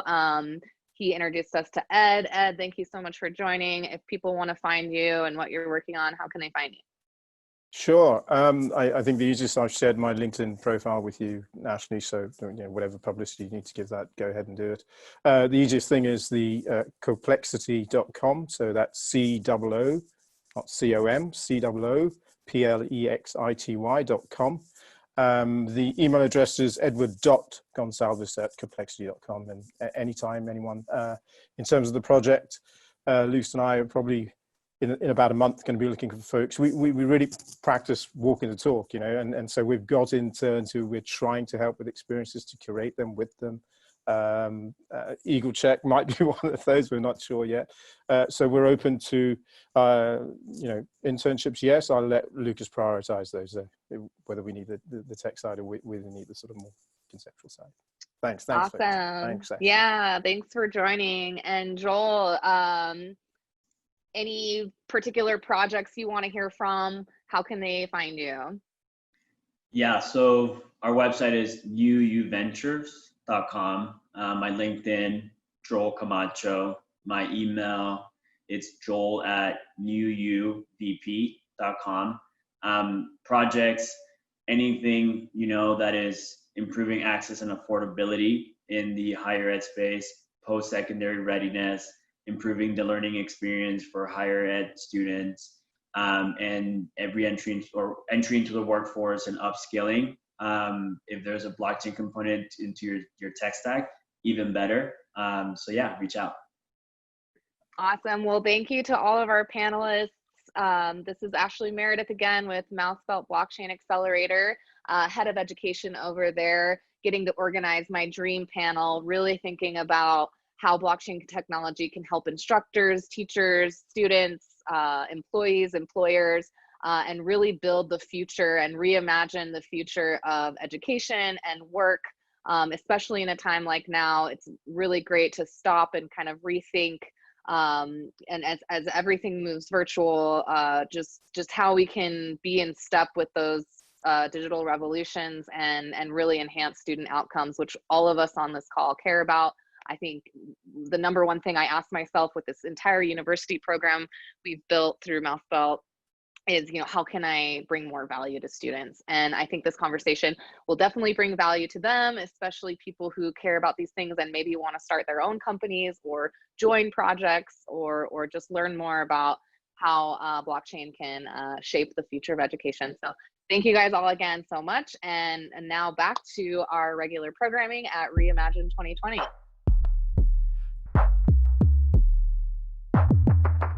Stay tuned to learn more about the state of blockchain education at major universities all around the world.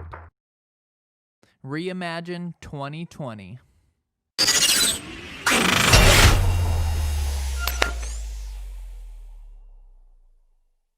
Greetings, fanciful leaders of this world, and wannabe authorities of all stripes. You thought that you could just print infinite money, did you?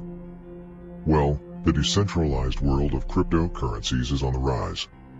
It's only a matter of time before the intricate web of blockchain architecture and distributed governance enables so much financial and existential freedom that your model becomes obsolete. Good luck. Time is running out.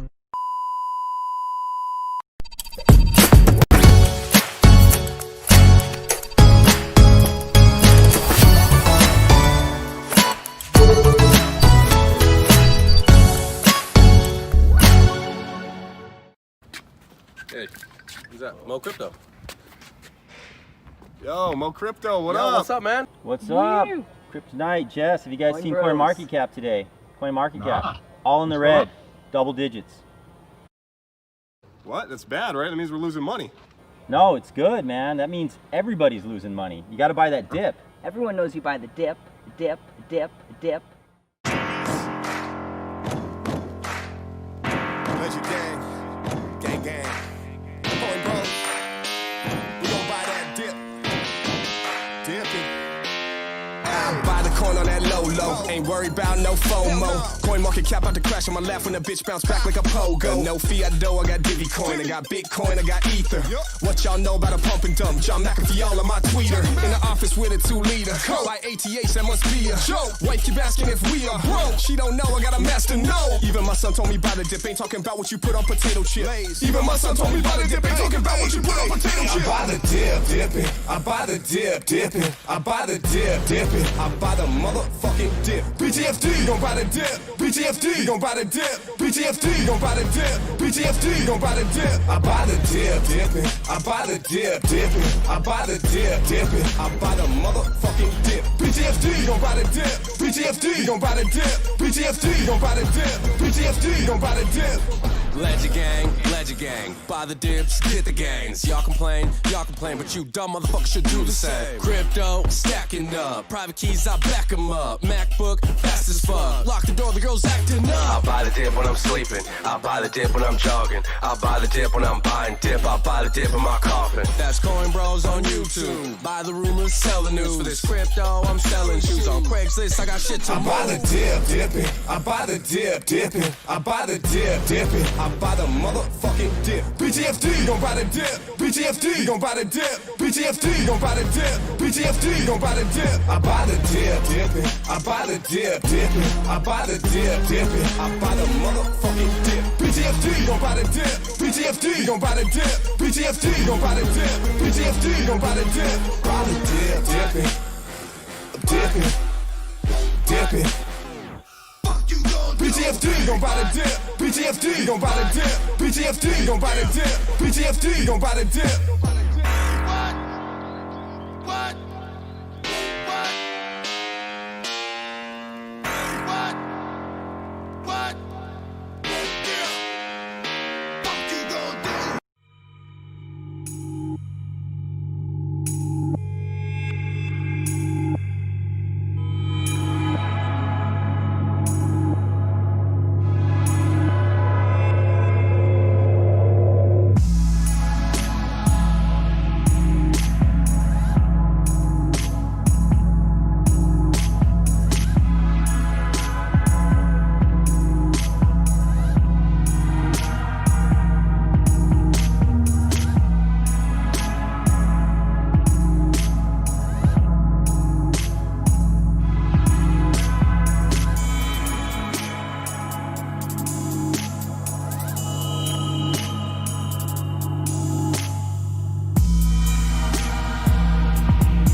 Hey, it's the Crypto Twins. I'm Litecoin Lucy. And I'm Tammy Tezos. Trading can be hard, but we're here to give you some important tips. The Bitcoin halving will always give you 2. How do you think we got here? And now, a lesson from the Crypto Glossary. Gas. A fee used to process a transaction.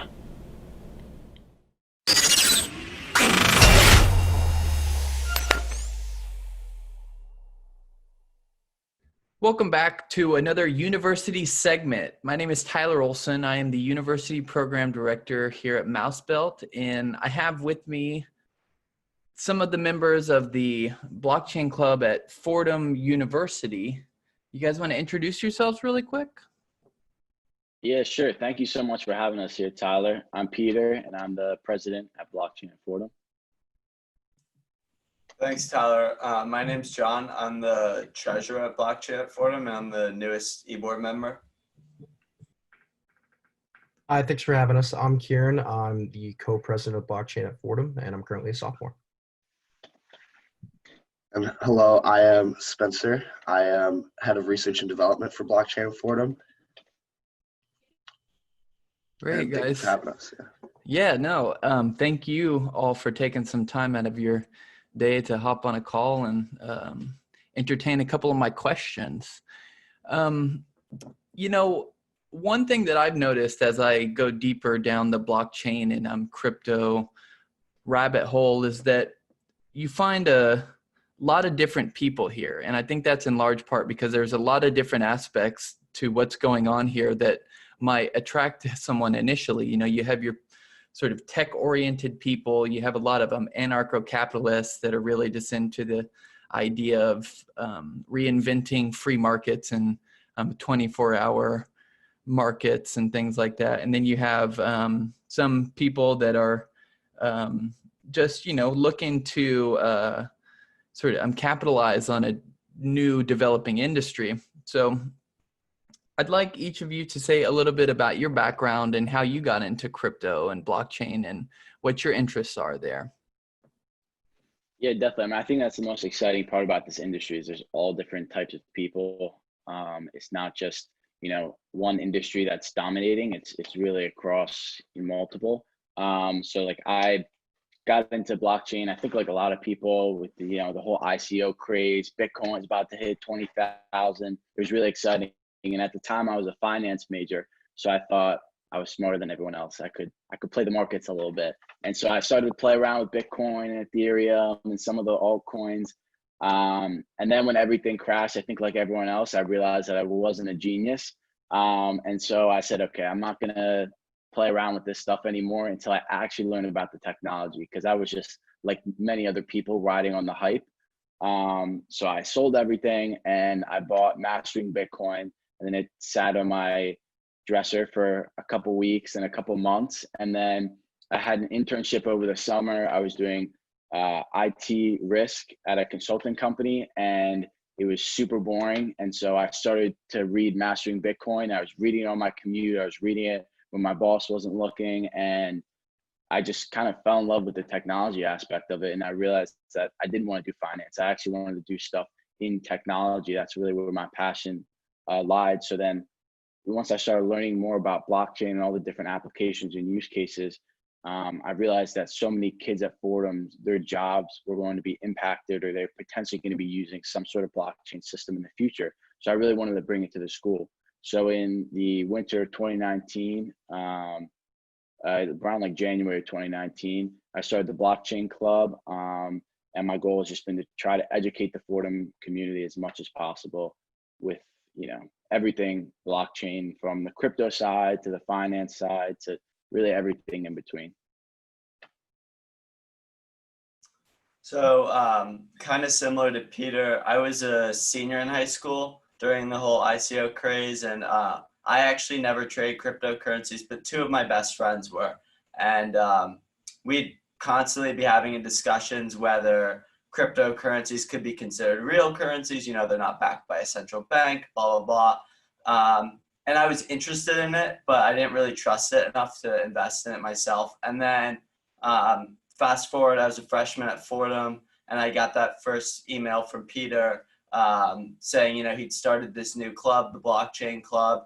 And I'd been interested in the technology side of it, kind of learning about what these cryptocurrencies are based on, so that I could look at it more from an investment perspective. And that's when I joined the Blockchain Club, and I've, you know, been a good member of the club. I've been to all the events and just kept learning a lot. Yeah, so I would say that I kind of got into it coming from my background. I was very interested in financial services. So I was actually in a ton of different business clubs back in high school, and I was doing one of the mock like stock market simulators, and it was all the craze that year, and everybody was kind of freaking out, talking about it. And that's kind of what piqued my interest. But then I learned that it was so much more. When I went off to school, I decided I did like financial services, so I was going to major in finance and concentrate in information systems, financial technology. And as John had also said, Peter had sent out an email, and I remember the first club meeting, I went up to him and I was like, how can I get involved and how can I learn more? And now it's been a wonderful experience. We're now partnered up with Mousebelt, which is a great learning experience to kind of get my foot in the door. And I know that there's so much more that we can do and learn about. So that's what's interesting to me, because every day it's something new. So with my background and how I got involved with the club, so I actually when I first joined the club, really had no knowledge of what blockchain was. I knew about what cryptocurrency was, but I didn't know about, the technology that ran it. And I always had a very strong interest and background in technology ever since I was younger. I would always practice, HTML, any types of software programs, video editing, that type of stuff. So I did have a big passion for technology growing up. And then when Kieran came back from his first blockchain meeting, he was my roommate at the time, and he told me, "Hey Spence, like I went to a super cool club, blockchain." And I was like, "Blockchain? Like what's blockchain?" So he like kind of explained it to me, knowing about my interest in tech. And ever since then, just the concepts, the technology, the applications of it, all just struck me, caught my attention. And ever since then, I've been eager and excited learning about it, engaging in it, taking the mouse belt lessons and courses, and now I'm a big part of the blockchain club. Great. And, I know being in the Bronx, y'all are so close to Wall Street. So y'all are in a lot of ways next door to one of the financial meccas of the world. So I could imagine that there is in the broader region a large community of people that are at least interested in dabbling in this, whether good, bad, or indifferent. But I wonder what it looks like at Fordham University on the campus. Is there a lot of student interest that you find? Are y'all doing anything to incentivize non-members to come and learn about all of this stuff? Yeah, so I'll just quickly speak because I want to have, Kieran, Spencer, and John to kind of talk more about, because they've been this past semester, like boots on the ground, really trying to teach kids about this stuff. But just when I first started the blockchain club, most kids came up to me and was like, we're trying to not, challenge my knowledge of cryptocurrencies and all this different stuff. And I was just trying to like de-escalate the situation, say, listen, blockchain is more than just trading cryptocurrencies and all this stuff. So, I think the sentiment at the school, maybe it's changed a little bit. And some of the administrators are a little more, willing to talk about blockchain. But I think, at least at our school, it does have quite the stigma with, Bitcoin and cryptocurrencies. And that scares a lot of the people that would potentially help fund our club or, help bring speakers and alumni into it. So, even when I started the club, I was joking with the guys the other day, saying how they made me, promise that I wasn't going to use any of the funds to start trading cryptocurrencies. And I was like, listen, I'm just trying to teach kids about blockchain. I'm not trying to like make any personal, gain from the money that you fund us. We just want t-shirts. Like, it's not that big of a deal. So yeah, like our school, I think they're coming around to it. And, there's been a lot of great organizations like Mousebelt and, Coinbase put out a report of all the different universities that have, been doing things with blockchain technology. And I think seeing a lot of those, like Cornell, Penn, a lot of the UC schools being big in blockchain has kind of lit the fire at Fordham of saying like, all right, maybe this is something we should look into. And, there's already a club, so there must be some, sort of interest going on. So if the rest of you guys just want to talk about like the stuff we've, how you guys have felt about how blockchain is at Fordham. So I definitely agree and say that we're, a finance heavy school. So a lot of the interest, I think, tends to come from people who are interested in trading cryptos and want to learn more about the technology. But there's, as you said earlier, Tyler, we're right next to the heart of New York City, and we have a lot of opportunities to kind of get into the city and learn more. This past semester, actually it was in the fall, me and one other member were able to attend the Tezos Global Summit in Manhattan. And that was a really awesome learning experience where I got to learn more about using blockchain for digitization of physical assets, which was like super interesting to me and something I'd never learned about before. So there's just a ton of new learning experiences that we can have based on our location. Yeah, just adding to that, Fordham actually does have a lot of traction because we are a business school. I remember I did in front of our entire freshman class, I did a big speech and kind of like pitch the club kind of thing. And we actually got a big turnout after that because we just started off integrating the mouse belt platform for our business with blockchain focus group. So with that, the idea is because we have a ton of finance business students and we're so close to Wall Street and everything else, we'll kind of take that interest and bridge the gap between the heavy business students who are more traditional accounting and finance routes and to understand the impacts of technology and to kind of integrate the more computer science people as well. So that's the kind of platform that we've been running, and we've actually gotten a huge turnout with that. And it's been very interesting to kind of see the progression and just how many people actually show up. It's really interesting. And Peter, John, and Karen touched upon all that really well.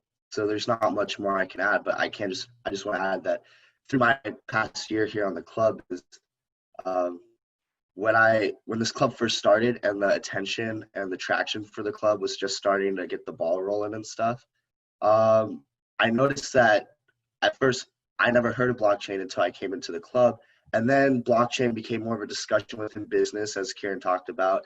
And even just within my core business classes, like students who weren't involved in the club or weren't even involved in comp sci began just having discussions in class about, blockchain applications or how, they can cut down operation variables with,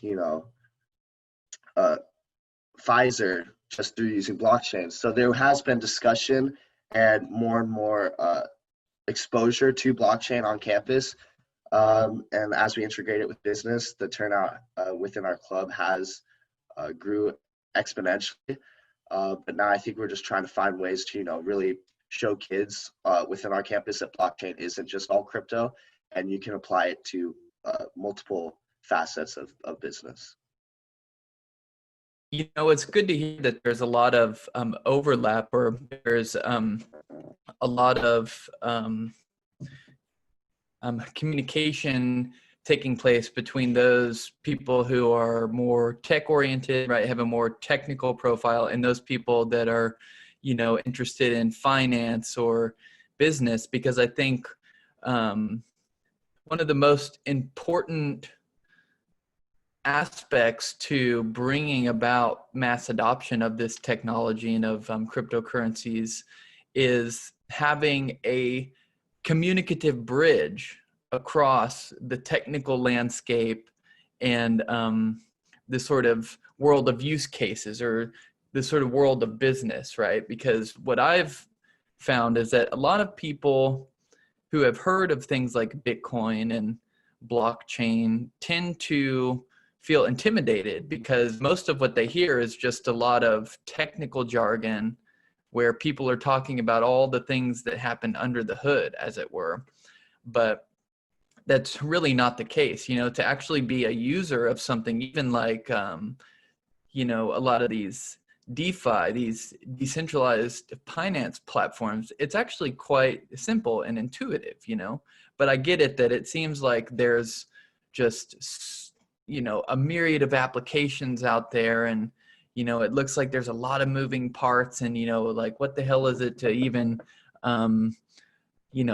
take out a collateralized debt position, like, where do I find this, right? What website do I go, And, a large part of that is true, that there is, a little bit of a learning curve, and, there's a lot of being in the know that goes into actually being aware of where you can find these things. But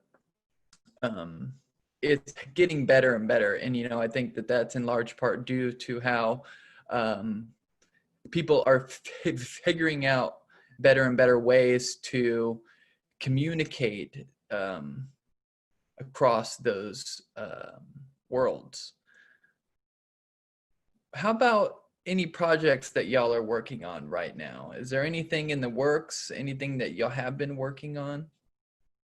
Yeah, so I think what you had said previously is perfect. That a lot of people get overwhelmed by the technical aspect of blockchain and Bitcoin and really a lot of aspects of the industry. And, you know, when I started out the club in 2019, I thought that, you know, I was going to do one day on Bitcoin, one day on Ethereum, one day on this.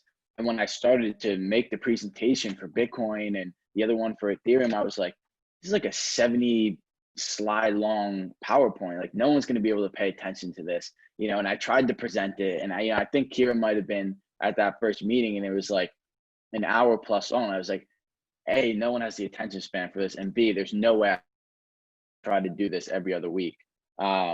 So yeah, I think you know, with the help of the Spell course, you know, Kieran talk more, they've been leading it. It's really helped us break down, you know, the different aspects that kids care most about. Because at the end of the day, as long as you have some sort of idea of what the technology is, you know, how it's running, and a little bit of how it works, you don't have to know the math. You know, I don't know elliptical curve, you know, multiplication, anything like that.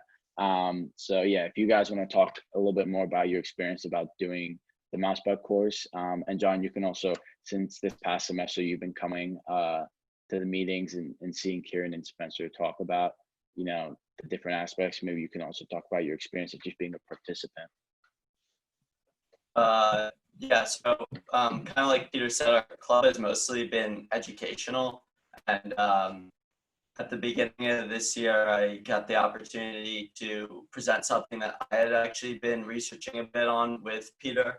Like I said, I'm interested in the use cases, bridging the gap between like finance, accounting, and the blockchain technology. And I was able to present to our club about zero knowledge proofs and how different big accounting firms are using zero knowledge proofs into their new projects to create, you know, complete transparency or and whatnot. And that was like an interesting experience on the teaching side, because I think that's a lot more of what we do now with the Mousebug courses. Yeah, just kind of adding to that, because me and Spencer did kind of coordinate the curriculum together. A lot of what we do focus on, as I had mentioned earlier, because many of our students are business students, are those kinds of the applications for careers. So we kind of introduce them to a lot of different things through the course, like how does blockchain get integrated during like advisory? Like what, for example, like what is technology advisory? Like financial transformations, things in that nature that we can kind of, a lot of like your traditional finance students may think that stuff is very interesting, but they just don't really get to hear about that in their normal intro to finance class. So we kind of go about it like that, and just kind of giving people the fundamental understanding of what the technology is and how they can use it in their careers and how their industries are being shaped. That stuff, you can tell everybody's really interested in kind of seeing how, oh wow, this really cool new thing, how's it going to disrupt what has been happening for over 100 years? So that's kind of the great thing about blockchain in general. And I'm sure Spencer can want to talk a bit more about what we do in the kind of decks that we run, but that's kind of the interest of our group. Yes, so with what Kieran and I were doing with the club, every week him and I would put together a slide deck of whatever it is we thought was interesting or applicable to the club based off what we learned through the Mousebug course. So Kieran and I were simultaneously taking the online Mousebug course together.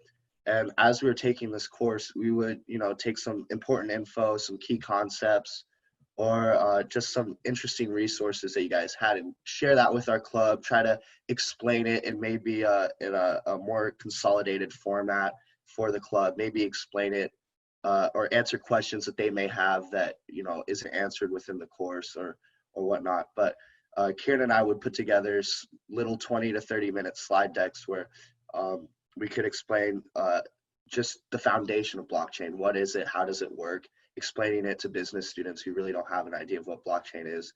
Then how to implement blockchain using, say, your business strategy, you know, the building blocks you need in order to start implementing blockchain, see where it can help you, or even see where it can help you and try to avoid that, or hurt you and try to avoid that. So Kieran and I went into a bunch of different aspects of blockchain within business, and that's kind of the course that we were trying to lead, is trying to connect the two, until that, sadly got cut short through, the coronavirus pandemic. But that's what him and I, that's a project we were working on and had going with the club. Awesome. Thank you for sharing some of that with us, guys. We're starting to run out of time here, so I want to leave you with one final question. It's been a really interesting year so far. We're not even halfway through 2020, and a lot has happened. How do you see the future unfolding from this point onward? How do you want to reimagine 2020? Well, just definitely join the club. I think it's going to be something that hopefully the school starts talking more about. I mean, I've been making a push to try to have them, have an actual class on blockchain, because I think it would definitely be needed. But, I just think being in New York, we're able to take, we're able to use all the opportunities of the events and offices that are based there. So, hopefully, a lot of these companies keep up their online webinars, and I think that'll be able to have a lot of students in our clubs have access to these people that are actually building blockchain applications, and kind of break down that barrier of, I don't know anything about blockchain, I can't get involved in it. Because, John, Kieran, and Spencer are all perfect examples of kids that came into the club that really didn't know much. And now, they're running the club next year, and I have complete faith in them that they're gonna, they're gonna absolutely kill it. So that's how I reimagine 2020. I think 2020 is going to be a learning experience for all of us, if the first half of 2020 has shown us anything. But we all have a lot more time on our hands now. And so I'm hoping that, our club will keep meeting. I know we will keep meeting in, Zoom style formats like this, and just to keep learning throughout the rest of the year. Even though we're not there physically, there are tons of webinars and stuff online, like Peter was saying, tons of opportunities just to keep learning. Yeah, I would say just in light of everything that's happening around the world in the current moment, blockchain is just one kind of example where technology is impacting everything that we're doing. Like, we're doing this in a Zoom format, for example. Like, just kind of the reinvigoration and emphasis on kind of how technology plays into things that you may not even realize, and kind of learn about, and just kind of get the interest where I go, okay, like, how does this play in my daily life? How will this change my career? Like, what can I do to get more involved and be more like, get more digital acumen? So things like that, that's how we would go about reimagining 2020. I reimagine 2020, hopefully, in the most positive light, with us returning to school in the fall. But even if that isn't the case, whether we return to school or not, I reimagine 2020 with this club coming together, us expanding within our within the school. I plan on also within this 2020, continuing the courses that we started within the club, really educating the kids in here who may not know about blockchain as well, and make sure that once they're more engaged and we got that founding block of, that blockchain club, we can go out into the city, really take advantage of the resources we have in New York City, go out to some conventions, some seminars, some talks about blockchain, and that's how I reimagine 2020. Well, there you have it, folks. Education is on the rise at Fordham. Blockchain at Fordham. Peter, John, Kieran, Spencer, thank you guys again for taking some time to hop on this call, man.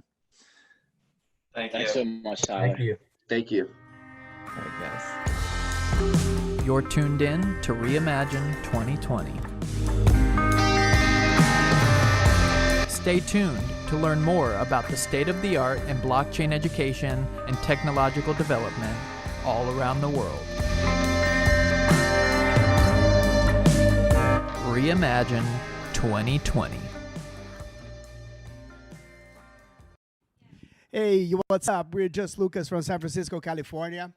We're hosting a special DJ set for Reimagine 2020. We have our first guest, Paul Hemming, and later on, you guys are going to have Nikki ML from Lux Entertainment. Enjoy the show.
Smoking this, drinking that, hitting it hoes.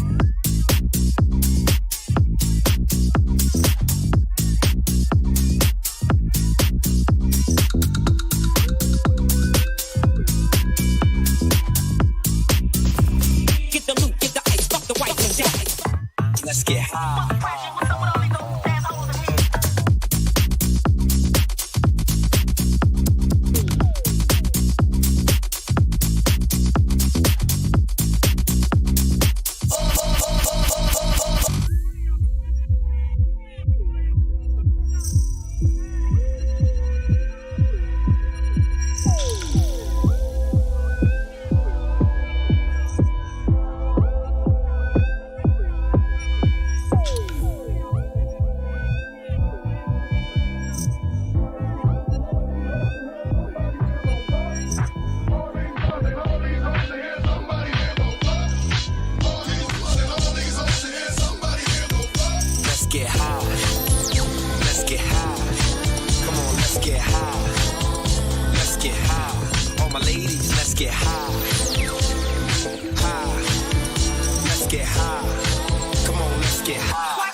Smoking this, drinking that, hitting it hoes.